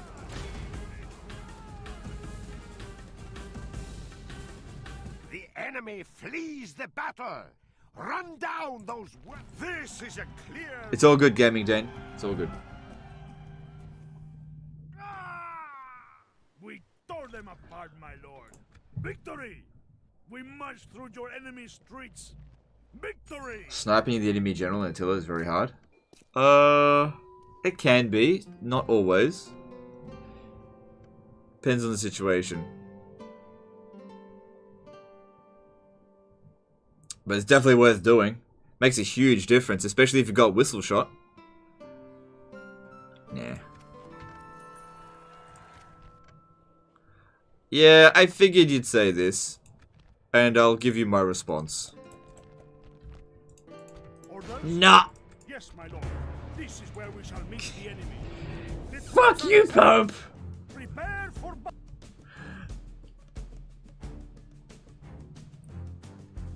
Crusade's over, I don't need the Pope for another 9 turns.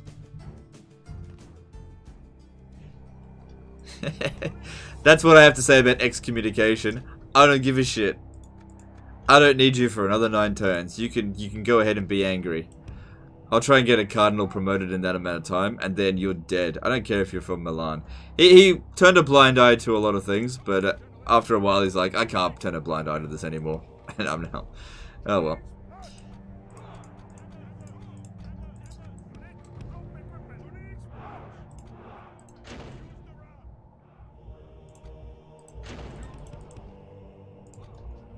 When the Pope realizes that I was just using him.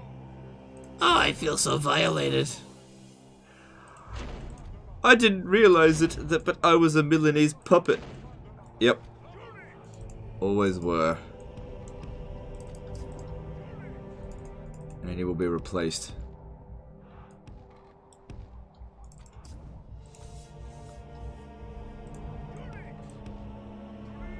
Alright, cool. Alright, so what are we up against? I didn't actually check. Ballista, Okay, what do we got here? It's Polish spears and crossbow militia. Okay. 2 loads of cav here. What are these? Polish nobles. Okay. Some kind of spear militia and crossbows. Okay. Okay, this is manageable.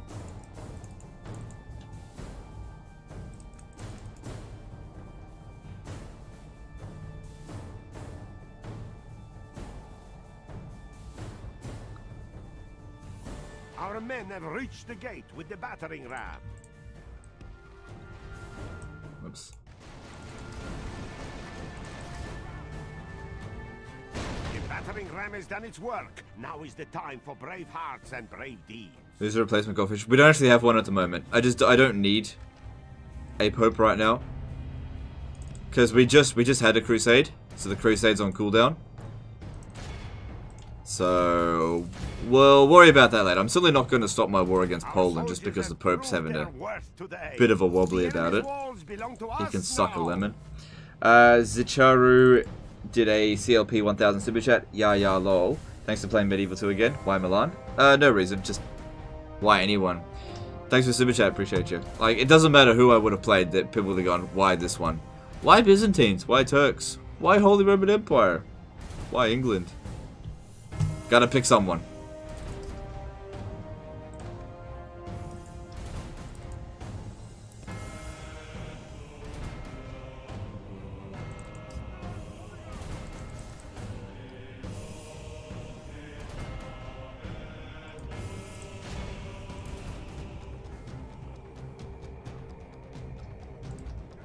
Okay, I want you to go after that other unit over there.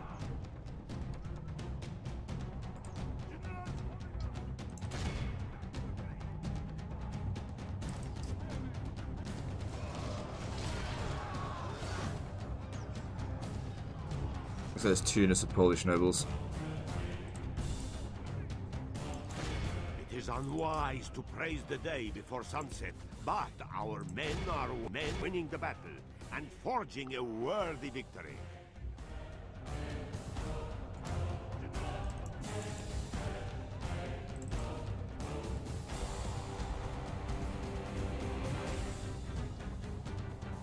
What's this? Dismount Polish nobles. Okay. Alright, we got incoming over here. I think that's the general. Yeah.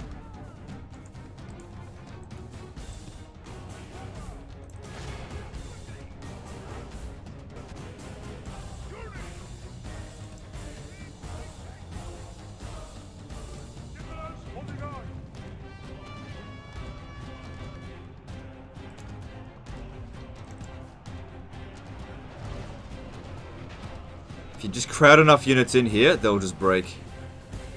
Yep. Don't even need to be attacking them. It's all about breaking their morale if you can.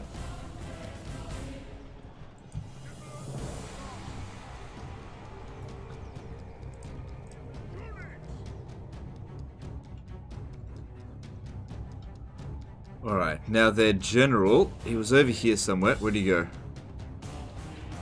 Let's come around this way. Okay. There he is.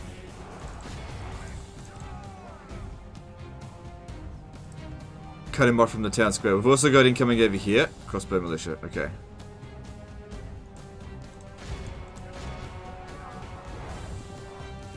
I actually want my general fighting him.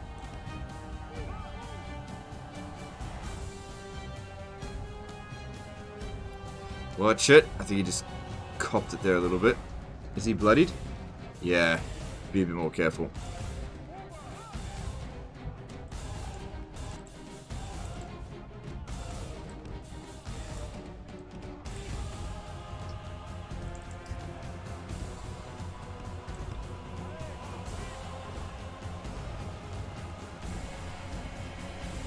This is their king as well.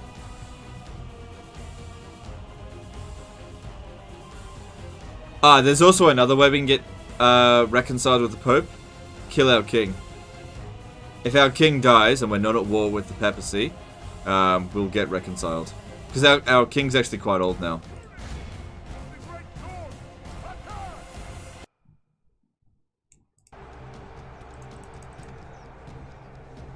It is unwise to praise the day before sunset, but our men are... Lord protect us. Our general... Oh shit, I didn't even know he was in combat. The enemy king is slain. We were the enemy, but no less dead for that. Shit. We must press our... He must have been... I told him to leave. It doesn't matter, we killed their king as well, but still. Our general here was nothing special, but I didn't realize he was in combat. Oh well. I think it was like the first time I got one of my generals killed.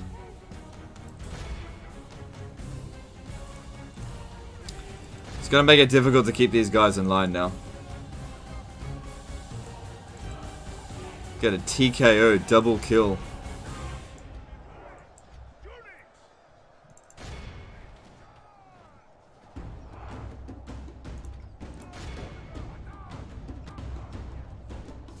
King of Milan, very historical. You know what I mean, the Count of Milan.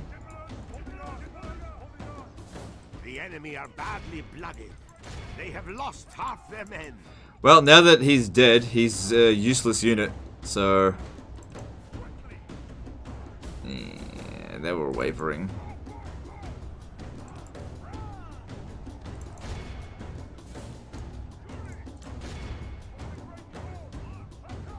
I probably shouldn't have even given that command. They'll come back. They'll come back. It'll be alright. Luckily, the enemy cavalry's all been destroyed, so they can't really run us down. Just stop. Just stop. Wait for them to come back. Any attacks that we do now are they're just gonna break.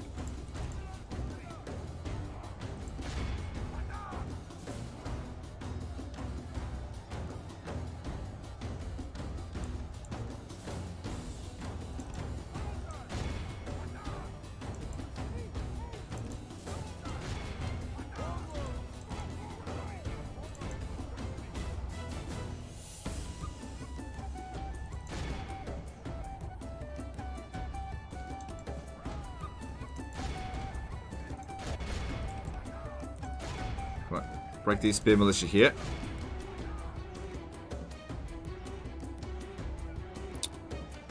Alright, we just got a couple more to go. Alright, they should be fine to handle these Polish nobles.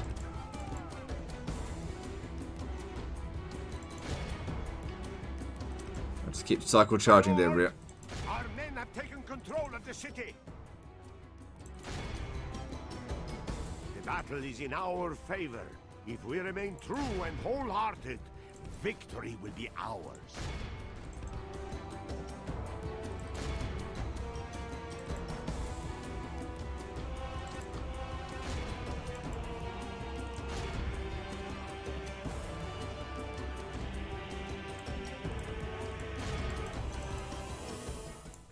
This is a clear... Sucks about the general, but that was like one of his first battles, so... Oh, that's not true. Didn't he come from Sophia? Yeah. Oh well, these things happen. Today is ours, Lord. The enemy are beaten. Noble Lord. Oh, but now I don't have anyone commanding these guys.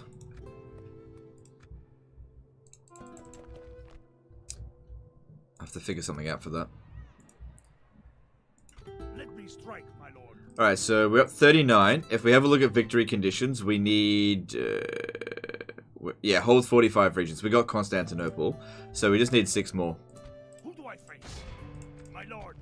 Should we spare? We can just auto-resolve that. If there's just cavalry in there, cavalry perform really badly in auto-resolve in a siege. Told ya. We show little mercy. They deserve none. We have crushed them. This place Oh wait, is they're already yours, Catholic, my lord. so it's yeah, it's good enough.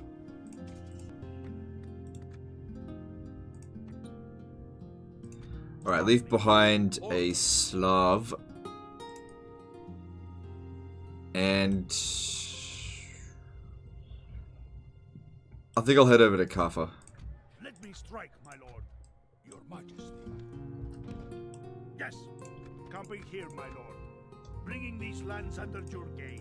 Name thy enemy, lord. Who do I face? Oh, we could potentially do a draw out here. Yes. My lord. March!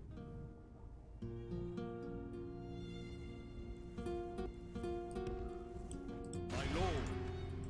Yes, lord. Closing for... Let me strike, my lord. Okay, need. You just stay out of the way. Send them to hell or worse. March! We tore them apart, my lord. Alright, now.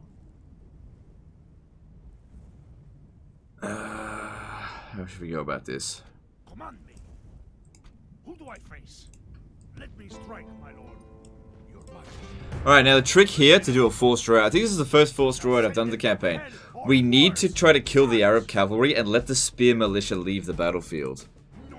So we don't want to wipe them out. They'll retreat back to Baghdad. They won't be able to get back into Baghdad because it's under siege. We lift the siege, attack the reinforcing army, draw out the garrison, and take the city this turn. Forced raid is probably one of my favorite strategic maneuvers in Medieval 2. It's such a good maneuver if you can pull it off. You do it in Rome 1 as well, just not super reliably. And in the later Total War games, not reliably at all. So yeah.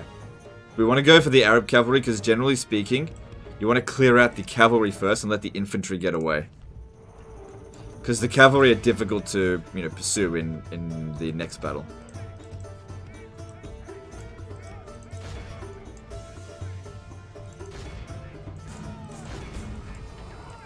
So yeah, just let them, within the entirety, let them go. Don't kill any of them, if it can be avoided. Shit.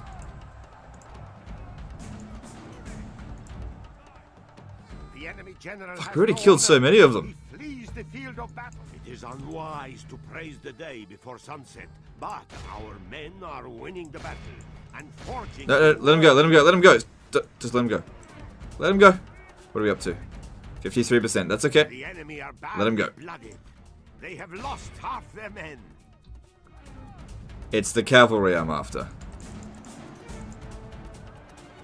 And then we need to keep the numbers under 85%. Enemy flees the battle. Run down those worthless... Cool. We didn't kill 85%, so they're not going to get wiped out. We can execute prisoners. There's barely any cavalry left. Now what we need to do is focus on the infantry. Ah, I love it when a plan comes together. Command me.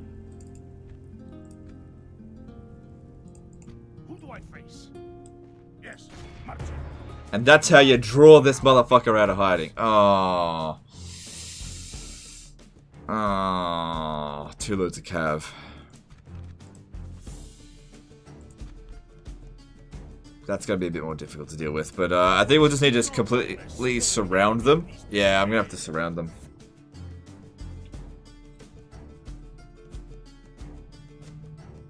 I was hoping that would be an infantry unit.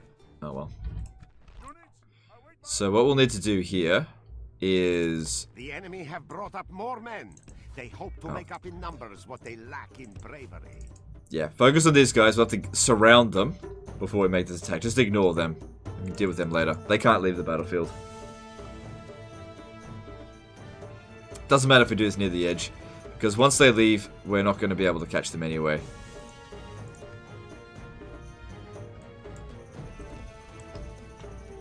Actually, we'll be able to capture the bodyguard because there are a lot of mounted knights, mailed knights, which are slow, faster than General's bodyguard.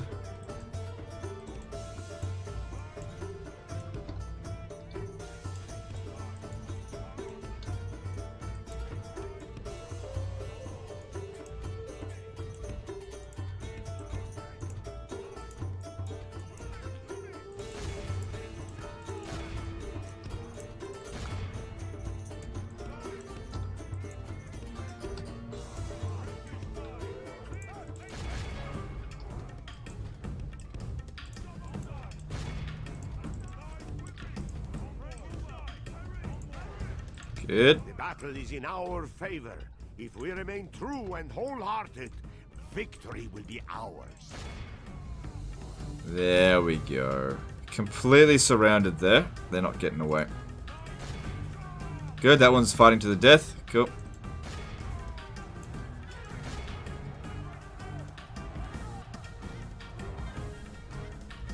Can the Mongols and Timurids form an alliance? That'd be a disaster campaign for sure.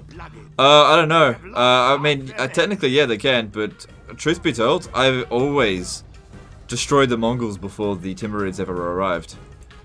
There's a big gap in time between the Mongols and Timurids arriving. Like a big gap.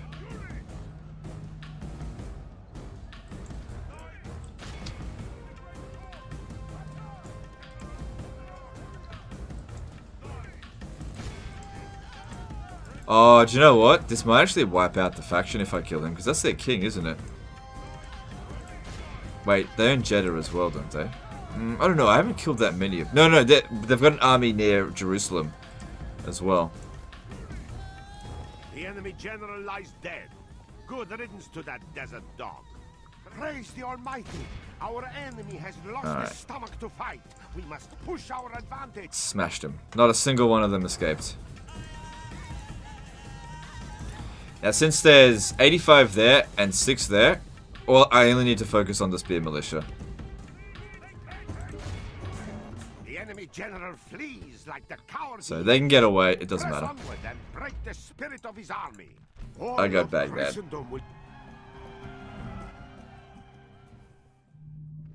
As the Crown Prince? Ah, okay. And that's the forced draw out maneuver. Which, oh, this is so good. If you can pull it off. Orders. Onward, yes.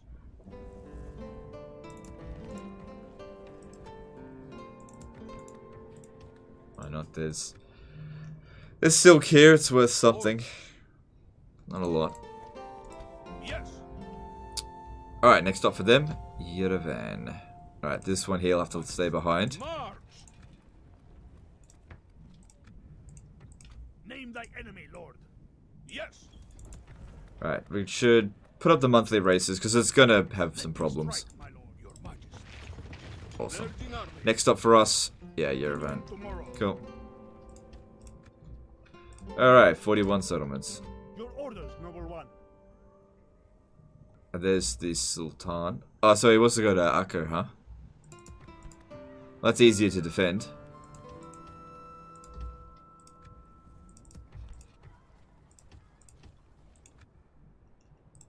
Yes. Your Majesty. Get some of these pilgrims Your Majesty. into there. About.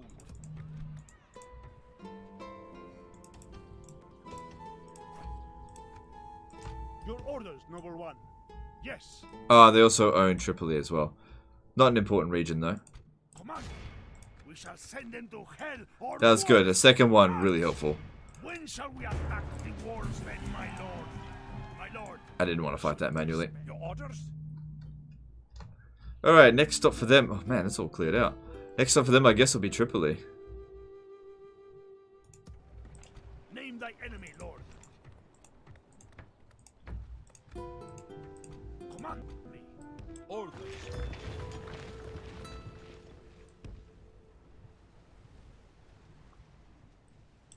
Plotting course now, my lord. Dropping anchor until morning. Wait, it's 10:36? Yeah, I know, I've been a bit slow in this campaign. Your Majesty. Onward. What was the quickest I ever got victory? I think it was turn 3. Yes. Long campaign victory on turn 3. But that was during my blitz. That wasn't like a live campaign. Name thy enemy, lord. Orders. Yes, my lord. Wait.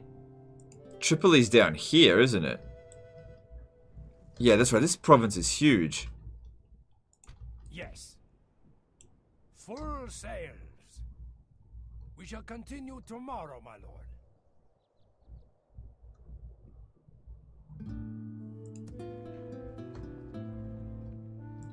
Command me. Your orders. Oh, noble this one. guy here. Just forget about those. Oh, no, don't forget about pilgrims. Your Just send, orders, I don't know. Yes. Your I'll orders, send him noble to one. go meet up with that Of army. course, my lord.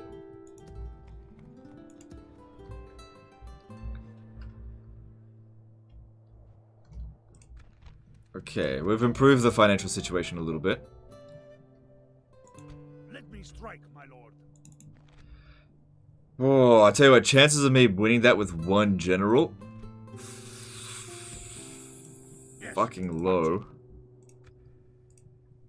Command me. Boarding now, my lord. Yes, my lord. You got any? Plotting course now, my lord. No, no forced dress.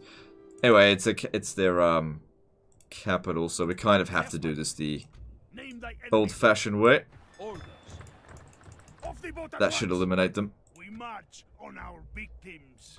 Yes. Let me strike, my lord.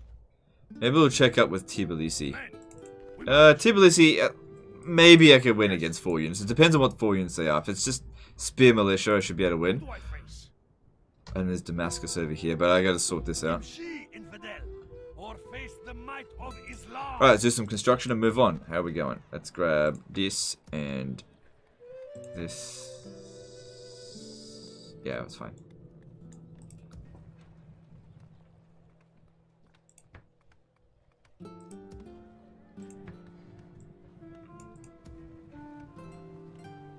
That doesn't benefit that. Zagreb. Yep.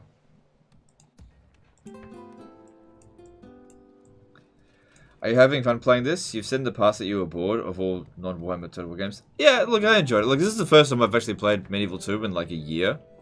So, I'm enjoying it.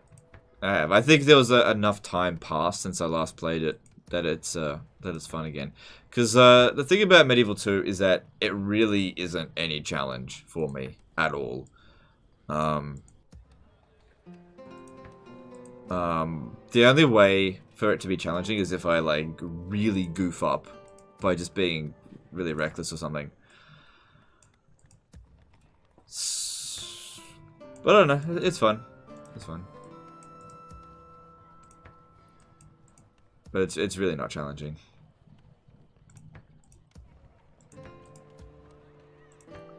I mean, at no point in this campaign were we ever really in danger.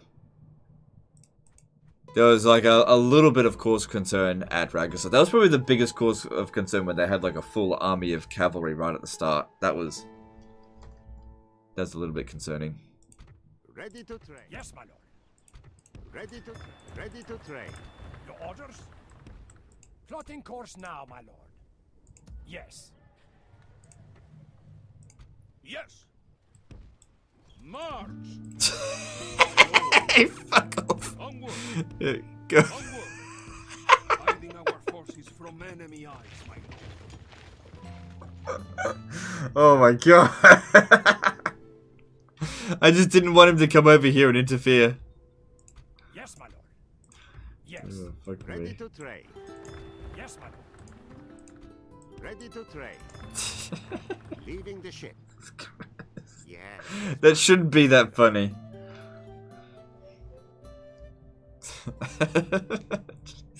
Because he's only got this one more turn to live as well.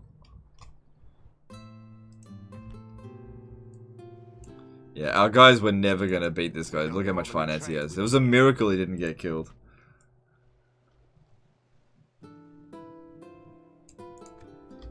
Alright, we're done. Let's move on.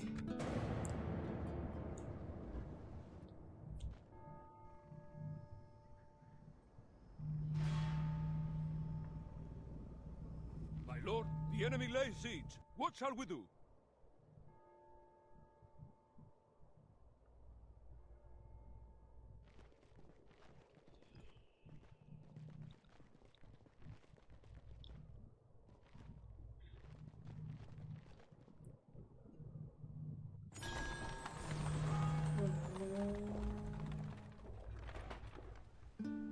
I tried out a handmaiden spam because you mentioned it, the idea in recent SYDB. They're excellent at distracting the AI, but had depreciating returns. It's possible, just not fun. Yeah, fair enough. I kind of expected that.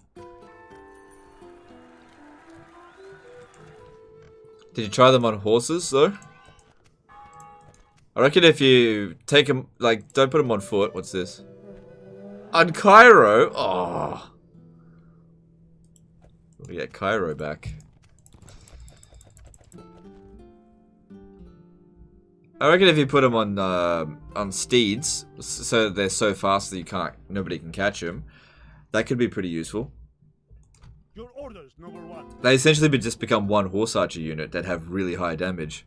But I'd have to test it out, and I don't have time for that right now. Alright, if I go beat him with them, get Face me in the open. It will be glorious. oh, I got this dude. Okay, okay, oh, fantastic. So this is what you do. If they attack this fort, they will be.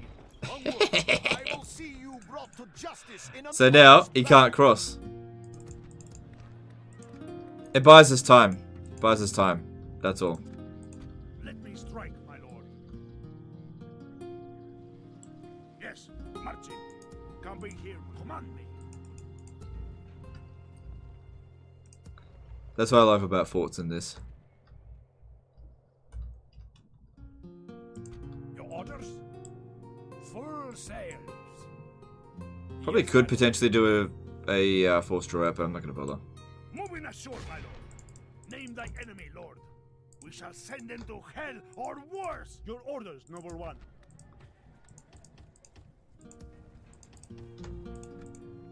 Your orders, number one. Yes. Make camp, men. We rest Alright, here. they actually don't own We shall Dongola. continue at first light. Let me strike, my lord.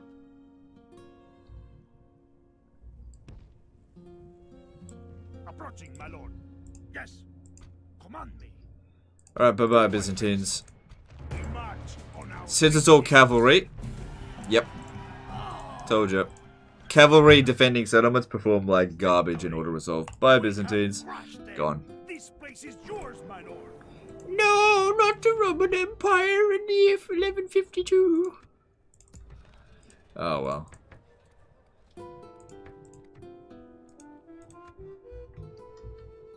Name thy enemy, lord. Your majesty. That's the way Stopping for the night. it crumbles. Cool. Alright, I don't know if this guy can win here, but, you know... Oh, you know what? They'll probably come down over here and... Oh, actually, no. Against that, maybe it's possible. Maybe. Shall we attack the walls, then, my Doesn't lord? matter if he fails. It'd just be interesting to see if I can manage it. Yes, my lord. Closing to engage, my lord. Victory!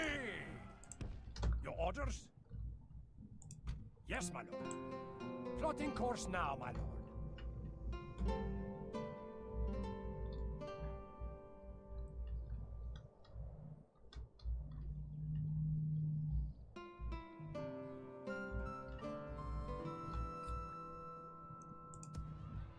Okay, I kind of need to send an invasion over here to Mars Hall or whatever it is.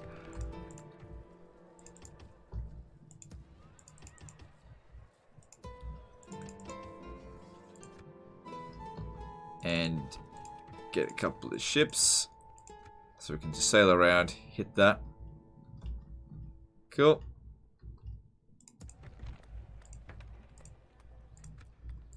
What else do we need to do? Your orders, number one. Orders, my lord. Your orders, number one. Of course, my lord. Your majesty. March! Bringing our troops together. Oh, hang on, we got Genoese crossbowmen. Cool.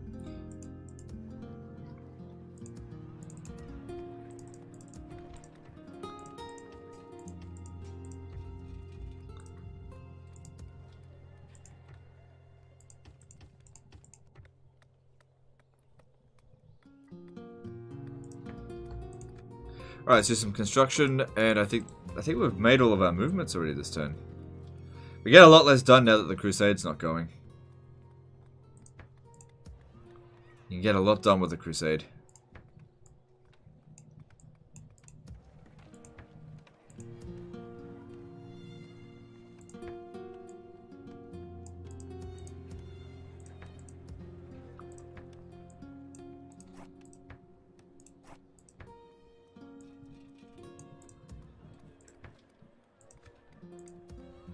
Corinth just got converted to a minor city now.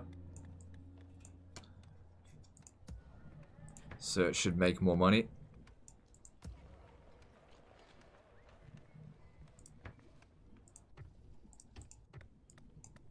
How are we going with our stuff? Okay, cool. Cool. We've got another cardinal here. So if we want...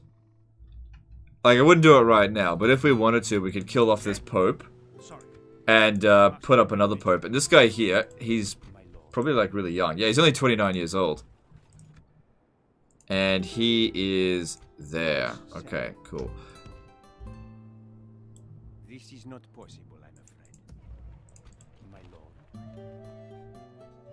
Yeah, cool. Alright, I don't think there's anything else that I need to do. So, we'll move on.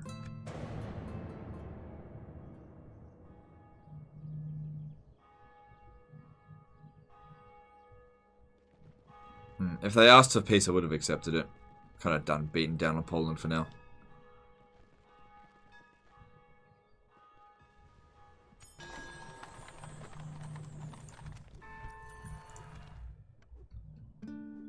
Good. Oh, they want to go around the other way. Oh, I built a fucking tower there. Where to, sire? I will see you brought to justice in an honest battle. Definitely bought us some time. Name thy enemy, Lord. Damn it, you can't remove watchtowers. Oh, well. Yes.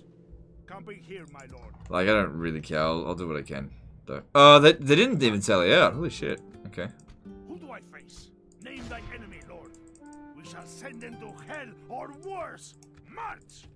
When shall we attack thee? Who do I face? Men, we march. Command me. My lord, should we spare any of them? Stopping for the night. Name thy enemy, Lord. We march. Yeah, look, tons of cavalry. Fine.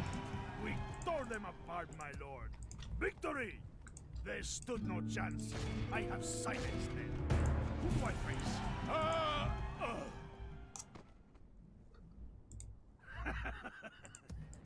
Victory! Your orders? Let me strike, my lord. Yes. Off the boat at once. Alright, cool.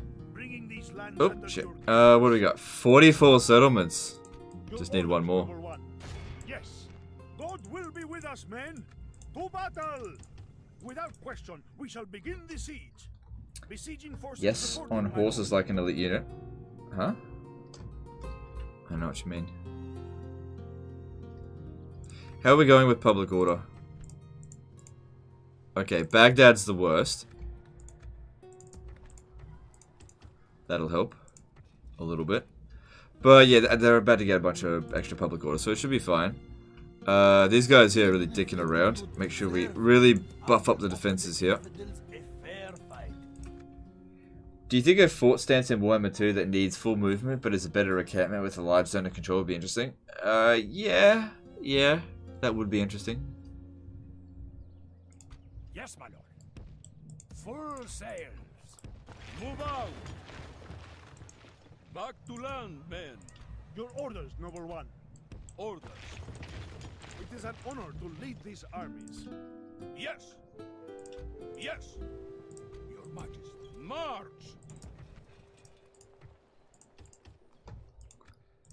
Your orders? Your orders, So number yeah, one. pick up some more troops and then we'll head up this way. Alright, construction time. Let's have a look. So, yeah, we're really depleting our treasury now. Need to go back on crusade. Not pay our troops. That was fun. I always like not paying for things. That's why I got married. Yeah, I hope my wife's not watching. Yeah.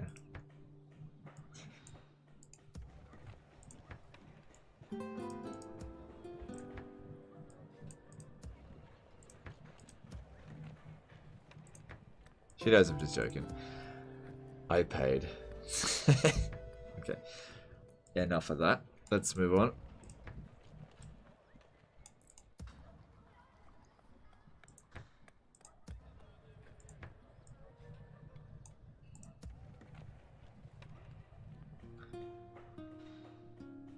I don't know if this will get done in time, but let's see if we can do that. Yeah.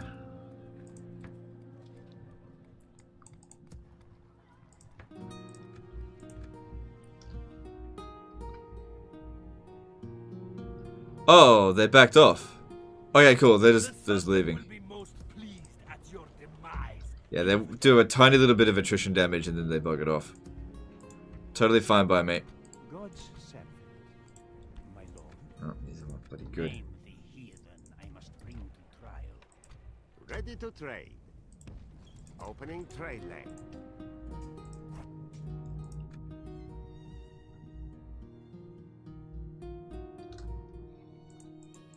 Let me strike, my lord. Command me. Okay, that all seems fine. Let's move on. Forgot about the other one. This is not good, lord. The enemy have laid Massive French invasion. Despite your honorless antics, we would speak with you this day. Yeah, I think all they've got left is Jeddah. They're completely bankrupt. Let me have a look. Yeah, they've only got one settlement left. Just give me map information and we'll call it a deal. I see little What? need in your offer, Sadiq. Fine, whatever. I don't care. We are humbled that you bring words with meaning. Farewell. Why not send a merchant early game to Timbuktu? Oh, it's such a waste of time.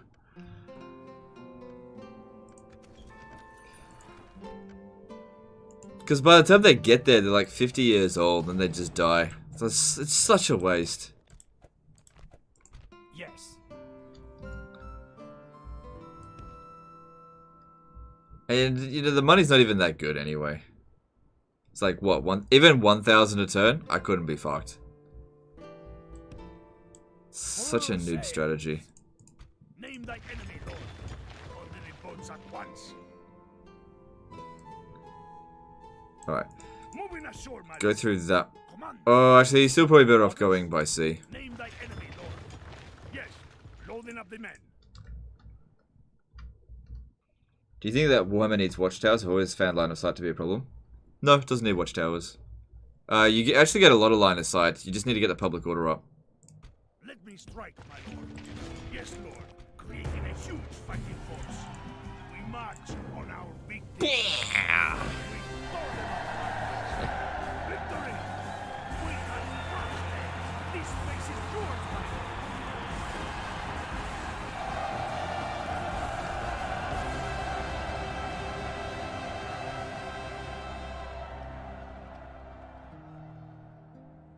Congratulations, noble lord. Under your magnificent reign, Milan's matchless traders and warriors have built a glorious empire and won undying fame.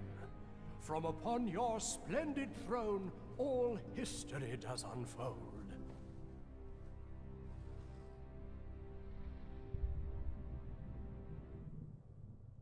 Alright, cool. Well, there we go. Let's have a look at how things ended for everyone else. Alright, so still quite a few rebel settlements left. England, you know, they were really proactive. Spain got to 3 regions. The Moors actually made it to Timbuktu.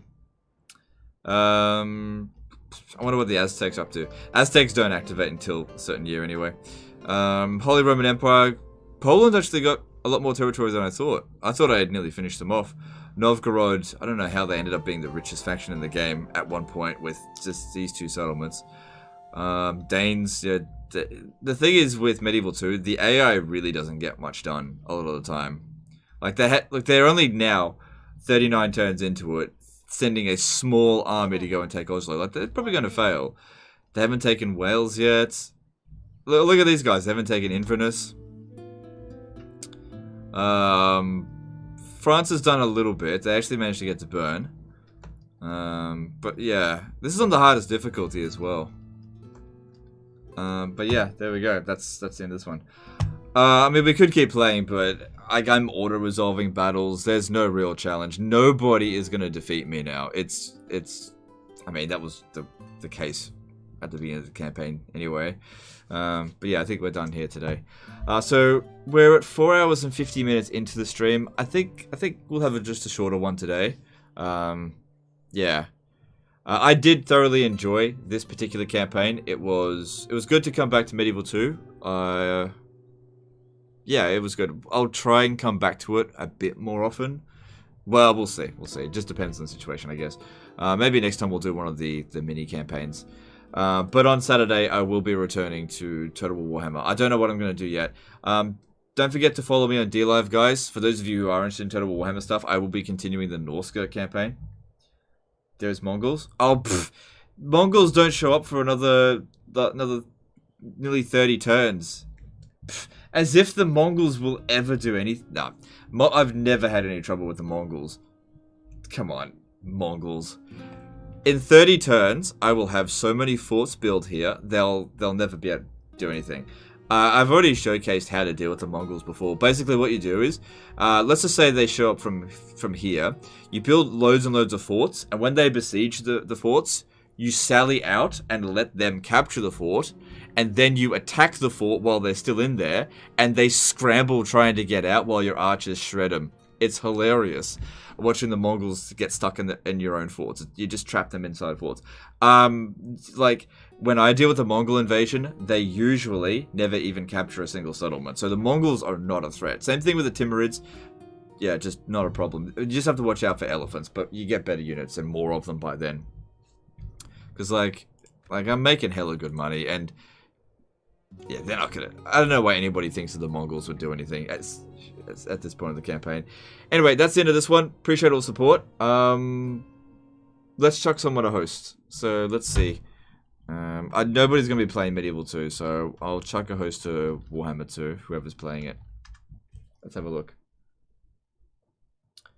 So... it looks like we got the Great Book of Grudges. He's the only one that's playing in English, which is totally fine. So, he's playing SFO Very Hard Beastmen. Alright, cool. Alright, cool. So, if you want to support a fellow content creator who plays Warhammer, check out Great Book of Grudges. He works really hard on his channel. And I will see you guys on DLive tomorrow, or on Saturday on YouTube. Appreciate you. Later, fuckers.